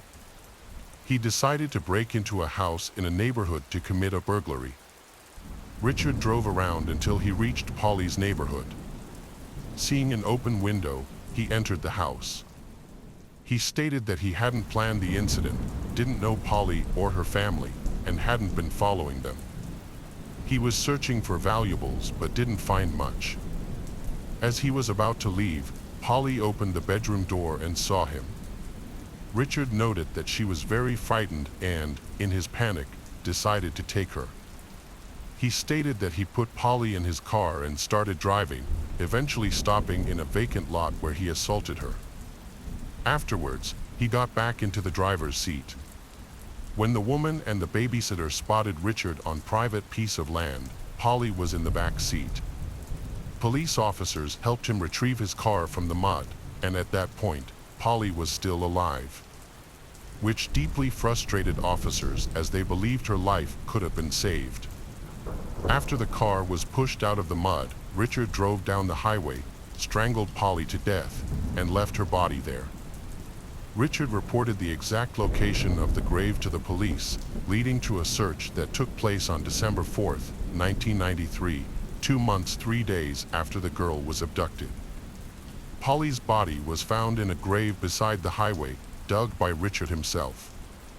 The forensic examination mainly confirmed the cause of death as strangulation, consistent with Richard's account. The date of her death was approximately the same day she disappeared. With all the evidence, Richard Allen Davis was put on trial for kidnapping, murdering, and raping Polly Klaas. During the trial, Richard had a chance to speak. Besides apologizing to the family, he accused Polly's father of sexually abusing her. Richard claimed that Polly had told him not to do to her what her father did to her. This accusation enraged Polly's father, who nearly attacked Richard, but the people present compartment him. Richard's words shocked everyone, not only because he didn't apologize, but also because they doubted the truth of his claim about Polly's father. On June 18, 1996, Richard Allen Davis was found guilty of kidnapping and murdering Polly Klaas. In August, he was sentenced to death. He tried to overturn the death sentence but failed. In 2006, Richard overdosed on pills in his cell but was revived and returned to prison. In 2009, his lawyer attempted to appeal his conviction to the Supreme Court but was unsuccessful. The Supreme Court upheld his death sentence. The case of Anel Baez Alvarez.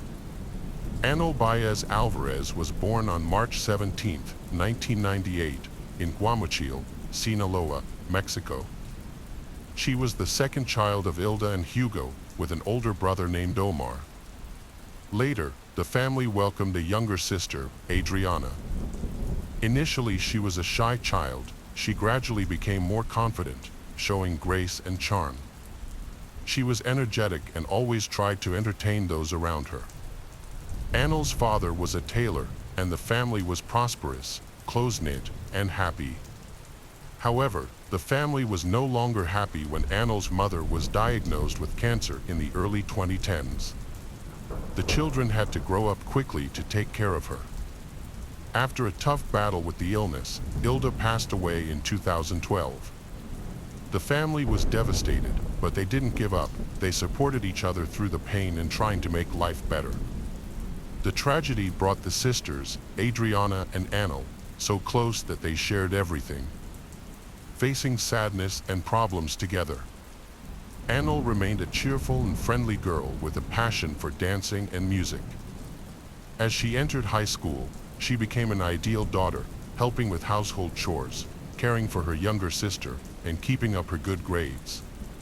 Cooking for the family became one of her favorite activities, especially making desserts, which became her specialty. Annel conquered her shyness and became one of the most popular girls at school. She also started a music group as a singer, where she developed a love for the ballad Amor Eterno. At the same time, Annel met someone who would become her best friend, at least for a while. Her name was Erandi Elizabeth Gutierrez. They became an inseparable duo, earning the admiration of everyone around them and being considered the most popular girls in school. They showed their friendship through social media posts. On October 14, 2012, Annel uploaded a photo with Erandi, expressing her happiness for their friendship.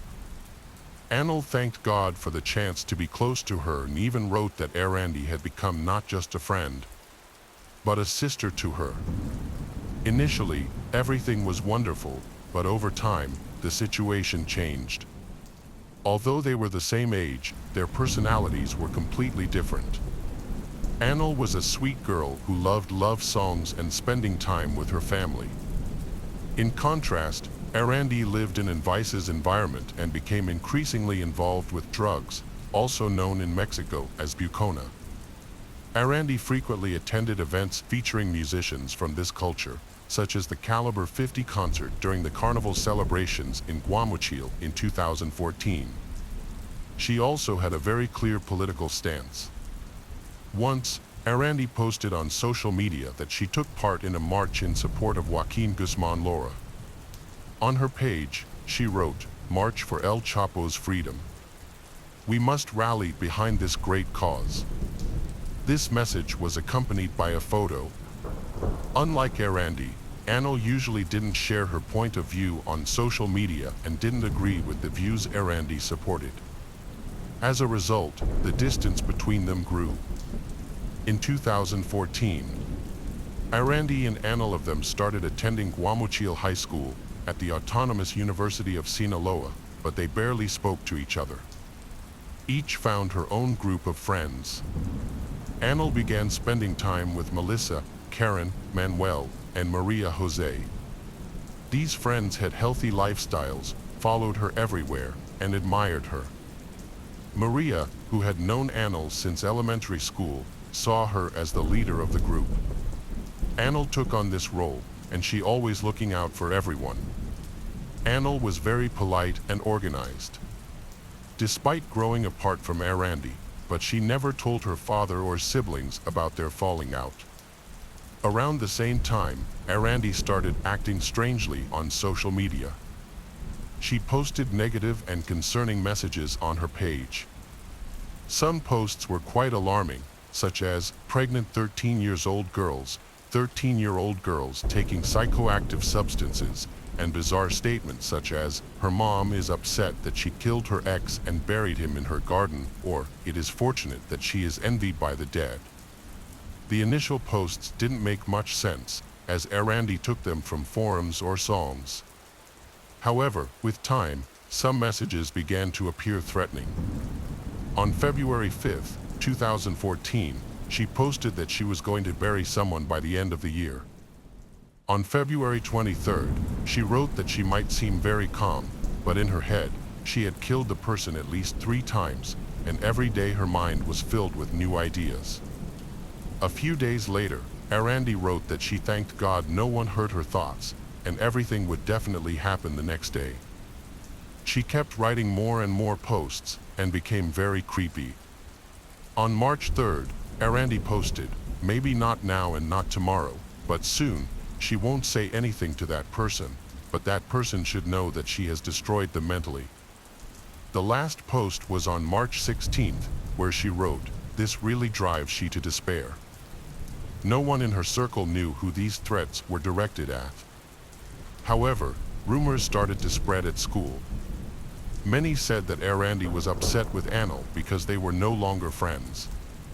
Some even accused Arandi of being jealous of Anil because everyone liked her. However, Anil wasn't worried about Arandi's social media posts.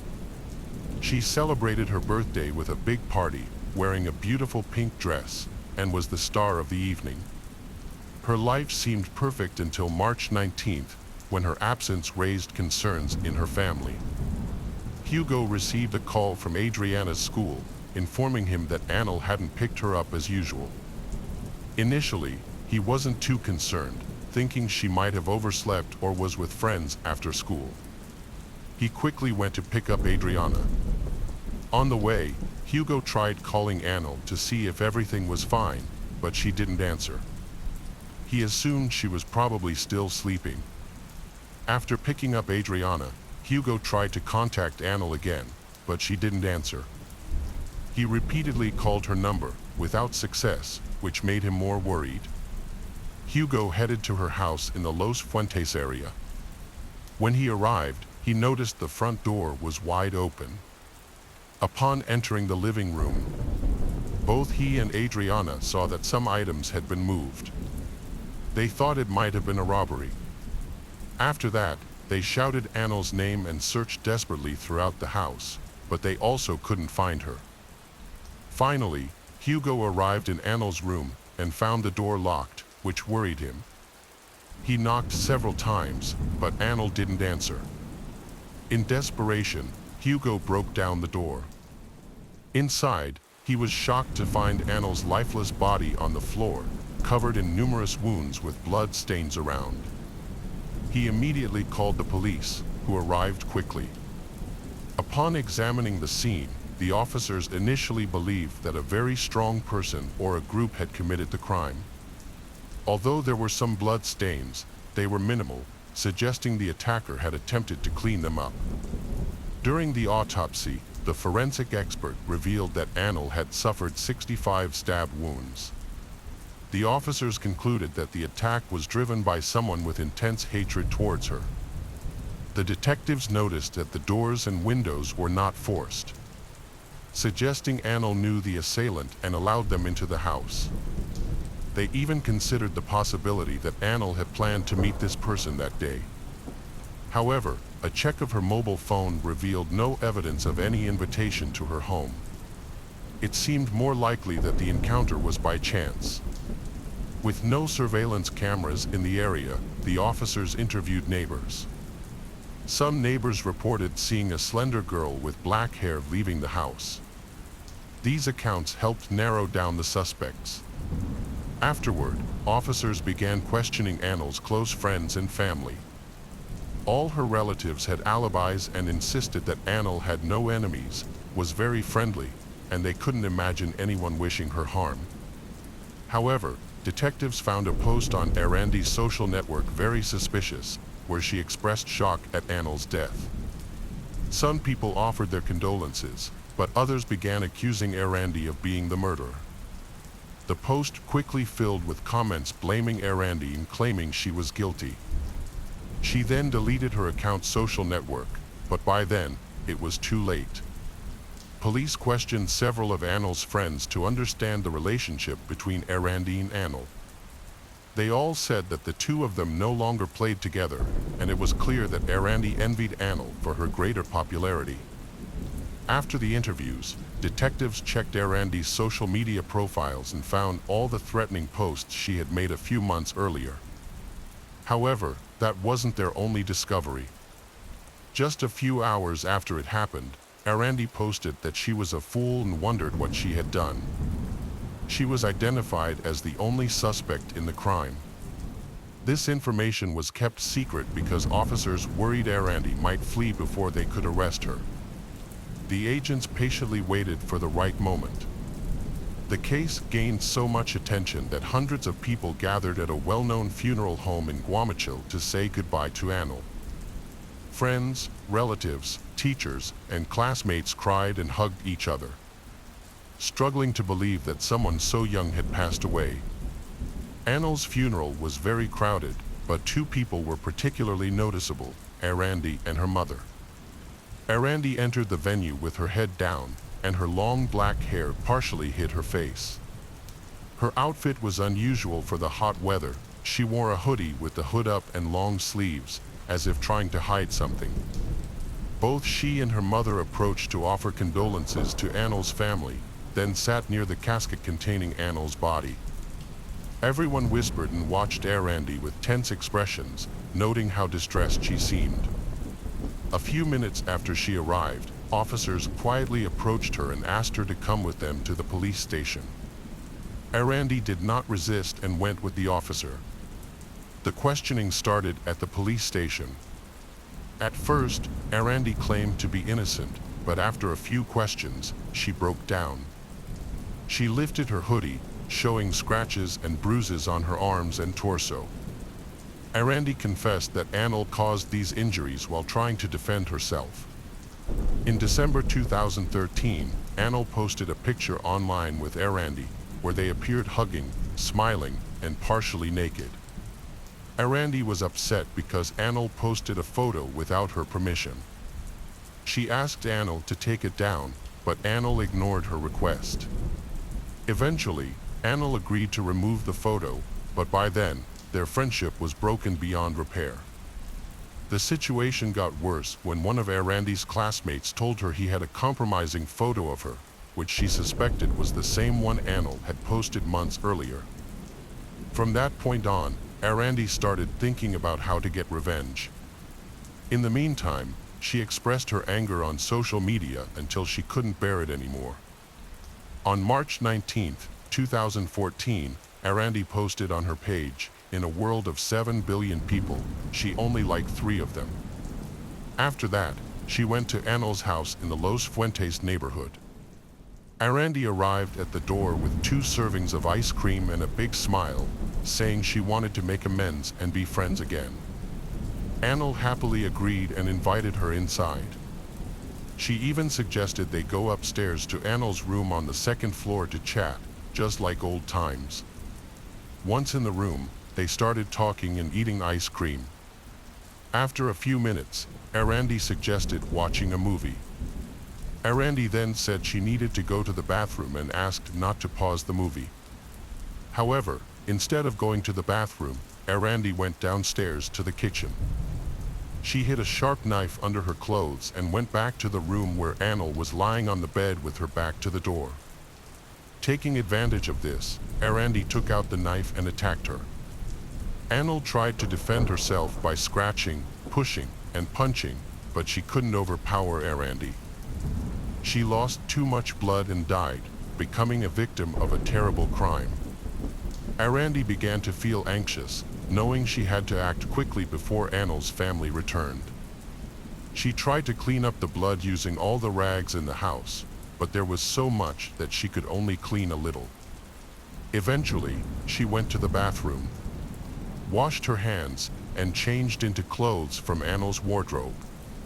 Then, Arandi closed the door to the room, leaving Anil's body inside, and ran out of the house, leaving the front door open. When Anil's relatives heard the story, they were outraged.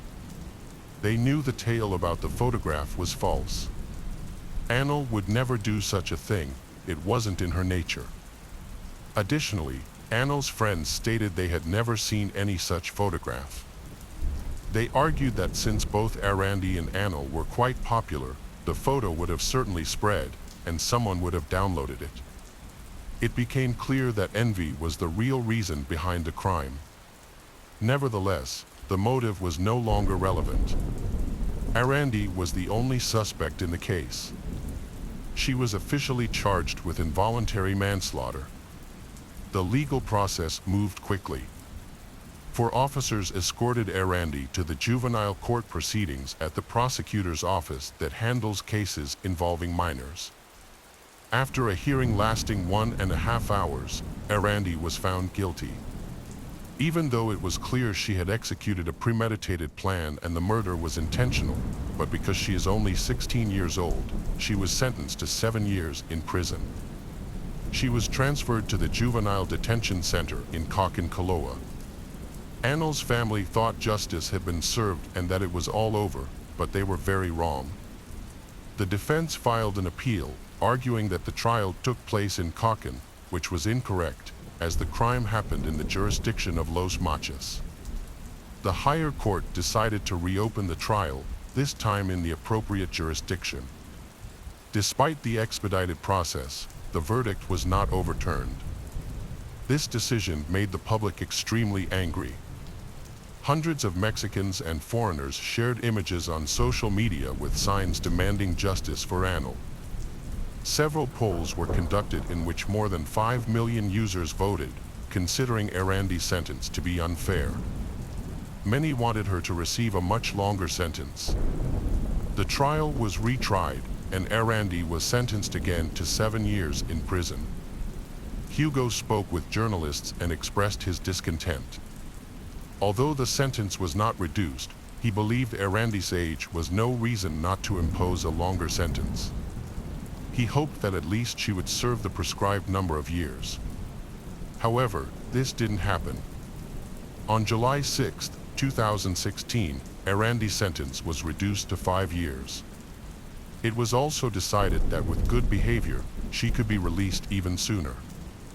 State police had to close the courthouse gates as many journalists attempted to photograph her. This case became one of the most prominent in the country. Hugo was not informed about this hearing, which deeply angered him, worsening the situation further. On Friday, September 23, 2017, a hearing was held to assess Eerie's behavior in light of changes to the federal juvenile justice law. She was released after serving 3.5 years of her original sentence. Hugo left the court very dissatisfied, feeling he had witnessed a great injustice. He expressed his disappointment because the legislative reforms seemed to favor offenders instead of the victims. The case of Jock Waller. June 1, 2011 marked a turning point in the life of the Jock Waller family. That day, Jock called her sister Cheryl to say that she was going to pick up her children from her ex-husband Clay Waller and would be home later. However, Jock never returned and did not call back. After trying to contact her sister without success, Cheryl became increasingly worried. To address her concerns, she drove to the police station around 7 p.m. At the station, Cheryl announced that Clay Waller had killed younger sister. It was a shocking statement for all the police, as Jock had only called Cheryl a few hours earlier and there was no reason to be alarmed and assumed that she was in trouble.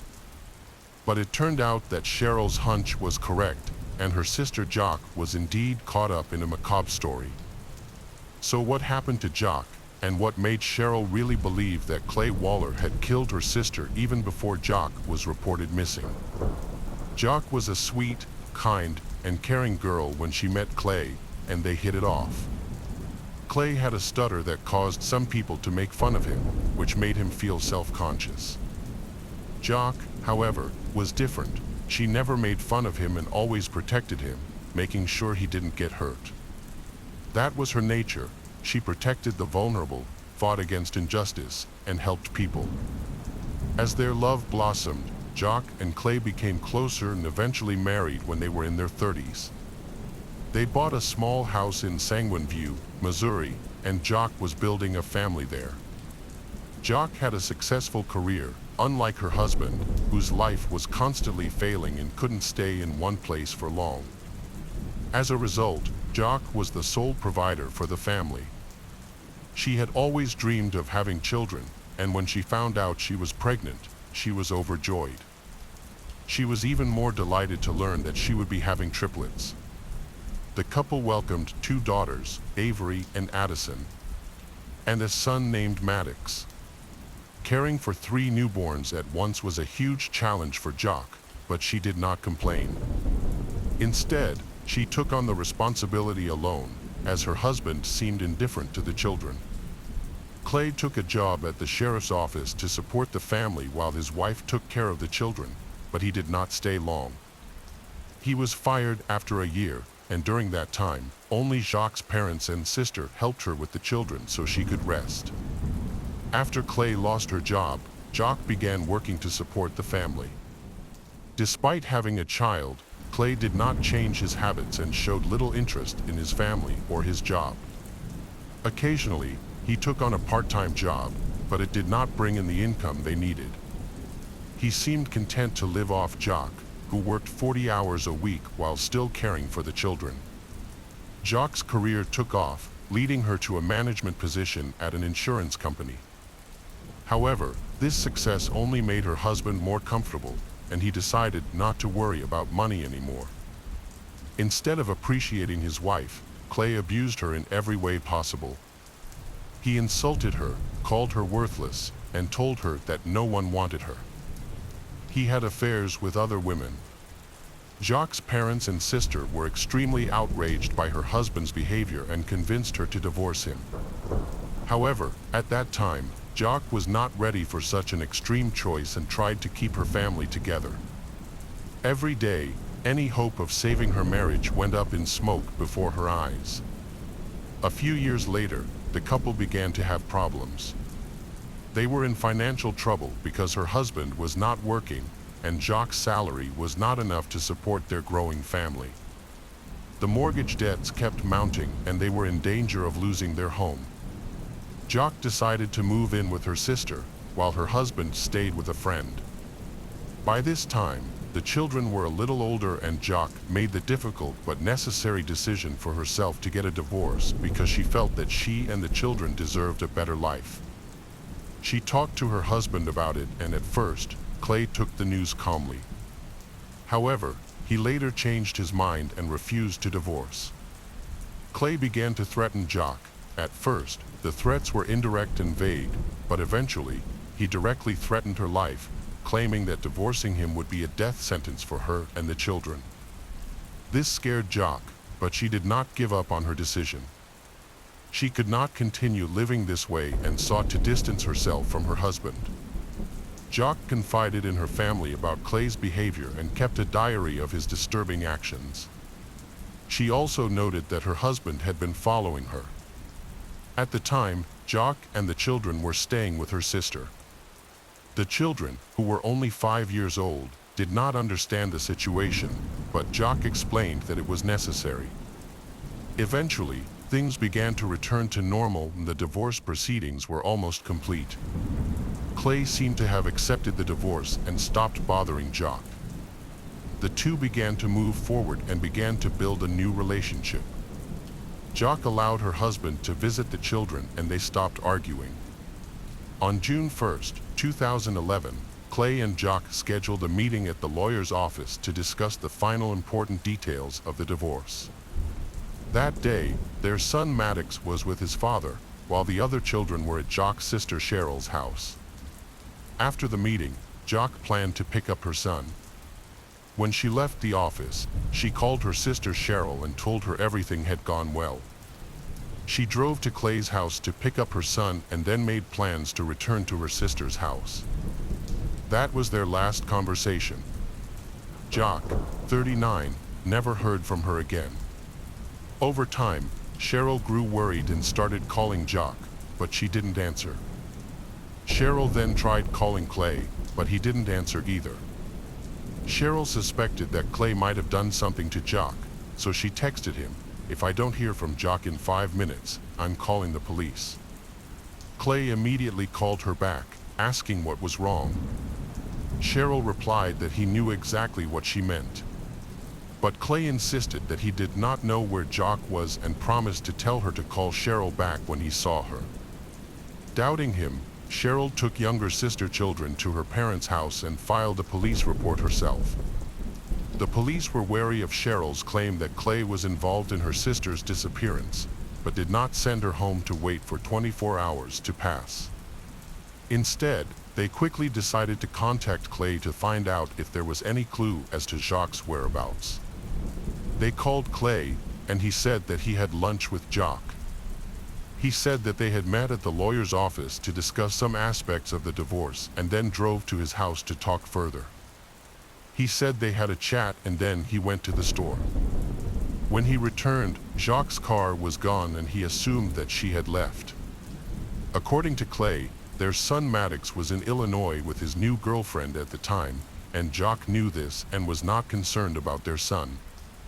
He insisted that she had come to his house just to talk, not for their son. Clay's words seemed hard to believe. Jacques had made it clear to her sister that she had come to Clay's house for her son. She had no intention of discussing anything with him, especially since she would not allow her son to be with another woman so far away. She would have been furious with Clay in that situation. Cheryl did not believe the story. She convinced the police that Clay was lying and hiding something, and that things were indeed serious. Jacques and her car were reported missing, and a massive search began. Hours later, Jacques' car, a Honda Pilot, was found on the interstate with flat tires. It was no accident. The tires had been deliberately punctured and looked like they had been set up. The car was found open and empty, with some blood on the back seat, but there were no clues to Jacques' whereabouts. It seemed increasingly likely that she had been attacked and kidnapped. The search for Jacques focused on that area, with many volunteers working alongside police and rescue dogs. Despite the unbearable heat, people were eager to help. The family offered a $3,500 reward for any information about Jacques' whereabouts. Despite their efforts, the search was unsuccessful. The police began to focus more on her ex-husband, Clay. They went to his house to talk to him again, but Clay repeated the same story. When police asked to search his home and car, Clay refused and immediately hired a lawyer to defend his rights. For days after she disappeared, Clay left his wife a tearful voicemail. "Hi honey, it's Sunday. I went missing on Wednesday. Please, if you get this message, call me. I don't know where you are and I miss you so much. Please call me." The police then obtained a search warrant and returned to his home. While examining the car, they discovered stains that looked like blood. The forensic team collected samples and sent them for testing, which showed that they were fish blood. It turned out that Clay had intentionally covered the car with fish blood to throw the forensic experts off. When the house was inspected, it was noticed that the floor had no carpet. A section of the floor had been cut out, leaving a noticeable mark. Small drops of blood were found on the basement hallway wall. There were signs that furniture had been moved. Something unusual was going on in the house. The forensic team checked under the floor and discovered a bloody carpet. Blood and carpet samples were sent to the lab for analysis. The police tracked Jacques' last movements. At 1:10 a.m., she was seen at a pharmacy with her ex-husband. They appeared to be normal. 2 hours later, Jacques was caught on camera. ATM security recorded the withdrawal. Jacques did not appear on the surveillance camera afterward, while Clay did. Hours later, Clay, his son, and his new girlfriend went to a toy store. They then went to a car wash in his pickup truck, which had a suspicious trash can inside. Clay changed clothes and washed the car and boat. Suspicion grew around Clay, and he became the prime suspect. Police released photos of Clay's pickup truck and boat, asking any witnesses who saw them to come forward. A young couple reported seeing Clay near Devil's Island on the Mississippi River, which was later confirmed by Clay's cell phone records. This prompted police to conduct a search of the area, but despite their efforts, nothing was found. At that time, forensic testing revealed that drops of blood found in Clay's home matched those of the missing woman, Jacques. Based on this evidence, the police suspected that Jacques was likely dead. The police brought Clay in for questioning and attempted to get him to confess to the murder. However, he refused to admit to any wrongdoing, instead claiming that it was old blood from a domestic violence incident in the kitchen. Without a body, the police could not arrest a suspect and charge him. They released Clay but continued to monitor and investigate him. Clay, who had worked as a deputy sheriff, knew full well that the police were watching him, and he played a cat-and-mouse game with them. He would go to deserted vacant lots to disrupt the investigation while the entire neighborhood was involved in the search for Jock, the missing mother of 3 children. Clay continued to harass the search party and Jock's family. He drove by, insulting them and yelling that they were wasting their time, claiming that they wouldn't find anything. His defiant behavior raised more and more suspicions. Meanwhile, Jock's sister, Cheryl, sought custody of the triplets, fearing for their safety as Clay was their father. Clay's erratic behavior eventually led to Cheryl gaining custody, which angered him even more. He began threatening Cheryl with violence, even posting about it on social media. Cheryl recorded these threats and reported them to the police. Nearly 5 months after Jock's disappearance, police arrested Clay and charged him with making threats to death. Although he admitted to the charges, Clay claimed he acted out of anger and despair over losing custody of the children, with no intention of harming Cheryl. He believes he is the victim in this situation. During the investigation, police discover that Clay is being accused of stealing $50,000 from a previous company and stalking a man. Despite this, Clay denies any involvement in Jock's disappearance. When questioned, Clay claims that Jock's new lover, Harry, is responsible for her death. However, police investigate Harry and discover that he has a solid alibi, eliminating him as a suspect. The evidence points to Clay, but he continues to deny any wrongdoing. He is eventually sentenced to 5 years in prison for threatening his wife's sister, Cheryl. Police continue to investigate Jock's disappearance, searching Devil's Island but finding no trace of her. 2 years after her disappearance, police had gathered enough circumstantial evidence, including video footage and blood found in Clay's home, to charge him with Jock's murder, even though her body had never been found. It was a risky move, because if they lost, the DA's office would not be able to charge him a second time. However, the prosecutor was determined. Clay, after consulting with his attorney, made a deal with the prosecutor to reduce his sentence. Clay offered to plead guilty to murder and provide a burial site. Jock's family agreed to the deal because it was important to find her body and give her a proper burial. Clay led police to his ex-wife's burial site. It was located in a remote location on a sandbar on the Illinois side of the Mississippi River. The initial investigation was hampered because Clay could not remember the exact tree in which he had buried Jock's body. However, he eventually revealed that he had placed a bag of fertilizer on top of her grave. A gardener pointed out that large amounts of fertilizer could kill trees, leading the police to focus on 3 dead trees in the area. When they dug up the grave, they found Jock's body under one of the trees, wearing the same clothes she had last worn. The woman was identified from dental records as Jock Waller. The discovery of Jock's body brought closure to her loved ones, who were finally able to hold a funeral for her. Ironically, the ceremony was held on her parents' 50th wedding anniversary. At this time, Cheryl had to tell her children that their mother had died and that their father was responsible for her death. This revelation was devastating to the children, who not only lost their mother, but also their relationship with their father. The children immediately shunned Clay and refused to communicate with him. As part of his plea agreement, Clay was required to provide a detailed confession of his crimes. According to his statement, he began thinking about murder a year before Jock died, after she announced that she wanted to end their relationship. Despite these dark thoughts, he initially pushed them aside because Jock was the mother of his children. Clay felt he couldn't let Jock take his children. He had warned her earlier that if she continued to do so, things would not end well for her, but she chose to ignore him. The night before the murder, he had dug a grave for Jock on Devil's Island. It was then that he began to consider taking her life. At the time, Their divorce seemed to be going smoothly. After visiting a lawyer, the couple had a conversation in which Jacques suggested they have one last intimate encounter together. They went to his house, where they continued the conversation in the kitchen. He opened the refrigerator to find a snack. When he raised his head, he accidentally hit Jacques on the head, causing her nose to bleed.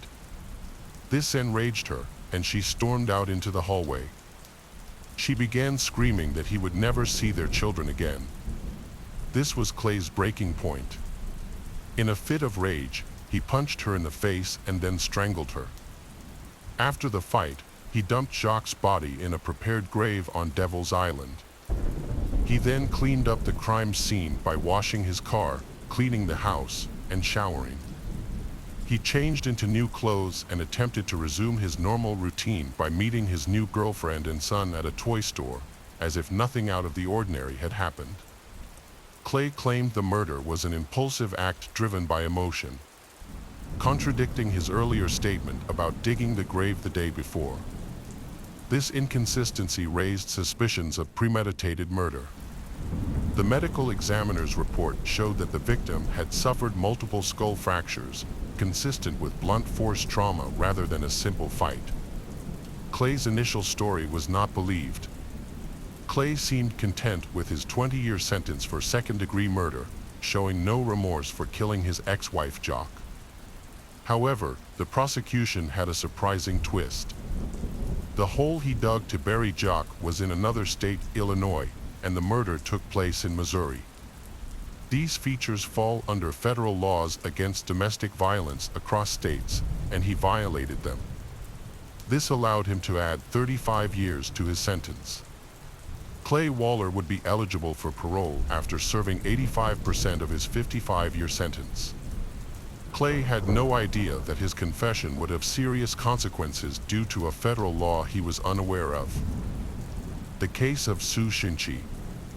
On July 4, 2009, several lecturers from the finance department of a Chinese university gathered to work overtime to manage and monitor the school's finances and expenses from the previous semester. One lecturer, Tam Xingfai, 43, was scheduled to attend but was missing. At 11 a.m., a colleague named Ma tried to call Xingfai's cell phone but received no response. Despite the heavy workload, Ma was not too worried at first. He thought Xingfai might be taking care of his family's dog, which had a skin disease. Xingfai had planned to take the dog to the vet, so Ma assumed that was where he was. On July 5th, the university's finance department held a meeting, but Xingfai failed to attend for the second time. Ma tried calling his cell phone again, but no one answered. Unfortunately, Ma did not have Xingfai's home phone number, so he could not contact him that way. By July 6th, Xingfai had been absent from work for 2 days and had not contacted any of his colleagues. Eventually, one of his colleagues reported the situation to the finance department. Xingfai's supervisors had his home landline number, so they called there, but like his cell phone, no one answered. They called the library where his 33-year-old wife, Helen Tong Yen, worked. Library staff confirmed that she had also been absent from work without permission. The couple lived in Zhongshan, Guangdong Province, China, and had been married for 11 years. They have 2 daughters, the eldest, Tam Hu-man, 10, and the youngest, Tam Hu-wing, 7. Despite their financial difficulties and living in an abandoned recycling station on Waju South Road, they are known to be kind, cheerful, and positive people with well-behaved children. Xingfai often takes his daughters into town to have fun, leading some to believe that the family went on vacation together. However, something unexpected happened that prevented them from returning home. His colleagues spent quite a while trying to contact him by calling both his cell phone and his home phone, hoping to reach him. Finally, someone answered, but instead of a family member, it was a middle-aged man who was a stranger. The man claimed to be Xingfai's cousin and said that the family had gone to Dongguan, Guangdong Province, China for the summer vacation. He said that Xing Fai had entrusted his phone to him for safekeeping. When asked when the family would return to Hong Kong, the man could not answer. After repeated inquiries, he hung up and turned off the phone. This call only added to the suspicion and anxiety of his colleagues toward Xing Fai. Xing Fai was always hardworking and responsible, never missing work without a good reason. If he planned to go on vacation with his children, he would make sure their schools were notified in advance. In addition, his family kept 9 stray dogs, raising concerns about who would take care of them if they traveled to the mainland and how they would be able to afford the trip to China. Previously, Xing Fai lived with his parents. His father was a sailor and his mother worked at a paper mill. Unfortunately, his father went missing and was never found, which caused his mother to become ill and eventually end up in a nursing home. Xing Fai's abandonment of her was considered completely out of character for him, especially since he visited her every week. They eventually decided to contact the police. One of Xing Fai's co-workers led the police to Xing Fai's house, which was located at an abandoned recycling station in Ping Chi village. During their journey, they saw a short man through the fence of Xing Fai's property. He quickly disappeared from sight, but they didn't think much of it and continued on. When they reached the gate of the house, they found that the door was locked. The police then inspected the property and interviewed the neighbors. The abandoned recycling station covers an area of nearly 450 square meters, of which only 90 square meters are built, leaving nearly 350 square meters as empty flower beds. The construction of the building was not permitted. The previous owner had built several corrugated iron sheds on the site for waste recycling. A stone house next door was used as a pig farm, and there were few residents in the area. As a result, the police were only able to question one neighbor, an elderly woman surnamed Wang, who lived alone across the street. She said she had lived in the area for a long time and was familiar with the family's routine, noting that they often spent their afternoons working in the garden. However, she had little information about their personal lives and commented that the family rarely had visitors due to the isolated nature of the site. The only relative who visited and contacted Xing Fai was Xing Fai's middle-aged cousin, Zhu Wang. Zhu Wang did not have much information about Xing Fai's family. He only knew that Xing Fai's cousin lived in a nearby stone house. Xing Fai's colleague informed the police that his call was answered by Zhu Wang, leading them to believe that he was the one on the other end of the line. However, Zhu Wang said that he did not know the address of Xing Fai or his cousin. Prior to these events, the police went to Xing Fai's house to investigate in Ping Chi village. That same day, the police found a man at a stone house on Waju Road number 74. The man, Su Xingqi, 42, confirmed that he was Xing Fai's cousin. He said that he often went to Xing Fai's house to help with renovations and gardening. When asked about the phone call, he said that the family was in China for a vacation. On July 5th, Xing Fai visited his mother at the nursing home. He then went home to tell Su about his plans to travel to Dongguan, China for a few days. Su explained that using Xing Fai's Hong Kong mobile phone in mainland China would incur high roaming charges, so he asked Su to keep the phone until he returned. The witness and Xing Fai's colleague who saw him running away was actually Zhu Wang, who had just finished feeding the family dog. Su appeared calm and there were no significant inconsistencies in his testimony. When the police asked Su if he had the keys to the family's house, he said no. The police continued to investigate the area. When the police questioned the villagers about Su, they discovered that he had been dishonest. Villagers confirmed that Su often went to the house to work and could open both the gate and the door himself, even when no one else was there.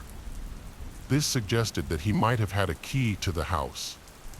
In fact, he did have a key, as Zhu Wang saw Xing Fai hand the key to Su at the university office, asking Su to get the key for him. Later, when the police returned to Sue's house to ask about the key, he denied having the key again. He claimed that he had used the spare key for renovations but had returned it, so he said he could not enter the house. During this interrogation, Sue seemed much more nervous than during the first interrogation, and he deliberately avoided important details. When the police threatened to search his house, Sue panicked and suddenly remembered that he actually had another house key that he had not returned. He then took the key from the closet and gave it to the police. Although Sue's behavior was suspicious, there was no concrete evidence linking him to the family's disappearance, so the police decided to keep an eye on him while they continued their investigation. They used a spare key to enter Xing Fai's home, where they found the interior in disarray, suggesting a break-in. The police also found some fresh blood stains on the walls, suggesting that someone had been murdered in the house. In the kitchen, they found a sink full of dirty dishes, which raised doubts about the idea that the family had traveled to China, as they would not have left the house in such a state. In the couple's master bedroom, the police discovered the family's identity cards in the wardrobe. The police contacted the border office and confirmed that the family had never left Hong Kong. As they continued their search, officers found a bloody shirt in the next room and a bloody plastic water pipe in the corner of the room. Police deployed sniffer dogs to collect more evidence and were able to locate the missing family. The dogs picked up a scent, leading them to bloodstains found under the freshly dug soil. In addition, despite it being summer vacation, the couple's two children, Hiu Man and Hi Wing, had enrolled in summer school, indicating that the family was not on vacation. A special task force was therefore set up to investigate the case. Police sealed off the scene and blocked the entrances to Ping Chi village to outsiders while placing Su Xingqi under house arrest as the prime suspect. Su quickly confessed to the police. He revealed that he was from Huangpu in Guangdong province and usually lived with his sister, wife, and two sons, aged 15 and 16. He used to support himself by selling motorcycles in Junction City, but in 2006, Guangdong imposed a motorcycle ban, which led to a decline in sales. Faced with financial difficulties, he contacted Xing Fai in Hong Kong to seek help in finding a job in the city. Xing Fai helped Su get a construction job that paid 500 Hong Kong dollars a day, including food and accommodation. However, after working for 2 weeks, Su was unhappy because after deductions, he only received 220 Hong Kong dollars. Frustrated, he quit the job without notice and returned to China.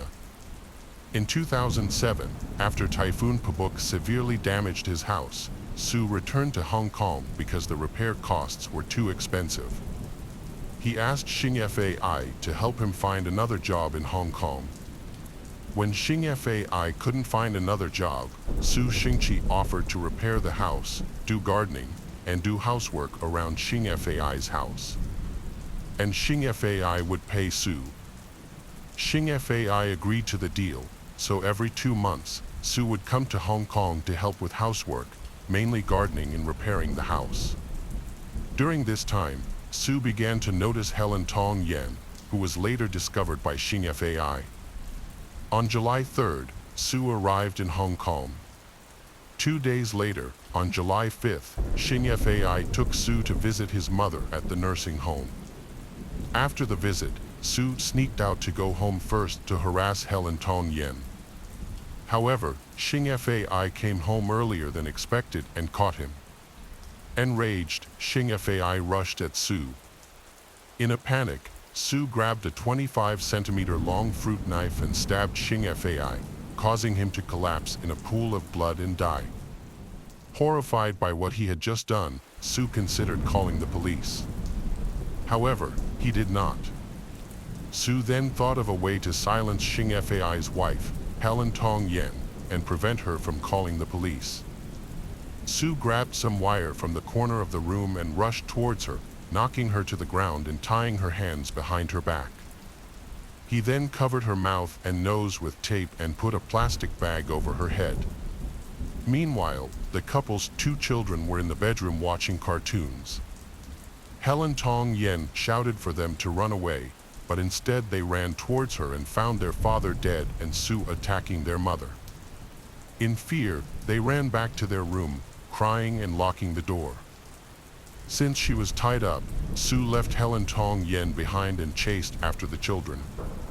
Hearing the noise, Hiu Man and Hiu Ying saw Sue holding a pair of pliers.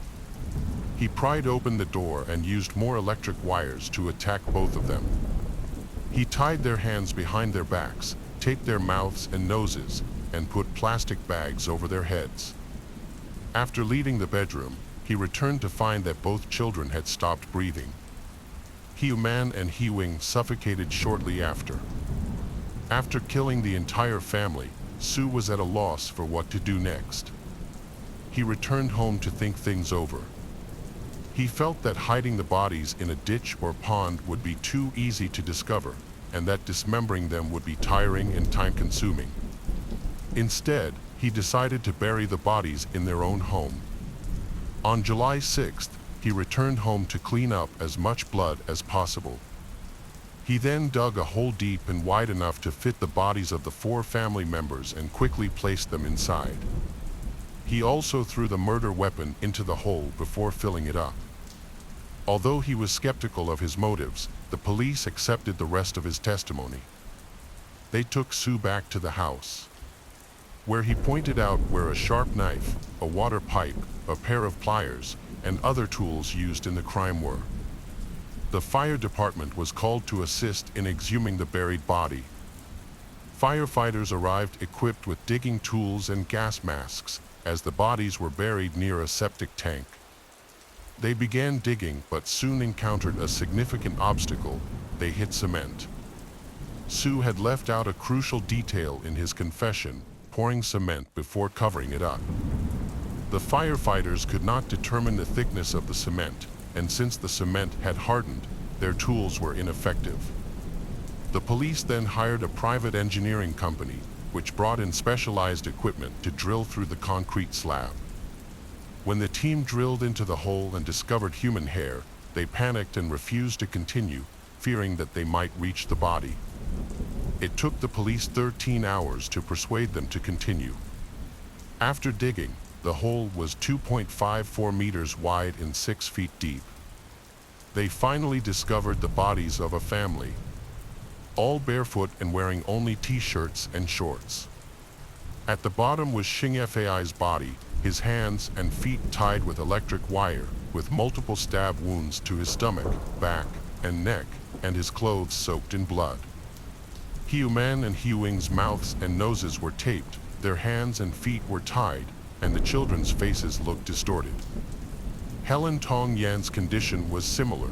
Her face was distorted, her hands and feet were tied, her mouth and nose were covered, and her eyes were covered with transparent tape. Su Xingqi was arrested, and during interrogation, he admitted that he had flirted with a woman. She felt uncomfortable and informed Xing Fai about the incident. Xing Fai becomes angry and kicks Su out of their home, forbidding him from returning. On July 3rd, Su returned home to start work, and his relationship with his cousin seemed to have improved. However, on July 4th, he again behaved inappropriately towards Helen Tong Yen. While Xing Fai was away, Su attempted to molest her. She escaped and locked herself in her room while calling for help. Not wanting to attract the attention of the neighbors, Su angrily left the house. On July 5th, Su and Xing Fai went to the nursing home, but he left first. Anticipating this, Xing Fai returned home early and found Su at his home and was trying to get in to talk to Helen Tong Yen. An argument ensued, and in the heat of the moment, Su stabbed Xing Fai. The rest of his confession was consistent with his initial statement, but added the detail that he had filled the makeshift grave with cement. However, after the bodies were sent for autopsy, it became clear that Su's testimony was false. Xing Fai's murder was much more brutal than Su had claimed. Xing Fai had been stabbed 9 times in the head and neck, nearly 80 times in the body, and 10 times in the arms and legs. Instead of being suffocated with a plastic bag, he had been strangled. Forensic investigations showed that the cutlery and dishes in the house did not contain the family's DNA, but did contain Sue's DNA. The weapon Sue used was not a family kitchen knife, but a knife he owned. Furthermore, the cement used to bury the body had been purchased before the murder, suggesting that the crime was premeditated. Police discovered that bank cards had been used at ATMs after the time of death, but could not be withdrawn due to repeated incorrect PIN entries. In addition, the victim's cash and bank cards were missing, suggesting robbery as the motive behind the crime. Whenever the police pointed out inconsistencies in Sue's testimony, he would quickly come up with another explanation. He claimed that his ancestral home in China needed urgent repairs while his 2 children were in school and he needed $100,000 in cash to pay for it. During his visits to Hong Kong, he did not earn much money, which prompted him to seek help from Xing Fei. Sue believed that Xing Fei was actually rich but acted like a miser, and he thought that the low wages he received while working for Xing Fei were because they were exploiting him as cheap labor. On July 3rd, Sue returned to Hong Kong alone without informing anyone. He waits until July 5th, when Xing Fei has a day off from work. While Xing Fei is at the nursing home, Sue, armed with a hidden knife, knocks on his door. When Xing Fei returns and finds Sue there, he invites him to cook something while they talk. As soon as Sue enters the kitchen, he suddenly asks to borrow 100,000 Hong Kong dollars. Xing Fei refuses and explains to Sue that the money was for his mother's medical treatment and his children's education. Sue does not want to accept this answer and accuses Xing Fei of just wanting to use him as cheap labor. This accusation angers Xing Fei, and when Sue continues to press the issue, Xing Fei tells him to leave. As Xing Fei turns to leave, Sue lunges at him, covering his mouth before stabbing him in the back. He then threatened Hiu Man and Hiu Wing, ransacked the house for cash and bank cards, and demanded the card passwords. Xing Fei pretended to provide a fake password, which Sue did not realize was invalid at the time. Sue also lied about strangling the others and claimed that he killed them by covering their mouths and noses with tape and putting plastic bags over their heads. When Sue went to the nearest ATM, he discovered that he had been scammed because his PIN did not work. When he returned home, he discovered that people had suffocated while he was away. Seeing the food he had prepared, he decided to sit and eat next to the 4 corpses while thinking of what to do with them. After stealing 6,000 Hong Kong dollars from Xing Fei, he buried the corpses and the tools he used in a small hole before going to sleep at his stone house. The next morning, Sue realized that the smell from the buried corpses might give them away. To prevent this, he went to buy cement, dug up the hole, poured cement in it, and covered it up. He decided to stay at home for a while to answer any calls to Xing Fei's cell phone or home phone, telling anyone who asked that he was keeping an eye on things while they were away on vacation. Sue did not expect the deception to be discovered so quickly. Even then, he continued to lie about several details, including how he had purchased cement before the incident and the circumstances surrounding the victims' deaths. At that point, the police were no longer focused on obtaining a true confession, believing they had enough evidence to proceed. The trial took place in the Hong Kong High Court on October 28, 2010, where he pleaded not guilty. He claimed that his previous statement about having an affair with Helen Tong Yen was correct, asserting that he killed her in self-defense and that the deaths of Hiu Man and Hiu Wing were accidental. On November 23rd, the jury returned a verdict in which Su Xingqi was sentenced to life imprisonment for 3 counts of murder and 1 count of manslaughter. The judge declared that Su Xingqi had no conscience, was worse than an animal, and had no remorse. He accused Su of fabricating his self-defense testimony and his relationship with Helen Tong Yen, not to receive a lighter sentence, but simply to tarnish their reputations after death. Su Xingqi's family from Hong Kong defended him against Xing Fai's accusations, claiming that Xing Fai was a hypocrite and the real villain, using Su as cheap labor and taking a portion of his wages. This defense angered neighbors and residents of Pingqi village, forcing Su's family to return to China to escape the negative backlash. The crime itself was one of the most shocking in Hong Kong's history. Tam Xing Fai's family received a significant outpouring of support, with many people visiting to offer their condolences and netizens donating enough money to pay for the funeral.